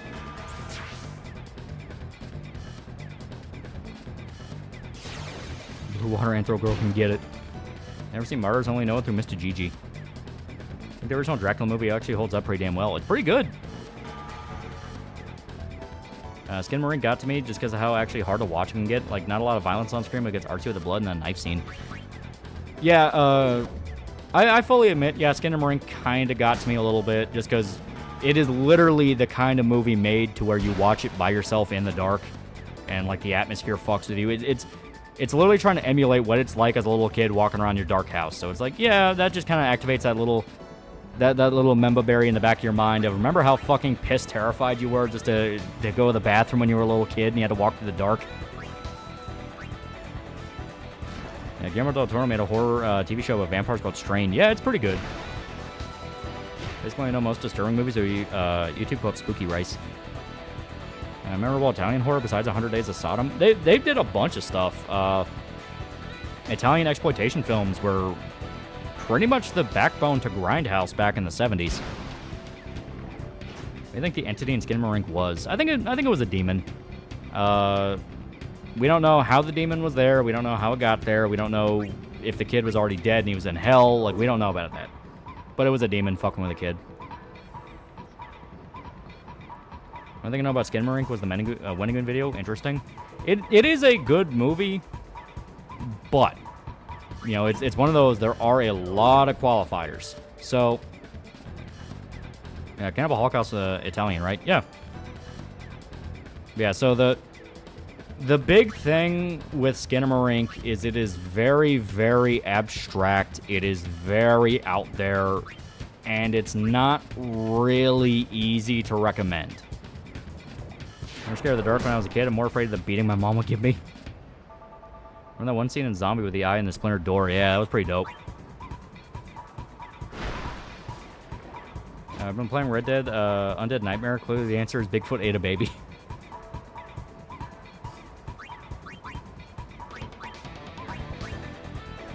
Ever seen the movie Case 39? I have not. I think the VHS series fell off at 3. I think VHS in general has the same issue that a lot of anthologies have, which is most of them are kind of crap, but that one really good short carries it. I need to check out Extra as a direct alien impregnation scene with a dad who's been mutated into an alien, returns to Earth and pregs later to rebirth himself. Yeah, I know that one. Red Letter Media talked about it. I hate berries and mushrooms, you fool. I remember needing a lava lamp to sleep at night when I was little because I was scared shitless of the dark. I didn't have issues with the dark when I was a kid in the sense of I could go to sleep in a dark room. It was if I had to get up and do something in a dark room. That's when I started getting the oh boy, ooh no type moments. Either Viera from 12 to be real, or I assume meant Viera, or Ronzo Girls be real. Viera, she looks more like a human. What do you personally find scarier, finding out demons are real or finding out vampires are real? Demons. Vampires can only do so much. Demons, they're not great. They're really not great. They can fuck with you in a lot of ways. Yeah, sister's still scared of the dark. Sora, Donald, Goofy count 9 technically because Rapunzel said Sora, Goofy, and Donald. I've never been scared of the dark, but I always scared of things in the dark. Yeah. How do you kill a demon exactly?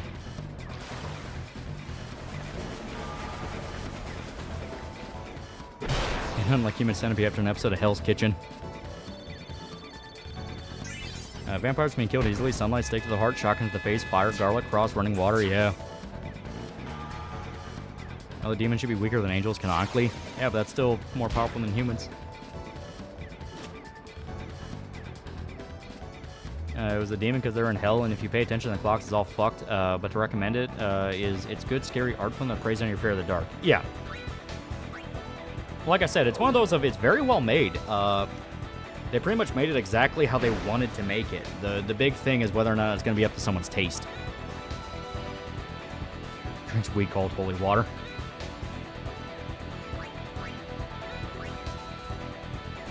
That was the reason why Nosferatu, Dracula-type vampires had so many weaknesses, because they were allegorical to rapists who, contrary to popular belief, were actually weak and pathetic. What did a vampire do against an M60? You killed demons by being really angry. The Rain Lady scene in The Shining fucked me up as a kid. Wouldn't even look at a dark bathroom. Oh, yeah. The Shining is one of those where I watched it as an adult, because I've seen it more than a few times. I saw it when I was a kid. And funny enough, I wasn't scared of it as a kid because I didn't know what the fuck was happening. So I was like, I don't know what's going on. This is fucking weird. Like, what is all this? So it didn't scare me simply because I didn't get it. Then I saw it when I was a teenager, and I was like, holy fuck, this movie's great. Then I watched it as an adult, and it legit fucks with me way more as an adult than when I was a kid. Because I could actually understand some of the tricks it does to fuck with your head.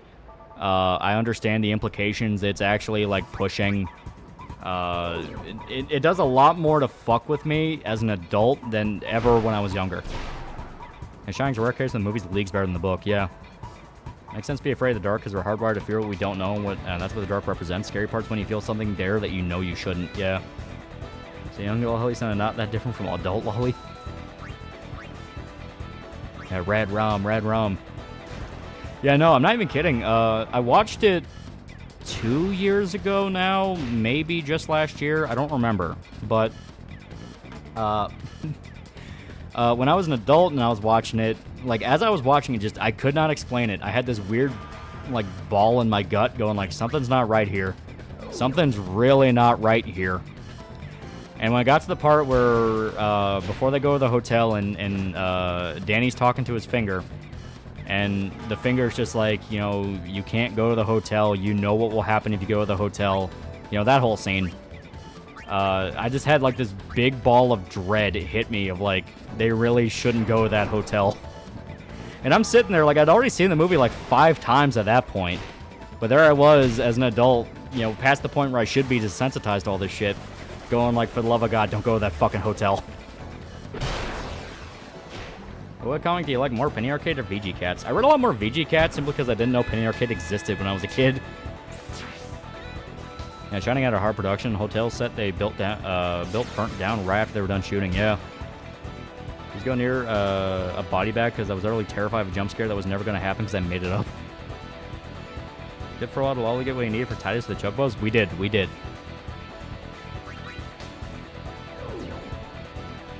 Being an adult feels a whole different, feels like a whole different story. It used to scare you, yeah. Also, I'm just realizing we're at like 6 points. It's weird because The Shining's kind of a comfort movie for me. I love the hotel setting. It is weird. Some people do describe it like that, where it's very comforting for some reason. Which, funny enough, that kind of plays into the movie a little bit if you know some of the implications and background stuff it talks about. Let's get camping in the middle of the woods at night. I'd be terrified of going alone, but if I'm with my buddies, I wouldn't give a fuck.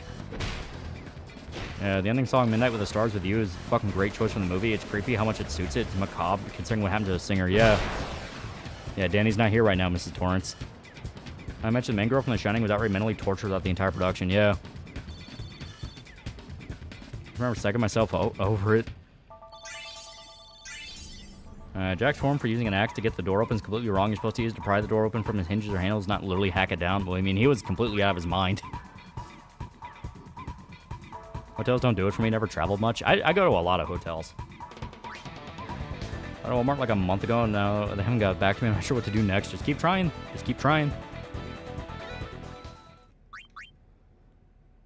Would you rather be in the woods with a bear or a woman? How pissed off is the woman? I saw The Devil's another good J-horror movie. That's Korean, but I get what you mean. Asian horror. I think any of The Shining, what do you think it meant? So, okay. I gotta crack my bones here, because I gotta decipher and analyze The Shining. You know, one of the greatest movies ever made. So, a big thing with The Shining that the movie doesn't really talk about, but the book, I'm trying to remember. I think the book does go into a lot more detail. Yeah, if it was me, it'd be in good hands. So the whole thing with the book and what's going on is every single person that goes to the hotel has been there before. If you pay attention to the picture at the very end, those are all guests that were at a specific party at the hotel a very long time ago, and they loved it there. It was the greatest time they ever had. And because the hotel is cursed, their soul will always want to go back to it. To the point that they will get violent if you try to take them out. That's what happened with the one guy who set his daughter straight. If you pick up on some of the implication going on with that. Yeah, pictures from the 20s, yeah. So for some reason, these people have just been reincarnating over and over again, and they always have the choice to go back to the hotel. Like, they can leave, but they want to stay. They need to stay. That's what Jack talks about with Danny, where it's like, I feel like I've been here, you know, my whole life.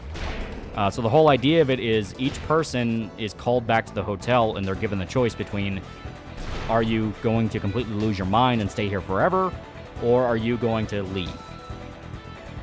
And the Hotel in Masquerade doesn't really kill you. What do you think of Dr. Sleep, the follow-up? I never really paid much attention to Dr. Sleep compared to The Shining, but I know it explains a little bit more about what was going on in The Shining. I'm going to usually get back to applicants after like a month looking through the internet. Tells me it takes longer than that. Usually, but just spam them. You know, spam them with calls, spam them with emails. Do what you got to do. The Blob remake's messed up. It's really good. Really good. So it's an allegory for any addiction. Yeah, because Jack's whole thing is he's an alcoholic. So it makes sense, you know, subtextually with that, where he's addicted and can't leave, and they want him to leave, and he gets more violent the more they fight back. Yeah, all work and no play makes Jack a dull boy. Yeah. That's the whole thing, is like they're trying to tear him away from his vacation, his paradise. Yeah. Jack has been there before and gets psychotic trying to leave. Yeah. In a previous life, Jack was there. That was the picture at the very end. Why the Blair Bill, that guy? Because it was a reference to the party. It was a big drug and sex party. When I was a little kid, did not like The Exorcist. I did start liking it, though, when I was a teenager. First time I tried watching it, I was laid up with a busted ankle. Aftermath, Begotten, The Blob, Braindead, The Fly, Guinea Pig, Flower, Flesh and Blood, Human Centipede 2, The Incredible Melting Man, Necromantic, Slime City, Society, Street Trash, Extra. You just listen off movies, you know? Was that the photo at the end just meant the hotel took his soul? It technically is, yeah. He didn't want to leave, and so he doesn't leave, ever. I learned about The Shining through Super Mario Sunshine. There's a boss in it called Phantomanta you fight. You fight it around a hotel, and the shadow of it goes over the hotel when you beat it. Name every movie ever made. The hotels that really closed up for a while in the winter and have a skeleton crew take care of it. Actually sounds like kind of a cool job. Maybe back in the 70s? I mean, nowadays, it's kind of crazy to think about, because, like, there's almost always people going in, no matter the season, but, you know. And especially weird for the Stanley Hotel, because, like, I think that was kind of like a... ski resort place or something. So it'd be weird that they'd be shut down in winter, but of course, at the same time, it's hard to get up there because it's winter. That's on the Jack sexually abusing Danny theory. I definitely don't think it's impossible, because the whole point in The Shining is exploring how Jack was a lot more fucked up than anyone suspected. And there was a lot of stuff with Danny that does kind of point to, oh, he's traumatized, but you don't really know by what, you know. The movie obviously paints it more as like just physical abuse, but you can see it as sexual as well. Because there is a lot of sexual allegory in the movie, with Jack being sexually frustrated. Everything around him revolves around sex, you know, that kind of thing. Chargo $2. Oh, you a movie fan? Name every movie. Movie 1, Movie 2, Movie 43. I don't buy Jack's sexual abuse theory. It's a fan theory, so it's one of those of, if it makes sense to you, it makes sense. I like a lot of the details around it, but it's not how I view it. Yeah, it was Mountain Hotel near a ski resort. Okay, yeah. Everything about The Shining was Scatman Crothers. Yeah, he was great. Yeah, Jack Torrance would fit right into Silent Hill, too. He'd just be Eddie. Yeah. Who'd win, Jack with his axe or James with his pipe?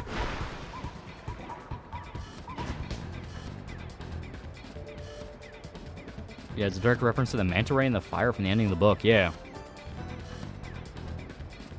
Yeah, I mean, the book just flat out spells out a lot of the supernatural stuff. But yeah, you know the manta ray burning up at the end of the novel? Yeah, it's Phantom Manta boss fight. Yeah. And Pusa were servants of the Greek gods of witchcraft. They were vampires with cloven hooves that practiced maleficence and seduced men. They were perfect for a horror film.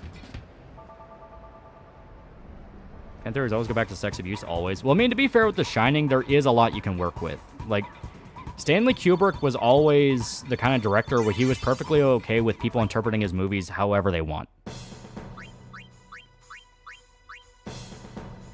Its ending song literally says what you're saying. A message tender, say, surrender all my love to you, and I will be remembering you, whatever I do, midnight with the stars with you. Yeah.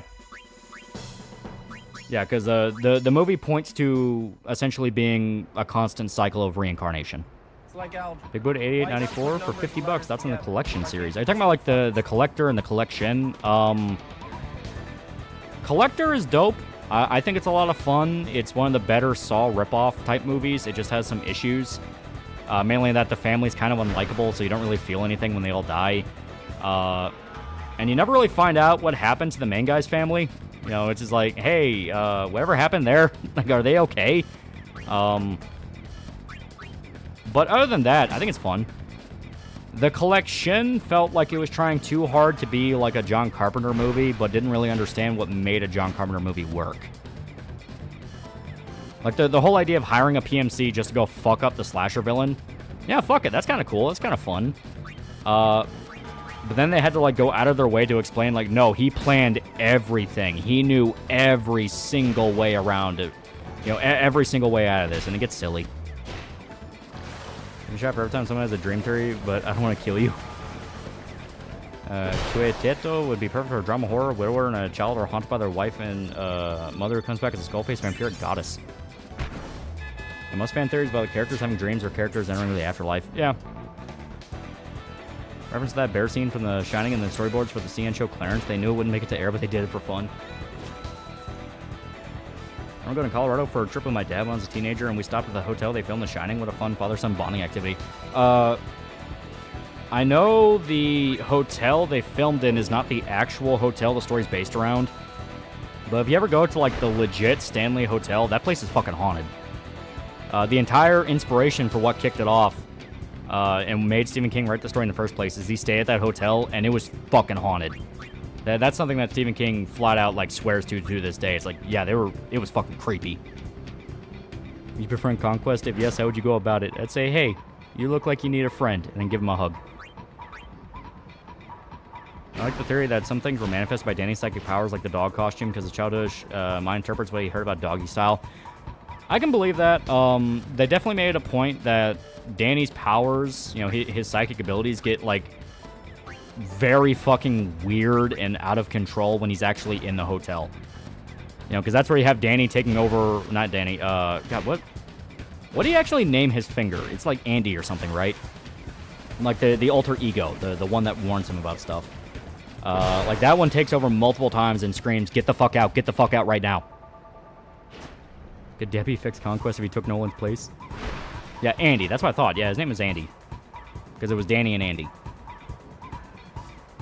No one can prove, but they'll swear up and down they saw a ghost. Yeah. Get Conquest a hamburger and a puppy. Works every time. Remember back when I was 8, woke up from sleeping in my living room and Adult Swim was on, playing Inuyasha. Was too damn scared to go to the bathroom due to the dark and peed myself. Yeah, Andy's his future self. Yeah. I think that's something Dr. Sleep talks more about, but you find out Andy is actually Danny from, like, the future. And he's giving himself messages based off his memories. Ever seen the Shining miniseries? It's okay. It is a lot closer to the book, so if you like the book, you'll be happy with that. I like the fact that the Kubrick movie is very different. I was trying myself sleeping in that haunted motel. What happened to the actress on the Shining set? Shelley Duvall? Kubrick treated her like shit.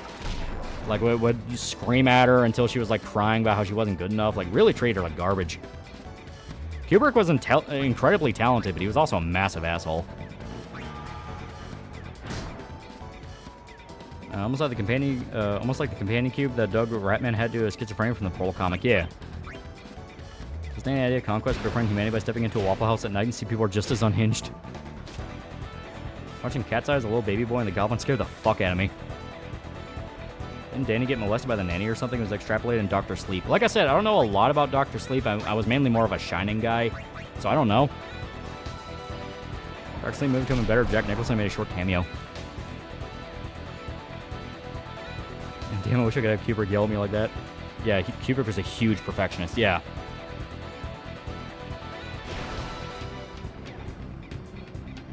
Not to mention, he sealed her in their trailer a lot, encouraged the other actors and set managers to be awful to her, just break her mentally. Yeah.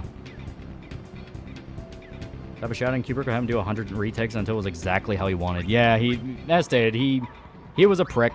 He was a prick. Incredible filmmaker, but a prick. Officer, you gotta do something. These kids are running a train on this girl down here. That's on Shining movie versus TV endings. I was so confused as a kid, not realizing it's two different things. Yeah, the actual the actual ending of the miniseries is based off the book.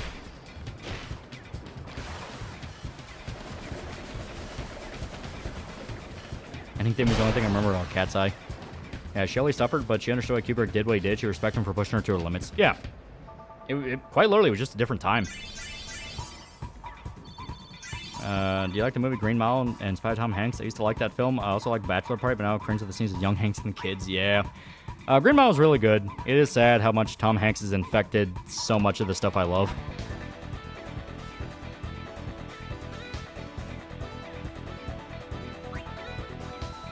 What did Jack Nicholson say to Kubrick when he treated Shelley bad? I don't know.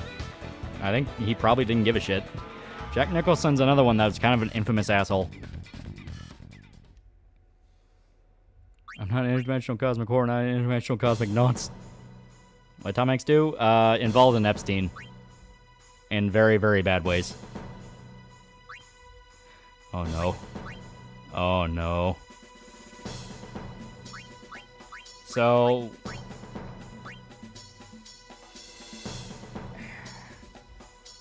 Kubrick was legit unstable. I mean, the guy demanded they go to the moon to make the moon footage more authentic. Dead Jack managed to show up to his son's graduation. What's your excuse? Green Miles movie I can never watch again because I hate feeling major depression. And I mentioned Tom Hanks as a Scientologist. Yeah. So the reason I went, oh no, is because I'm realizing, oh, that reel we're going to need to get Waka's ultimate weapon does not want to pop just yet. Because it's supposed to pop up in the tournament. It pops up in the tournament, and then you are able to get the last item you need in the league, because that's how it's supposed to work. And it's now been 2 tournaments and did not want to pop yet. The story's amazing if you think about it as 2 pedophiles fighting for Andy's love. The thing about Cat's Eye, specifically remember the goblin being a puppet instead of a suit.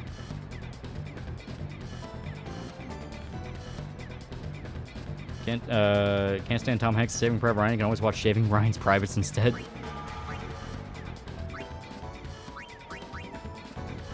Oh, it's Tom Cruise I was thinking about, not Hanks. And Kubrick not caring about people's interpretations, where some people's interpretation of Full Metal Jacket's pretty straightforward movie in my opinion.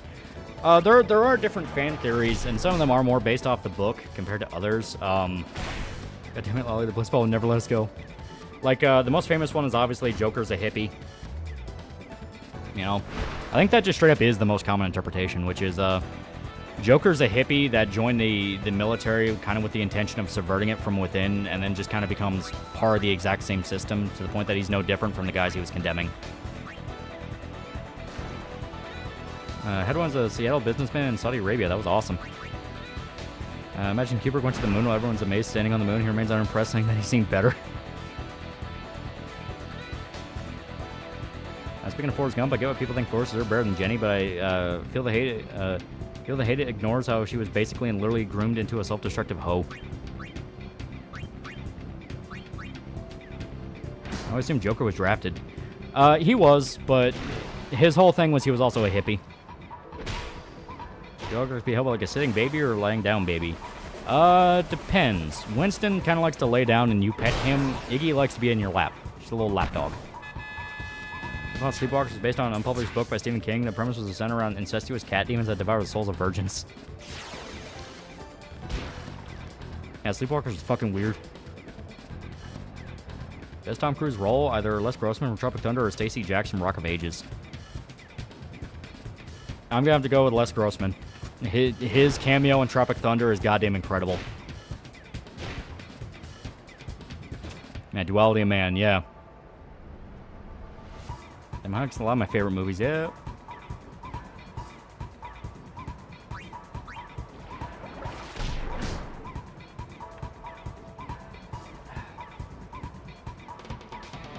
Best way they could have released the files during the awards. Have U.S. Marshal get on stage, say they're all they had the list and they're all under arrest. Yeah. Unfortunately, we can't have that. You can't rock the boat. Can't watch Forrest Gump and Green Mile within the same year. Hank Gumpisms come out in the Green Mile. Ever considered Joker to be a hippie since they thought he'd have fun killing in Vietnam? Okay, so I'll explain a little bit further of that.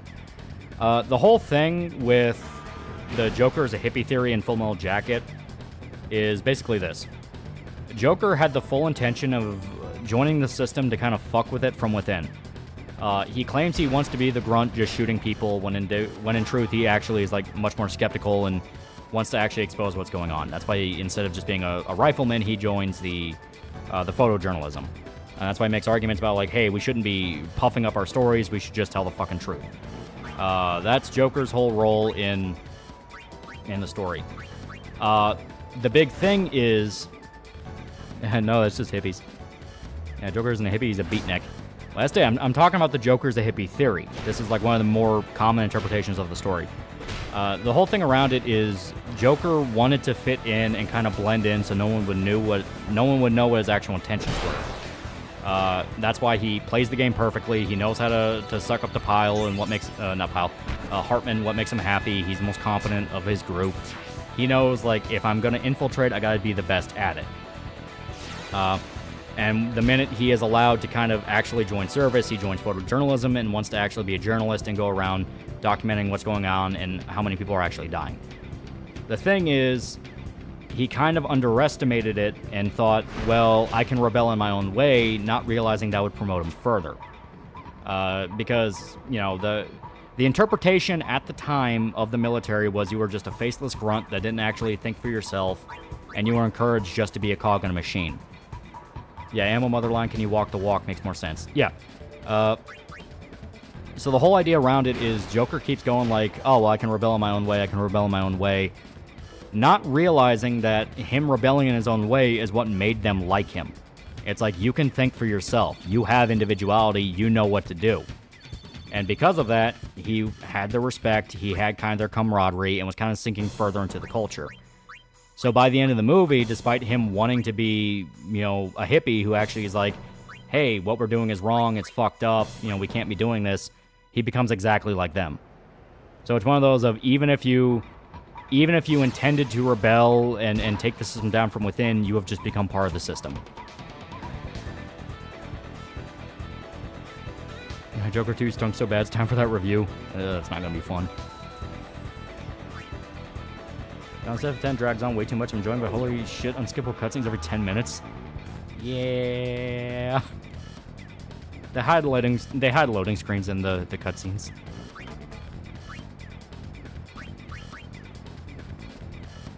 There we go. Yeah, he just became the very sad monster. Yeah. Joker ran to everyone has a plan to get punched in the face, and that was the fist was Vietnam. Yeah. Like I said, that's an interpretation of it. It's not a, yeah, I saw the movie, he was a pacifist and tried to hold that way, but war's war and change you like the others. Yeah. Like, that's an interpretation of it. That's not, like, the definitive, this is what you're supposed to take out of it, because, I mean, there's a lot of other ways you can take it. Once again, Kubrick was very much like, interpret your own thing. Well, is ironic proof the director of Joker 2 had the prison scene to own the Chuds? I don't believe it. I don't believe it's an own the Chuds thing. I think he just wanted to sabotage Joker 2. Like, I don't believe it's a thing of you enjoyed Joker 1 wrong, because Joker 1's message was very, very blunt. It was, stop beating down on mentally ill people or you'll create a worse monster. Like, no, I think he was just like, no, Joker 1 was supposed to exist on its own, and there wasn't supposed to be a sequel. You asked for a fucking sequel, so fuck you. That's on Gomer Pyle, the bald fat guy that shoots Hartman. I think... Ah, God. I think he is supposed to be a reference to McNamara's Morons, or McNamara's Morons, however you say the fucking program's name, which was essentially the U.S. military conscripted literally mentally disabled guys into the military to prop up recruitment numbers. So the reason Gomer is such a fucking retard is because he's literally a retard. Yeah, McNamara, yeah. Obviously, does loading screens kind of behind black screens. Like I get FF10 came out first, but 12 is just better flow wise. Yeah. Yeah, McNamara. Yeah. Yeah, Pyle was definitely McNamara moron. Yeah. And make convenient Fall Guys. Yeah. Joker 2 because you enjoyed Joker 1 wrong. I don't believe it's like that because Joker 1's message was so point blank and blunt. It was don't treat the mentally ill like trash or you're, don't treat the mentally ill like trash and then be shocked that they lash out. Yeah, Count Dankle made a video about that, yeah. Miss ZZZ or $5. Just finished Shaun of the Dead, really good video. Do you plan on covering the whole Cornell trilogy? My favorite of them is Hot Fuzz. I mean, you have to. I mean, if you cover movies on YouTube at any point, you have to talk about the Cornell trilogy. You can't deny, Pyle did his job perfectly. The last soap smack hurt the most, yeah. And once again, knows who was one of the last guys that hit him, and knows who felt the most fucked up about it. It was Joker.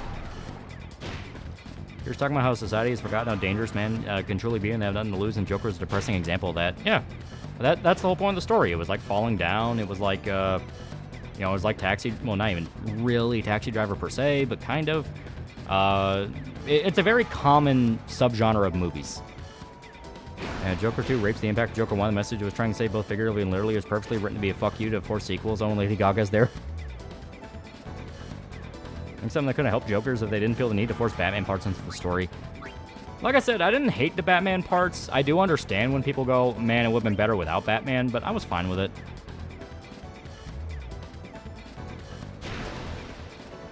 How about the Godfather trilogy? How about reviewing those? Oh, hell yeah. Now, sympathy for our government in Vietnam, but McNamara's moron still scares me. My granddad was a prime target, born in 42. He left high school at 18, perfect for nom drafting, yeah. And random musical numbers. Yeah, it's like, the minute I heard, oh yeah, Joker 2 sucks, it kind of clicked with me. It's like, oh, that's why it was a musical, because it was literally Todd Phillips going, all right, I'll do a sequel, but it's got to be a musical, it's got to be like this, it's got to be like that. And because the studio was like, yeah, do it, go give us another $1 billion, he's like, fuck you. Oh, Batman Fair in Vietnam, he would do pretty well. He'd do pretty well. Here, let me check Streamlabs real quick, just to make sure we're caught up. I never fuck with mentally ill people because they will bite back in a way you would not expect, yeah. Zodiac for $1. Let's be honest, we're not going to be getting the Epstein list anytime soon. There are too many people who are still alive. Maybe another 60 years something will come out, but not anytime soon. Yeah, it has to be after they're dead. How'd you review Green Berets, one of the few pro-Vietnam War movies? I need to watch it again. I remember it being kind of cheesy. Vietnam vet Batman would be sick. Todd Phillips can't make comedies anymore, so he pulls $1 billion pranks now. Yeah, it's like fucking Tom Green with Freddy Got Fingered. Yeah, McNamara was a hardcore piece of shit. Yeah. McNamara was a moron himself, dude. Thought the 5.56 was better than 7.62 because it was better to wound the enemy than kill them. Yeah, it's like that philosophy only works for snipers. When you have like on the ground field guys, no, they gotta kill them. They gotta kill people as fast as possible.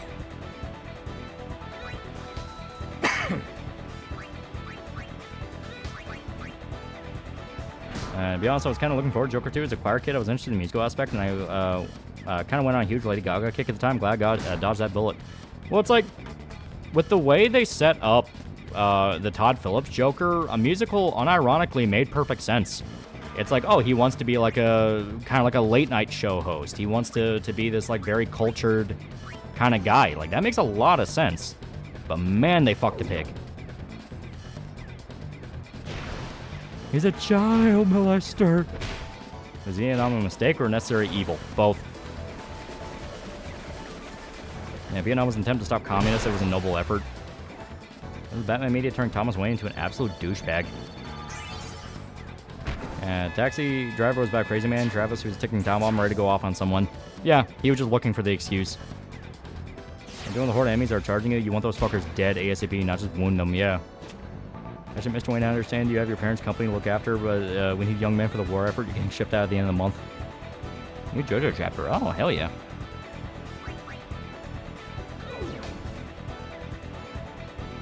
Yeah, Joker 2 had no right to exist. Not even Todd Phillips wanted to make it.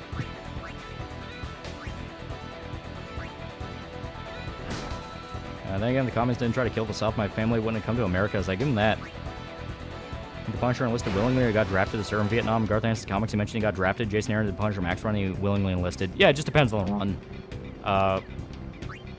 If I remember at the Ennis run, it was either the Ennis run or one of the runs. Fuck, I don't remember which one. He was in seminary school and willingly dropped out to enlist because he lied about his age to get in. It's weird how long Blitzball matches last. Yeah. Thomas Wayne is never depicted as like a good, normal dude ever. He used to be. But it's one of those of, you gotta remember, the people in charge of comics right now are theater kids. And theater kids want to shit on billionaires because they're not one of them. What Batman villain would you love to see on the big screen? Well, we're getting Clayface. That would be pretty fucking dope. I really hope if they do cover Mr. Freeze in Batman 2 that it's a good Mr. Freeze. That'd be dope.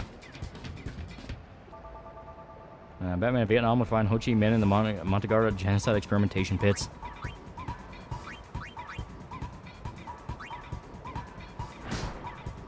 I want to see Poison Ivy, but she is black. When my family were eligible for Vietnam, my dad had a heart condition that prevented him from getting enlisted back in the 80s, so he didn't get to fight in the Gulf War. That's on Thomas Wayne Batman. Flashpoint, he's pretty cool. A little bit closer. Bring back Arnold as Mr. Freeze, because fuck it. He can do dramatic stuff. Like, Arnold's not the worst dramatic actor. Just give him a script that's actually worth a damn.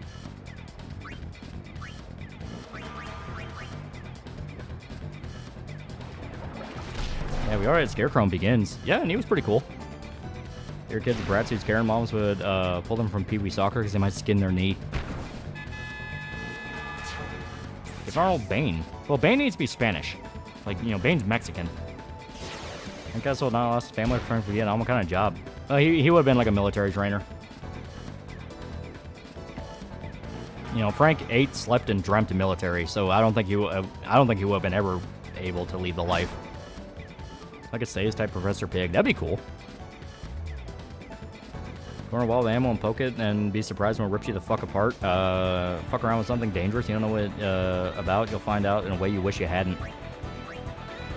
Dave Bautista wanted to play Bane, but James Gunn said no. Seriously, I wouldn't mind seeing Matthew Modine as Mr. Freeze. Don't know why, but I feel like he pulled off. Isn't Bane South American? I always thought he was just straight up Mexican. There are a few films about the war in Yugoslavia.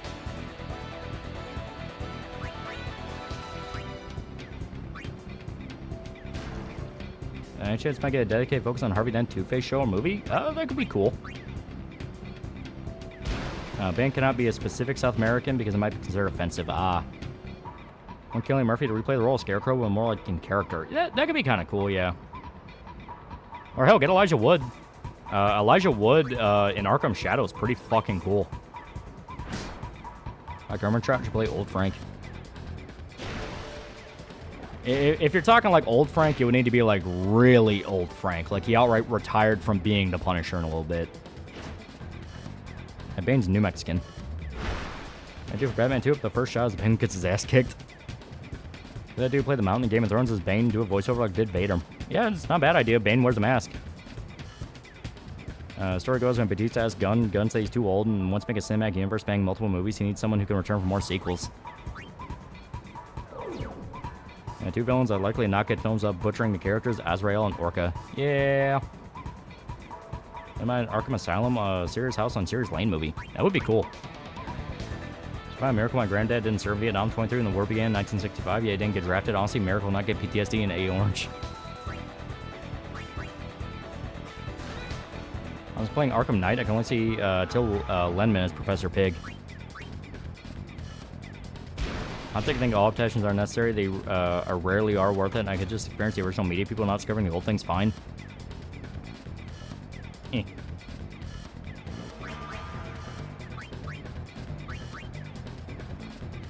Yeah, fuck it. Bane's Colombian now. I don't think they specify Bane's nationality because it isn't important as his drug usage and intelligence. I'm surprised there isn't no comic star where bad guys try to clone Punisher like in Metal Gear. Yeah, media is the way it is because theater kids can't engage with media genuinely. Fucking how? Don't they like Broadway or something? They're weird. Theater kids are weird.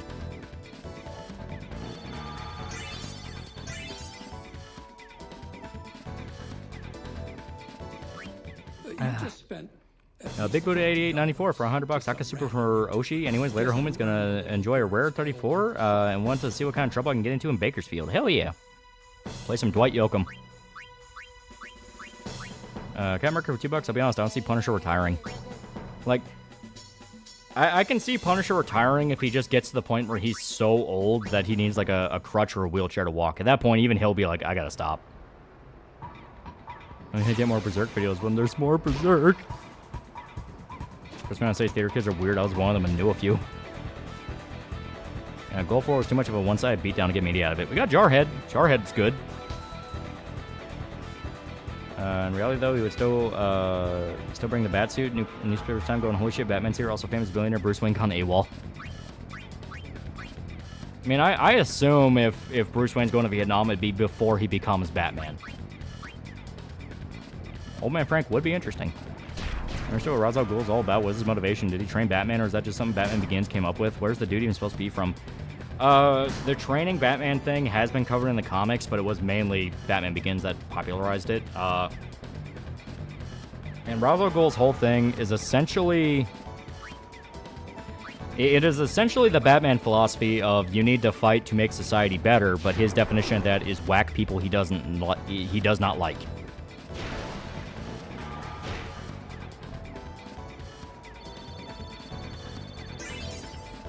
I think Batman 2 would be perfect for Mad Hatter or Firefly. And that's why theater kids are weird. Has never dealt with a theater kid. There's not people remember the Gulf War. What I really wish we'd get more media of would be Korean War, since that's the war everyone that isn't Korean forgot about. Yeah, Luchador's kind of a Mexican thing, but they keep it vague, so he isn't pinned down to a specific country. Yeah, Ra's an eco-terrorist. Basically. There's a little bit more beyond that, but yeah.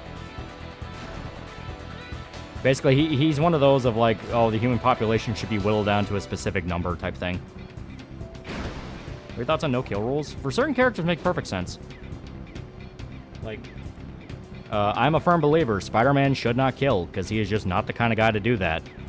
He has killed, and it's fucked him up because of it. Batman gets more debatable. It just kind of depends on the version of Batman you're talking about and in what timeline. Because if it's like Arkham, just fucking whack the Joker, man. Why is he still alive? And guess what? He dies.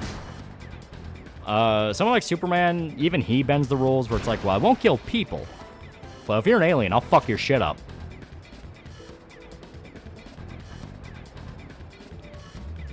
Yeah, it's like how they keep using fictional Eastern European country in DC. A lot of forget the name, though, yeah. Should Battinson get his Robin by Batman 2 or the end of the trilogy? I think it should be more towards the end. You know, set up that he himself is getting older now, because the weird thing about giving him a Robin right now is that he's still pretty young. I feel like by the time Bruce gets a Robin, he should be, like, more in his 30s, and he's been Batman for, like, 10 years or so. Yeah, Daredevil should just not kill. Yeah.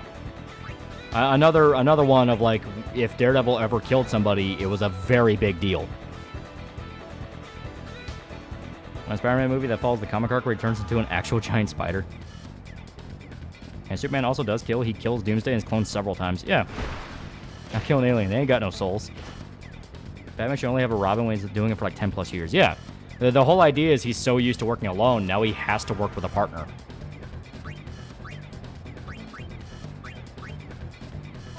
Not killing an alien. They got no soul. Never seen a live-action Robin in a while. Nolan doesn't count because that was just an introduction. Yeah. Thought Daredevil doesn't kill because of Catholic faith or something. Yeah. He doesn't kill just out of personal principle. Where it's like, no, you know, it's a sin. I'm not a murderer. Has Robin ever killed? Which Robin? Trick question. The answer is yes to all of them. I think Batman's non-killing rule works through a utilitarian mentality rather than deontological mindset. Batman has gadgets and a history of intense training, so killing would be impractical. But more than that, he just doesn't want to. Like, he goes to the idea of Batman terrifies criminals, but he inspires the innocent. If even the innocent just view him as a nasty murderer, what is he really accomplishing? Again, Doomsday's fucked up monsters just exist to end it all. Yeah. So all the Robins killed? Yeah. Guarantee you John Robin Blake was killed in the first night. Yeah, Jason Todd, Damian Wayne killed people. Yeah, I'm pretty sure Nightwing killed people. Like, when I say kill people, it's not like they actively chose to do it. Some of it was just flat out unfortunate circumstances or just absolute fuck up. Yeah, Batman doesn't want to inspire people to kill. Yeah. It's funny because in Catholicism, killing would be permissible in many of the superhero stories. Adam West Robin? We're talking about, like, comic Robins.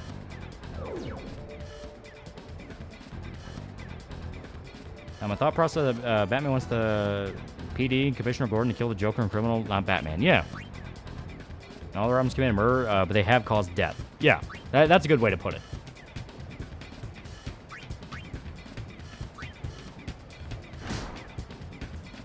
Here's a better question, which Robin got raped? Sometimes they even killed each other, yeah. Adam West Robin's accidentally killed a lot of people. Andrew Garfield, Spider-Man, hints he killed in Far From Home. He said he stopped pulling his punches. He has superhero strength, so he can kill one punch and he regrets it. Yeah.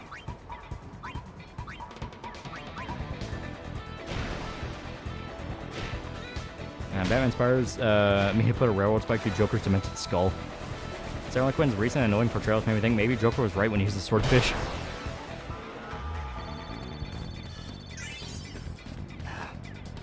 Well, it is implied that Batman animated series or Young Robin was drugged, beaten, raped into insanity. Yeah.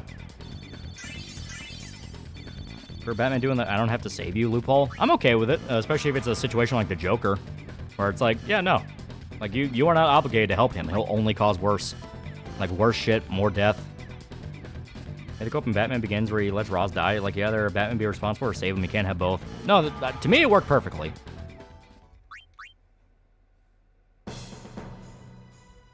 What do you think of Ben Affleck Daredevil movie? If you watch the director's cut, it's not bad. But you have to watch the director's cut. Even then, it's kind of flawed. Like, one of the most metal things I've seen is a hero that saved the villain just to kill the villain right after. I love that Daredevil's a devout Catholic. Not too many superheroes are explicitly religious, but with him as a core part of his character. Daredevil and what's his face from X-Men? They're both very extreme Catholics.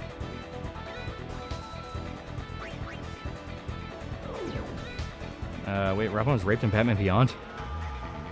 Damon kills because he was trained assassin, doesn't care. Jason Todd was driven by hate by beating and exploding the Joker, yeah. Yeah, Nightcrawler, yeah. Nightcrawler is another one that's very devout. Like, very, very religious man, which makes it ironic because he looks like a demon. Yeah, Nightcrawler was a monk, yeah. How come Batman doesn't rape the Jokers and attempt to traumatize them? Joker's also likely not insane. He's a psychopath. He's not gonna change. Yeah, there is a difference. Like, Joker knows exactly what he's doing. He just likes doing it. I know Azrael is very religious, yeah. Yeah, Nightcrawler's supposed to be part demon. I think his father's a demon. Yeah, Nightcrawler was Catholic. Now he's written like a murderer, yeah. I actually really like how Daredevil's hearing works and Affleck. The visuals are sick. Also a lot of great details like sleeping in an isolation tank. Yeah. Like I said, the director's cut of Ben Affleck Daredevil's not bad. It's just kind of like a cheesy mid-2000s edgy superhero movie. Razorfist said Nightcrawler was Lutheran, but writers forgot. Is Razorfist being a Spurg, or am I crazy? I've only ever known Nightcrawler to be a Catholic. I don't really know. That's one of those I always thought he was just Catholic. So I don't really know if there was a difference.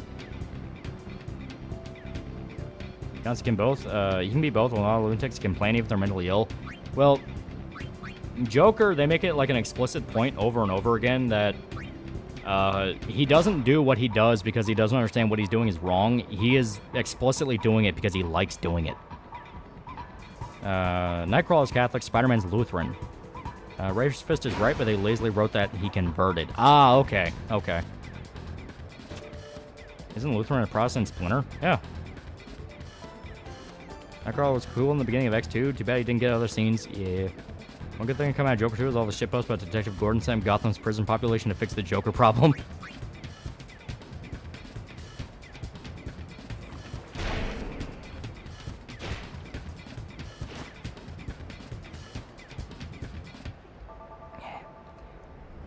I think personally, heroes should never ever kill unless they genuinely don't have another choice. Yeah, I mean, I'm okay with that. Like I said, it just depends on what you're doing. Batman, his villains get so fucked up. Like, they are just, like, full-blown animalistic serial killers. The shit they do to people is horror movie stuff, so it is one of those of, like, Bruce, you can bend the rule for this guy. But if it's like Spider-Man, where his villains can do a lot of damage, but there's still kind of that cheesy fun to it all, then it is one of those of, well, you really need to pick your targets there. Yeah, Captain America killed in World War II. Yeah.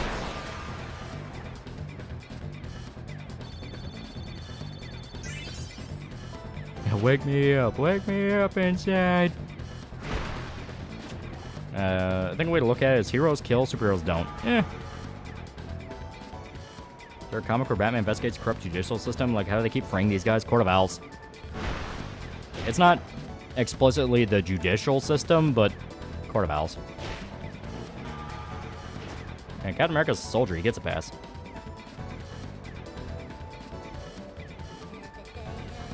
Miss ZZ's editor for $2. Would you ever do a video on the Dark Knight series? I mean, I kind of have to. I already kind of kicked off the snowball with the long Halloween video. You gotta talk about as much Batman as you can after that point. The difference between killing someone like Bane and his cartel buddies and Rhino the burly bank robber. Yeah.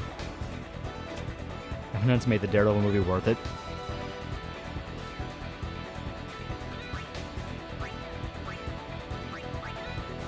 Here we go. How do people still live in Gotham? The sad thing is this conversation ultimately meaningless because even if you kill them, they will get brought back as comics. Yeah. That'd be kind of like a fun thing to kind of address that subversion. You know, you can have like Ra's al Ghul or Jason or Damian go, well, why don't you just kill your villains? And Bruce can just snap at them and go like, so they can come back when they're cloned or someone else takes the mantle. Or some other jagoff that is basically a ripoff of that guy comes back. Like, killing doesn't solve shit. Captain America killed in World War II, but he tries not to when doing standard superhero stuff because he views the law enforcement as opposed to being at war. Yeah. Rent's probably really cheap. So Captain America fought in World War II and against Hydra, who are basically super Nazis. He gets a pass. Yeah, Ben Grimm's Jewish. Yeah. Here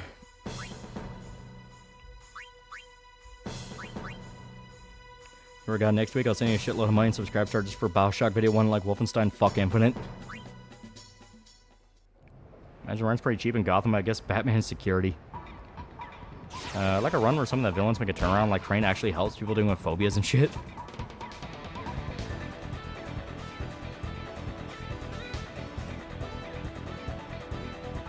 Ben Grimm or Ben Grimmelstein? Yeah, it's because Ben's mostly based on Jack Kirby. Yeah. Well, Joker dies and has an Akira-esque street gang created in his honor and beyond. That is true.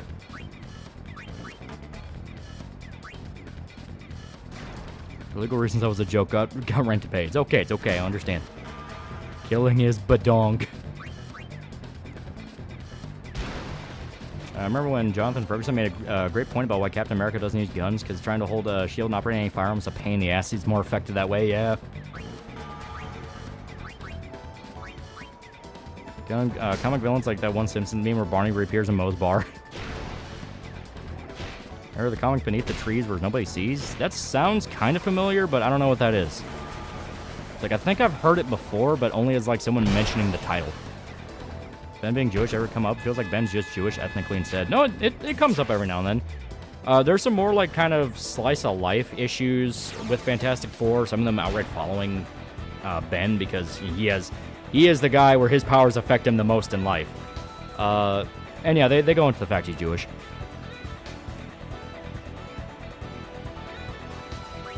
I was had an idea of a Poison Ivy story where the Green gets fed up with her and at the end turns her back to normal, saying she can't do anything now and she can go anywhere. And the thing is literally meant to be a golem from Jewish folklore, yeah.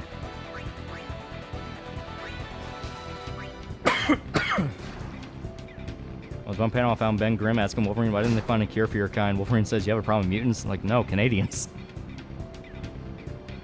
New Avengers, Iron Man 1, Wolverine joined the team, but Cap was hesitant, calling him murderer. Wolverine kills people who deserve it, and he's supposed to be Cap's friend. That's bad writing. Yeah, some crossover comics have that issue where they tend to just make up conflict when really those characters wouldn't be fighting as much as they say they would. And again, he's literally Jack Kirby's self-insert. Yeah. I've grown, shaved 2 full beards in the time you spent playing Blitzball. The best part, the thing we need still hasn't popped yet. Yeah, they're war buddies, yeah. Should Robert Pattinson's Batman deal with the League of Assassins? Seems more like Reeves wanting to focus on Gotham threats, so I'm not sure if Roz or Lady Shiva can fit. It'd be a cool endgame. Or the Batman comic where Bruce died and his dad becomes Batman and mom turns into the Joker? Yeah, that's Flashpoint. That's not really a Batman comic, that's a Flash comic, but yeah. How's Captain America feel about mutants? Depends. In X-Men comics, he doesn't give a fuck. Muties get the back of the bus. In actual Captain America comics, they're Americans like everyone else. What are your thoughts on the Crow comic? It's pretty cool. I only read the original run. I didn't really read any of the others. Thing wearing a yarmulke is really funny to me. Waka Celestial Ball, where art thou? Cool to have Wolverine be war buddies with Frank Hill from the Vietnam War and Captain America from World War II, and they're just sitting down having a drink. I talked about it before. There was that really cool Punisher Captain America crossover where they have to take down a drug cartel. And like the whole conflict between them is basically the difference between World War II vets and Vietnam vets. And I genuinely thought that was fucking dope. Yeah, Cap doesn't care if you're a mutant. Yeah. But I genuinely thought it was fucking dope because it has like one of my favorite scenes pretty much in Marvel where they finish the mission. They're both in Washington, D.C., and they're both looking at the Vietnam Memorial. And Frank goes to leave, and Steve Rogers calls out to him and says, Captain Castle, and just salutes him. And they share a salute before walking off in their own ways. It's like I love that scene a lot. That is one of like, man, in a perfect world, you would have a movie where it's Punisher and Captain America do a team-up shenanigans adventure, and you get that scene at the very end. It's really, really good. I was taking more balls in the face than Lily Phillips and Lisa Sparks. I'm racist, muties. Get in the back of the bus. Again, the Fantastic Four could do a standalone comic, even just a miniseries? Oh, yeah, yeah. They handle enough stuff just on their own to where they can do a lot. Hell, for a while, they were the face of Marvel, and they kind of were in their own little universe. And people seem to forget, like, Fantastic Four was kind of the big thing with Marvel for a very long time. Call me Frank Horgan, because time for talking is over. Rides over, mutie, time to die. So I've seen is never acknowledged that Captain America and Iron Man wouldn't let things like Sentinels exist. Yeah. And standalone X-Men stories have to do a lot to kind of justify why they are just okay with crimes against humanity. Yeah, Fantastic Four is great. Yeah. They were the Marvel family. And Punisher and Captain America duo. Pay to see that. Yeah. That's why I love the idea of they don't really like each other more than Frank being a fanboy. Fanboy Frank I was never really big on. And when I read that miniseries, I think it's like Blood and Glory, that nailed the exact dynamic I like more than anything, which is that Frank is bitter with Steve Rogers. I'm still convinced Disney tanked Fantastic Four to screw over Fox films. Probably.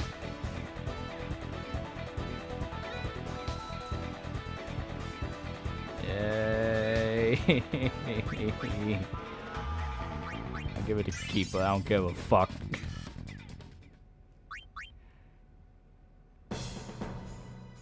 I heard I had fried brains. You do. Any trees where nobody sees the comic about a serial killer, anthropomorphic bear, drunk, classic fairy tale book. Oh, okay. That sounds kind of dope. Segue. Finding me how many superheroes are just based out of New York and Marvel. How do you even still have crime there?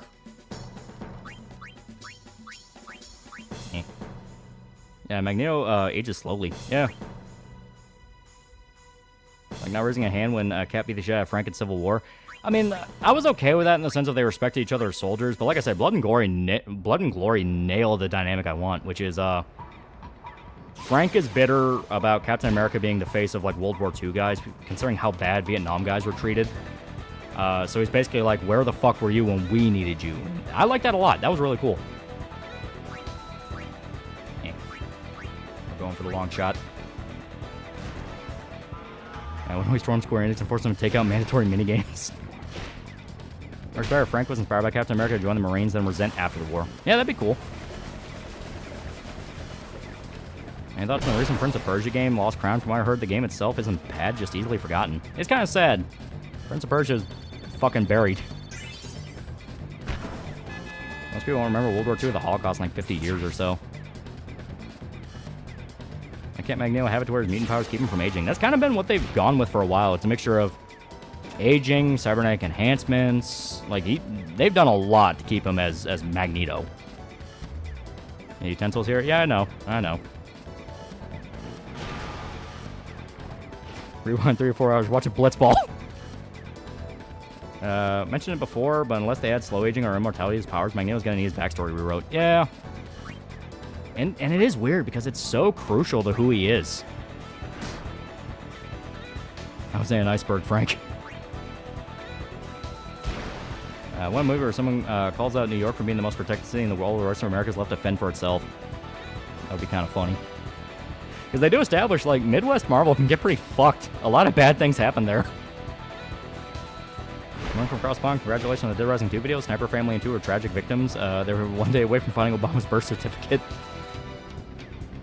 Not Nazi experiment slowed his aging. They've gone through so many different explanations for why he doesn't age. And the funny part is, he's an old man around the time X-Men kicks off. X-Men will forever be set in the 2000s. I think Punisher 2014 run where he goes to LA is really underrated. Love the different color palette, the art style, and the action scenes are choreographed really well. I really like the balaclava he wears, the like skull mask. That one's really fucking cool. That is like one of the better Punisher designs.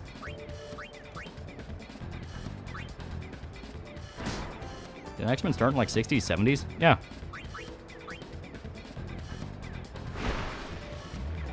At least Dr. Doom, you can always go Doombots or his magic technology makes him immortal, but Magneto, yeah, there's just too much that holds him back. Yeah.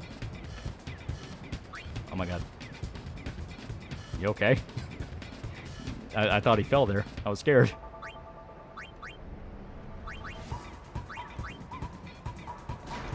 I like Captain America, especially when he's supposed to uphold and promote American values and beliefs. Yeah. How long have you been playing this minigame? You don't understand. We keep playing this till the thing we need pops. We don't know when it's gonna pop. They can just say Magneto had another mutation and gave him longer life, like that time a second mutation made Beast look like a lion. That is true. You don't always forget Stan Lee was even Jewish. A lot of the founders of Marvels were Jack Kirby, Stan Lee, pretty sure Steve Ditko. Imagine how OP Magneto would be Kojima nanomachines. Like Jigsaw's Punisher outfit, he gets at one point where it's inverted color, so white suit, black skull. Yeah, that one's pretty dope. I do like it. So Magneto was at best a kid during World War II. Maybe he just had white hair as an aesthetic. He would have had white hair in the 70s or early 2010s. Or, you know, like, established that he was so traumatized and made his hair white. That does happen to some people. It's very, very rare, but Magneto's the exact kind of guy you can make that explanation work.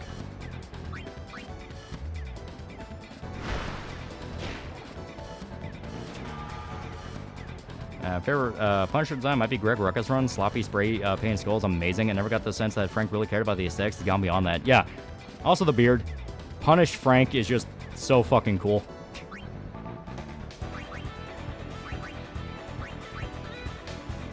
Oh, yeah, Marie Antoinette syndrome. Yeah. Dang, perfect shooter game set in modern era. What's the plot and core gameplay loop? Really just be fleshing out more games I already like. You know, something like Fear again, where you have really, really good enemy AI, mixed with kind of like a run and gun type thing, where you're kind of encouraged to get as crazy as possible. Also, I don't want it set in the modern era. I want it set in Cyberpunk. Cyberpunk's the coolest shit. Final Fantasy X is the most disappointing thing since my son. People who are traumatized get white hair. It's very, very rare, but it can happen. That's where you get the phrase, it will scare your hair white.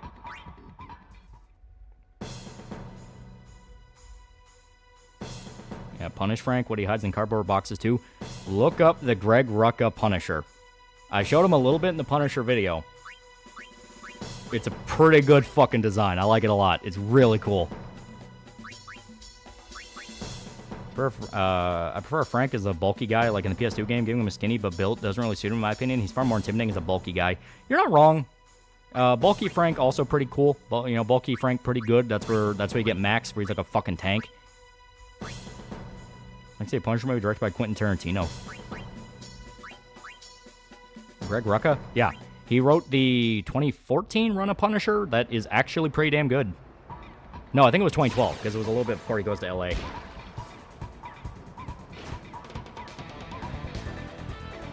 So basically, Shaw's flops, that mean they would have to cancel the planned Prince of Persia Sands of Time remake. Not gonna lie, considering how many problems that remake's had, I'd be okay with it. It's like, first thing they did, they outsourced it to an Indian studio, and they literally bragged, like, oh, we're having a bunch of Indians make it. Then screen caps of the game came out, and it looked like a fucking cell phone game. Not even a cell phone game, a commercial for a cell phone game. Where it's like one of those cheap-ass fucking CG cutscenes they make. It's like, oh god, oh no. I like Lady Punisher. I'm glad Marvel completely forgot about her. Rachel? Yeah. Yeah. Holy shit, it's actually spelled Greg Rucka. Yeah. Open world fear set in Cyberpunk. I swear I've seen a fucking game like that. Oh, it wouldn't be open world. It would just be, it would be level by level, but you're allowed to do, like, stylish shit in it. You know, you're able to, like, combo off enemies and do, like, crazy DMC shit.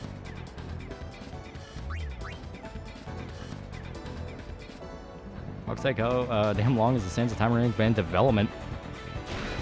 Better rest in Sands of Time. And it looks like Solid Snake even has a ginger sidekick. Yeah, it's awesome. Should we upload the Movie Maker stream from last year? Can we get another Lollywood stream in the coming days? Oh, that'd be funny as hell.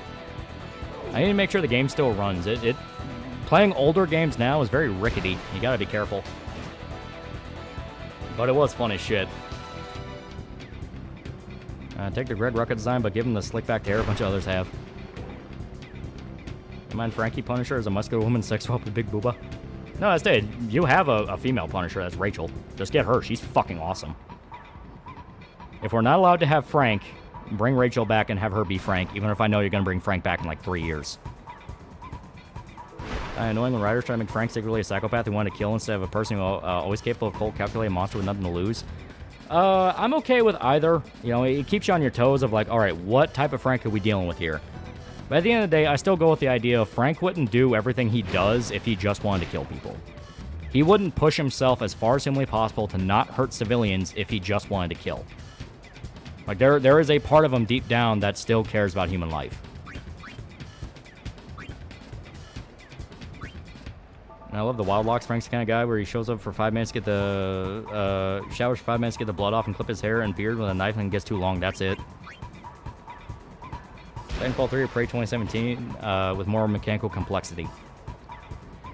That's still not really what I'm talking about here. I don't want it to be like a big map. It's meant to be... Okay. There's a game series. I think it's called... What was it? Infinity Blade or something? God, I have to pull up Steam and remember. You know, fuck it. I'll pull up Steam right now. Here. God, what is it called? What is it called?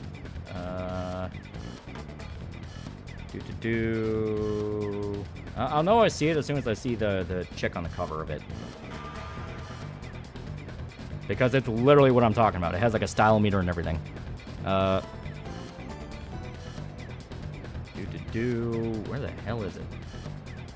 It has like 2 games and they're like less than 3 hours long each. Kind of sucks, but the games are fun. God, where the fuck are you?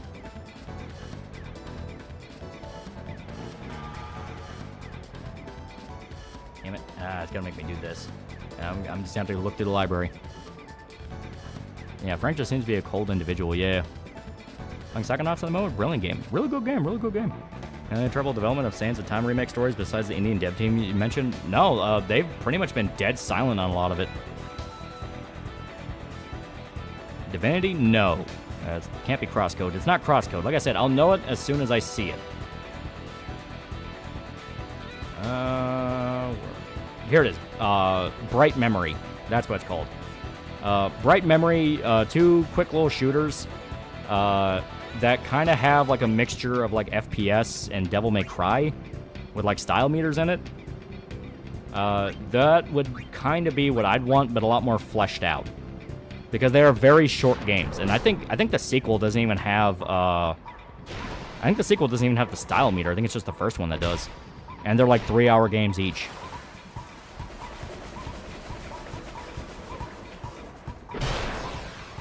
Looking at his Giantess folder. I was literally looking at my Steam library. Yeah, Bright Memory Infinite is really fun, but it's 2 hours. Yeah. Sort of like Ultra Kill?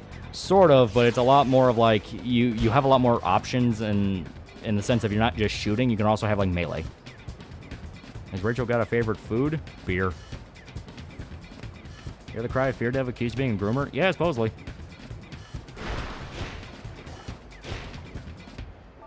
Everyone knew Ditko and Kirby were Jewish. Unfortunately, Jewishness didn't spare Kirby's childhood friend Leon Cliffhanger, murdered by the PLA during the Achille Lauro hijack. Jesus.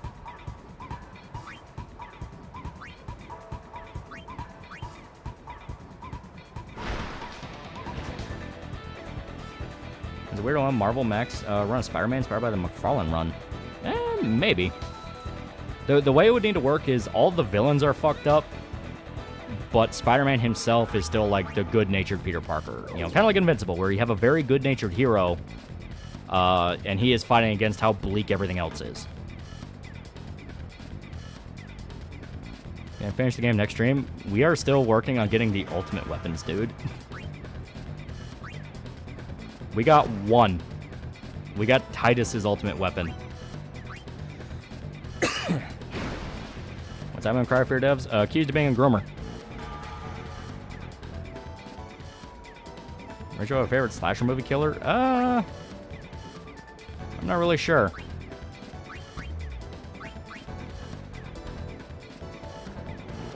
I kind of just pegged her as more of a zombie movie fan, so not really slasher movie killer, more just like zombies. That's going to play into some things. We have one ultimate weapon, there's 7. Yeah, he hasn't beaten Dark Atma yet, this will take a while. Terminator from Terminator 1's my favorite slasher. He's pretty cool. Talking about the Indian dev team story, I honestly didn't know about the story. Its full context. It just literally, as I said, Ubisoft was bragging about how the Sands of Time remake is going to be handled by an Indian studio because Prince of Persia for one, it's Prince of Persia, but they gave it to a bunch of Indians, so right there it's kind of like a but they were bragging about that because it's like, oh, you know, it's going to be made in the actual culture because, you know, Prince of Persia takes place in like medieval Arabia and all that. And the thing to remember is when you outsource to Indian game dev studios, you get very, very, very, very, very cheap work. And it fucking looked it. Much love and appreciation of your videos. Hell yeah. I'm still a big fan of George Romero. Exactly. Jack Kirby leaned a lot more into a Jewish identity, especially if you ever read his graphic novels like A Contract with God about Jewish New Yorkers. Yeah, Indian and Iranian are completely different. A lot of people pointed that out, too. Ayuki likes Chambara films. Figure out Mitsurugi Kamui Heikai, basically Bloody Palace of Virgil, is a Japanese schoolgirl. Very short, very simple, but fun. I'd look into that. It takes place in the Middle East, not India. Yeah, it's Persia. Like where Persia would be back in the BC era, I believe. No, I think they do address the Crusades as happening, so I think it's a bit further along. For a 2080 series, Selene, Celtic equivalent of Conan. Yeah, Persia's where modern-day Iran is. Yeah. Prince Persia looks best when Prince looks white and occasional blackface. Yeah, Persia would be Saudi Arabia. Saudi Arabia or Iran. To be fair, the Persian Empire was pretty big. Yeah, Iran, Turkey, yeah. Selene's pretty rad, basically Irish Conan.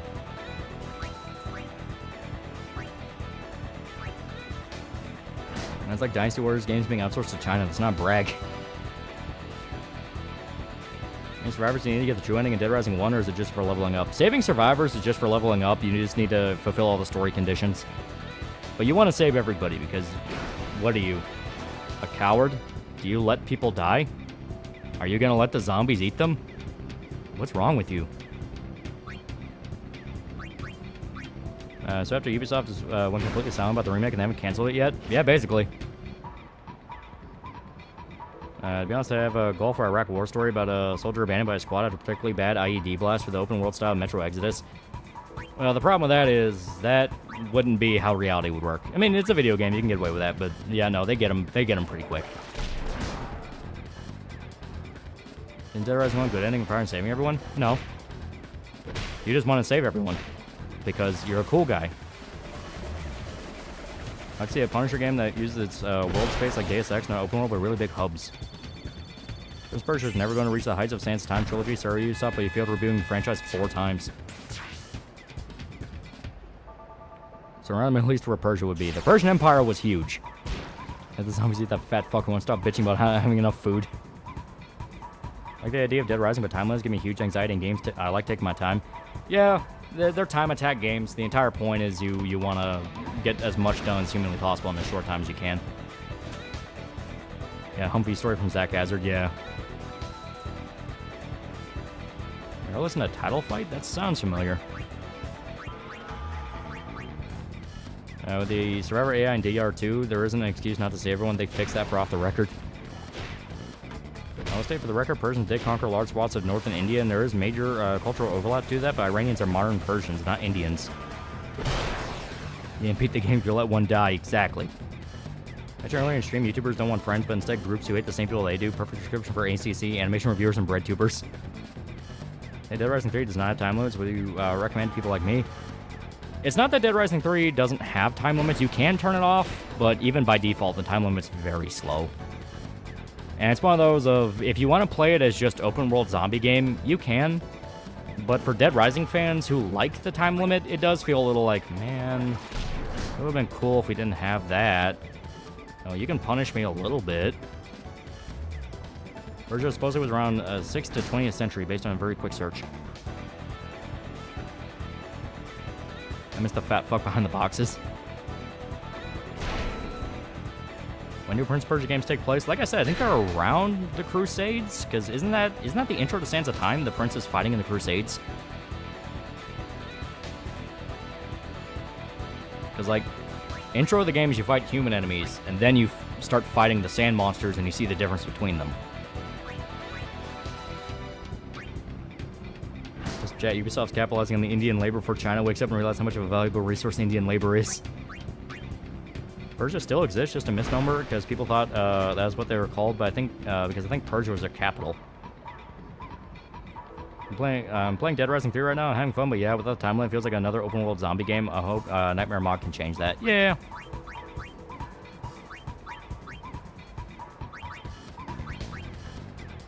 As a nondescript area, you conquer a generic desert city. Okay. So, Crusades TM. Intro, they're invading an Indian-looking kingdom to the Sands of Time because the Vizar wanted it. Yeah, okay.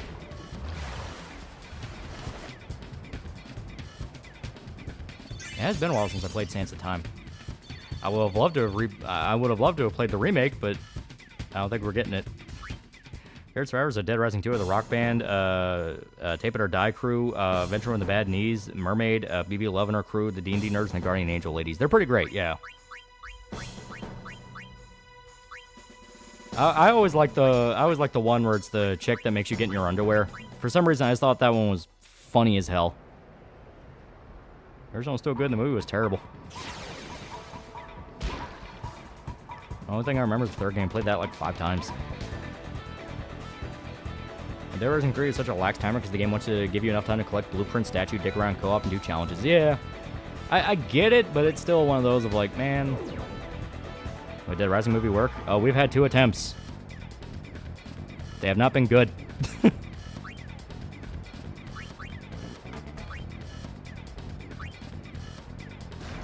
Watching Dead Rising 2 video, I'm not a scrub, okay? I just don't know where all the Zombrex is.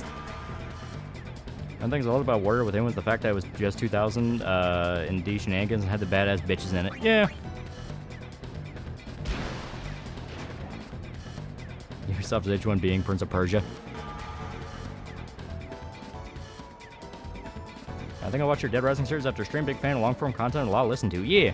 Eventually, once all the videos are finished, I will make a big compilation of them. In one big video.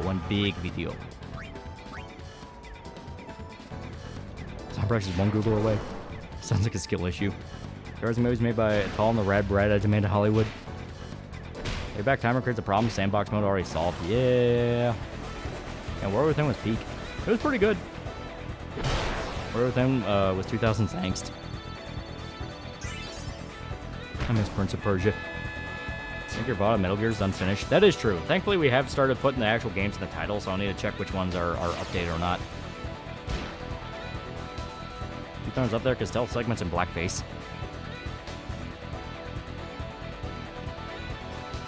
I started Disco Elysium like 3 times because anxiety and time limits, having to pay rent. Rent's meaningless on day 3 and there's more than enough time. Yeah, no. The time limit tricks you in Disco Elysium. You have a lot more time than you think.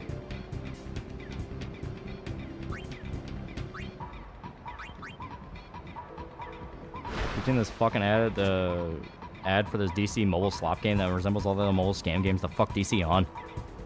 You can find Zombrex at the drugstore, pawn shop, casino backstage, mailman boss fight. The paramedic, the food guy. There's like one other survivor one that gives you it. Fuck, which one's that? I don't remember. But yeah, there'll be survivors that give you Zombrex. Fuck. You can find them in hidey holes in the Yucatan Casino. You can find it in the Americana Casino. You can find it in the Underground Rail System. You can find it in the actual plaza itself. I think it's right by the Ninja Sword. Yeah, the medic. Yeah. With Sergeant Boykin's guys. One of them is a medic and he has Zombrex.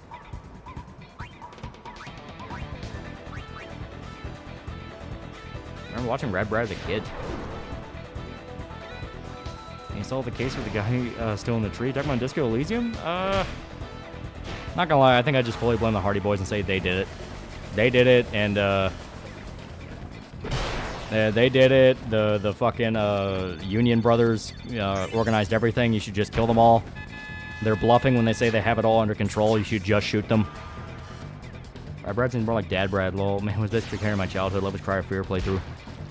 And the vault, if you get the code from Lenny. Yeah, one of the safest. Yeah, safes, yeah. Oh, not the goddamn Hardy Boys. The Hardy Boys. 2 young whippersnappers with a taste for adventure. Yeah, Red Brad's still going strong. Never been able to tame Tiger. She always run past the stakes. What you do is you keep an eye out for where the tiger's general area is. Then you throw the stake at the ground. You get its attention, then immediately run away. Run away, but run in a straight line. If you move away, it'll move the angle away, and you want it to run into the stake. That's what you do.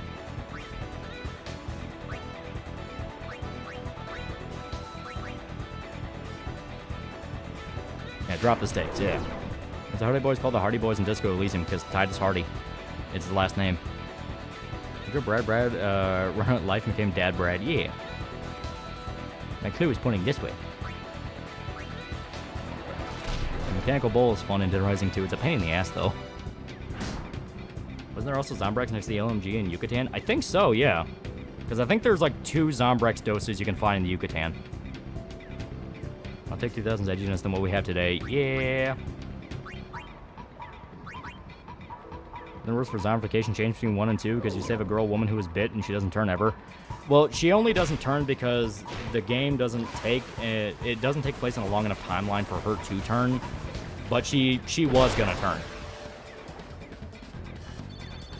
Because they say the time of infection varies from person to person. Some people it takes a few hours, some people it takes like days. Are they rewriting the Hardy Boys books for modern audiences? I can fucking lose it. Brad turned out to be a groomer.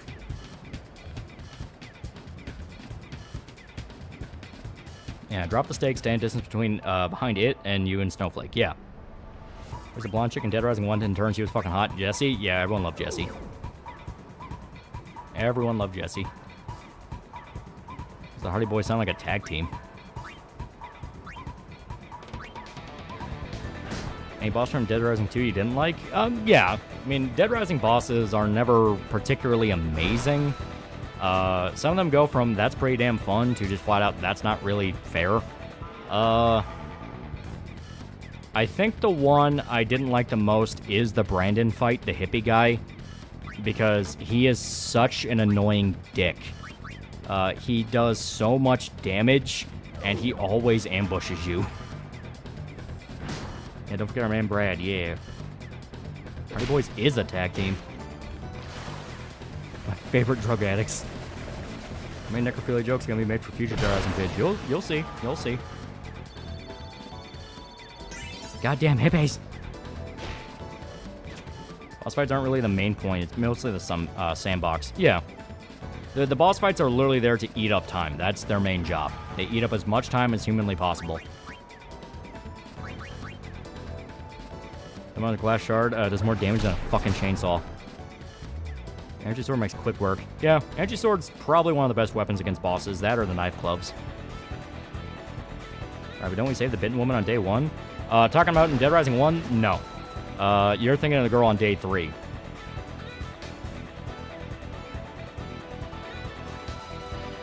I was stuck on Chef Antoine and rage quit, beat him on the first try the next day.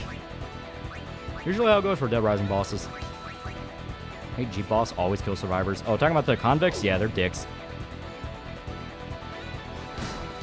Love Antoine, but God's fight's a pain in the ass. And the X-Buster in Dead Rising 1, was there Z-Saber ever in the series? I think so. I'm thinking off the record, yeah.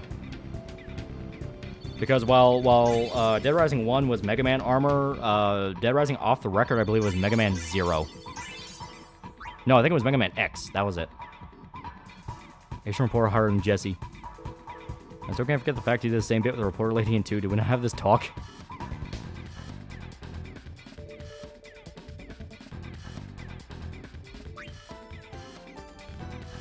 At this point, we're just bullying the fucking... The entire Blitzball league. It's like, just give us our fucking prize. Don't make us do this.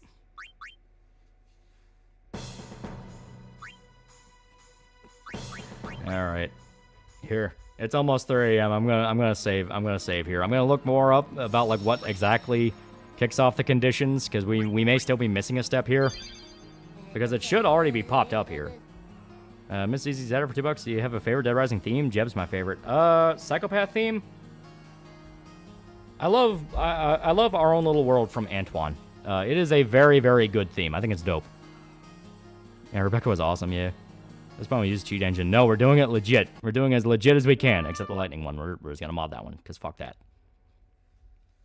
But yeah, there we go. There we go. Yeah. And it is late where you're at. Yeah. Antoine Fantano, the world's busiest cooking nerd. Brandon's theme? Brandon's theme's not bad. Yeah, comic song's the best. Yeah, everyone loves Gone Guru. That's why I heard the remake coming out of Panic Attack, thinking of fighting convicts with better AI. What the Will Ferrell magician switchback? Yeah. Dead Rising 3, there is a rebellion sword weapon. Yeah, that is true. Kill the Sounds of Bop. It is pretty fucking good. There, did you move your clocks back? Yeah. Spring forward. Comic song's probably my second. It's pretty good. Yeah, I like the Chuck Firewater boss theme. Yeah, that's a pretty good theme. Try to remember some of the others. Slappy theme's pretty good. Man, Kill the Sound's a damn masterpiece.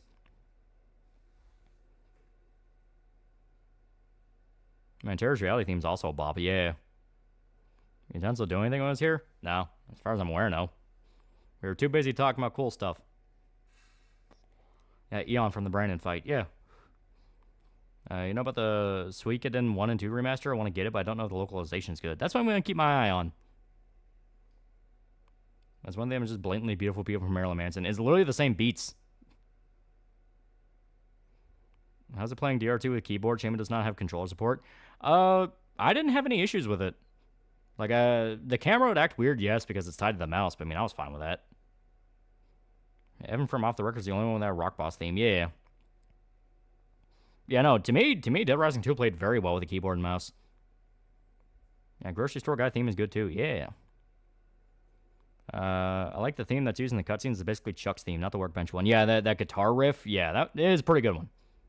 Quick question before you go. How do I get a Discord invite? You become a member, or you donate on the Patreon or Subscribe Star. Fair warning, Subscribe Star link still does not work. Subscribe Star just doesn't answer my emails anymore. So just message me, and I'll get you the link. It's okay. Yeah. There we go. I just realized my schedule is going to make me miss the Thursday stream because Jerry Seinfeld. Speaking in 2 allows you to recruit the hero from the first game. He has a save file from the first one. See, that's awesome. Say the lightsaber weapon is the best in Dead Rising 2. It's pretty good. The only issue with it is it breaks pretty easy. But it does really good damage. And of course, the hero from Suikoden 1's broken as hell. Yeah, Cliff's theme is also really good, yeah. Playing co-op in DR2 now, it's a pain in the ass. Yeah.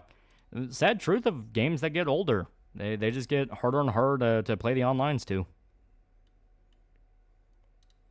Goddamn, is Kingdom of Corona long? Like, it doesn't drag, it's just really long level. Have a good night until next time. Yeah, we're gonna call it here. We're gonna call it here. Yeah. Though I will give a fun little update. Fun little update here. So, off the record was Proto Man's armor. Ah, okay. So, I still don't have any new panels to show that I'm willing to show. It is mostly build up and plot stuff. However, Russian comic book geek, the man working on the the dub, has gotten his lines from the lady playing Yuki. And he is already adding them, and he's going to be working on the video this week. So, theoretically, by next week, I'd say, give or take, he'll have the video ready, and the official Sire Pop promo will be finished. It'll be pretty damn cool. It'll be pretty damn great. I'm all hyped for it. I think it'll be fantastic. I think it'll be amazing. And yeah, the Yuki lines we're gonna keep close to the chest simply because we do have to. Well, I say we. He's the one working on it. He does have to add a lot of the digital effects to it and the filters and audio effects to it. So you get to hear it when it's actually finished. Maybe as like a joke. I say as a joke. That sounds too mean. Maybe as when the video drops as like kind of a fun behind the scenes thing or something like that.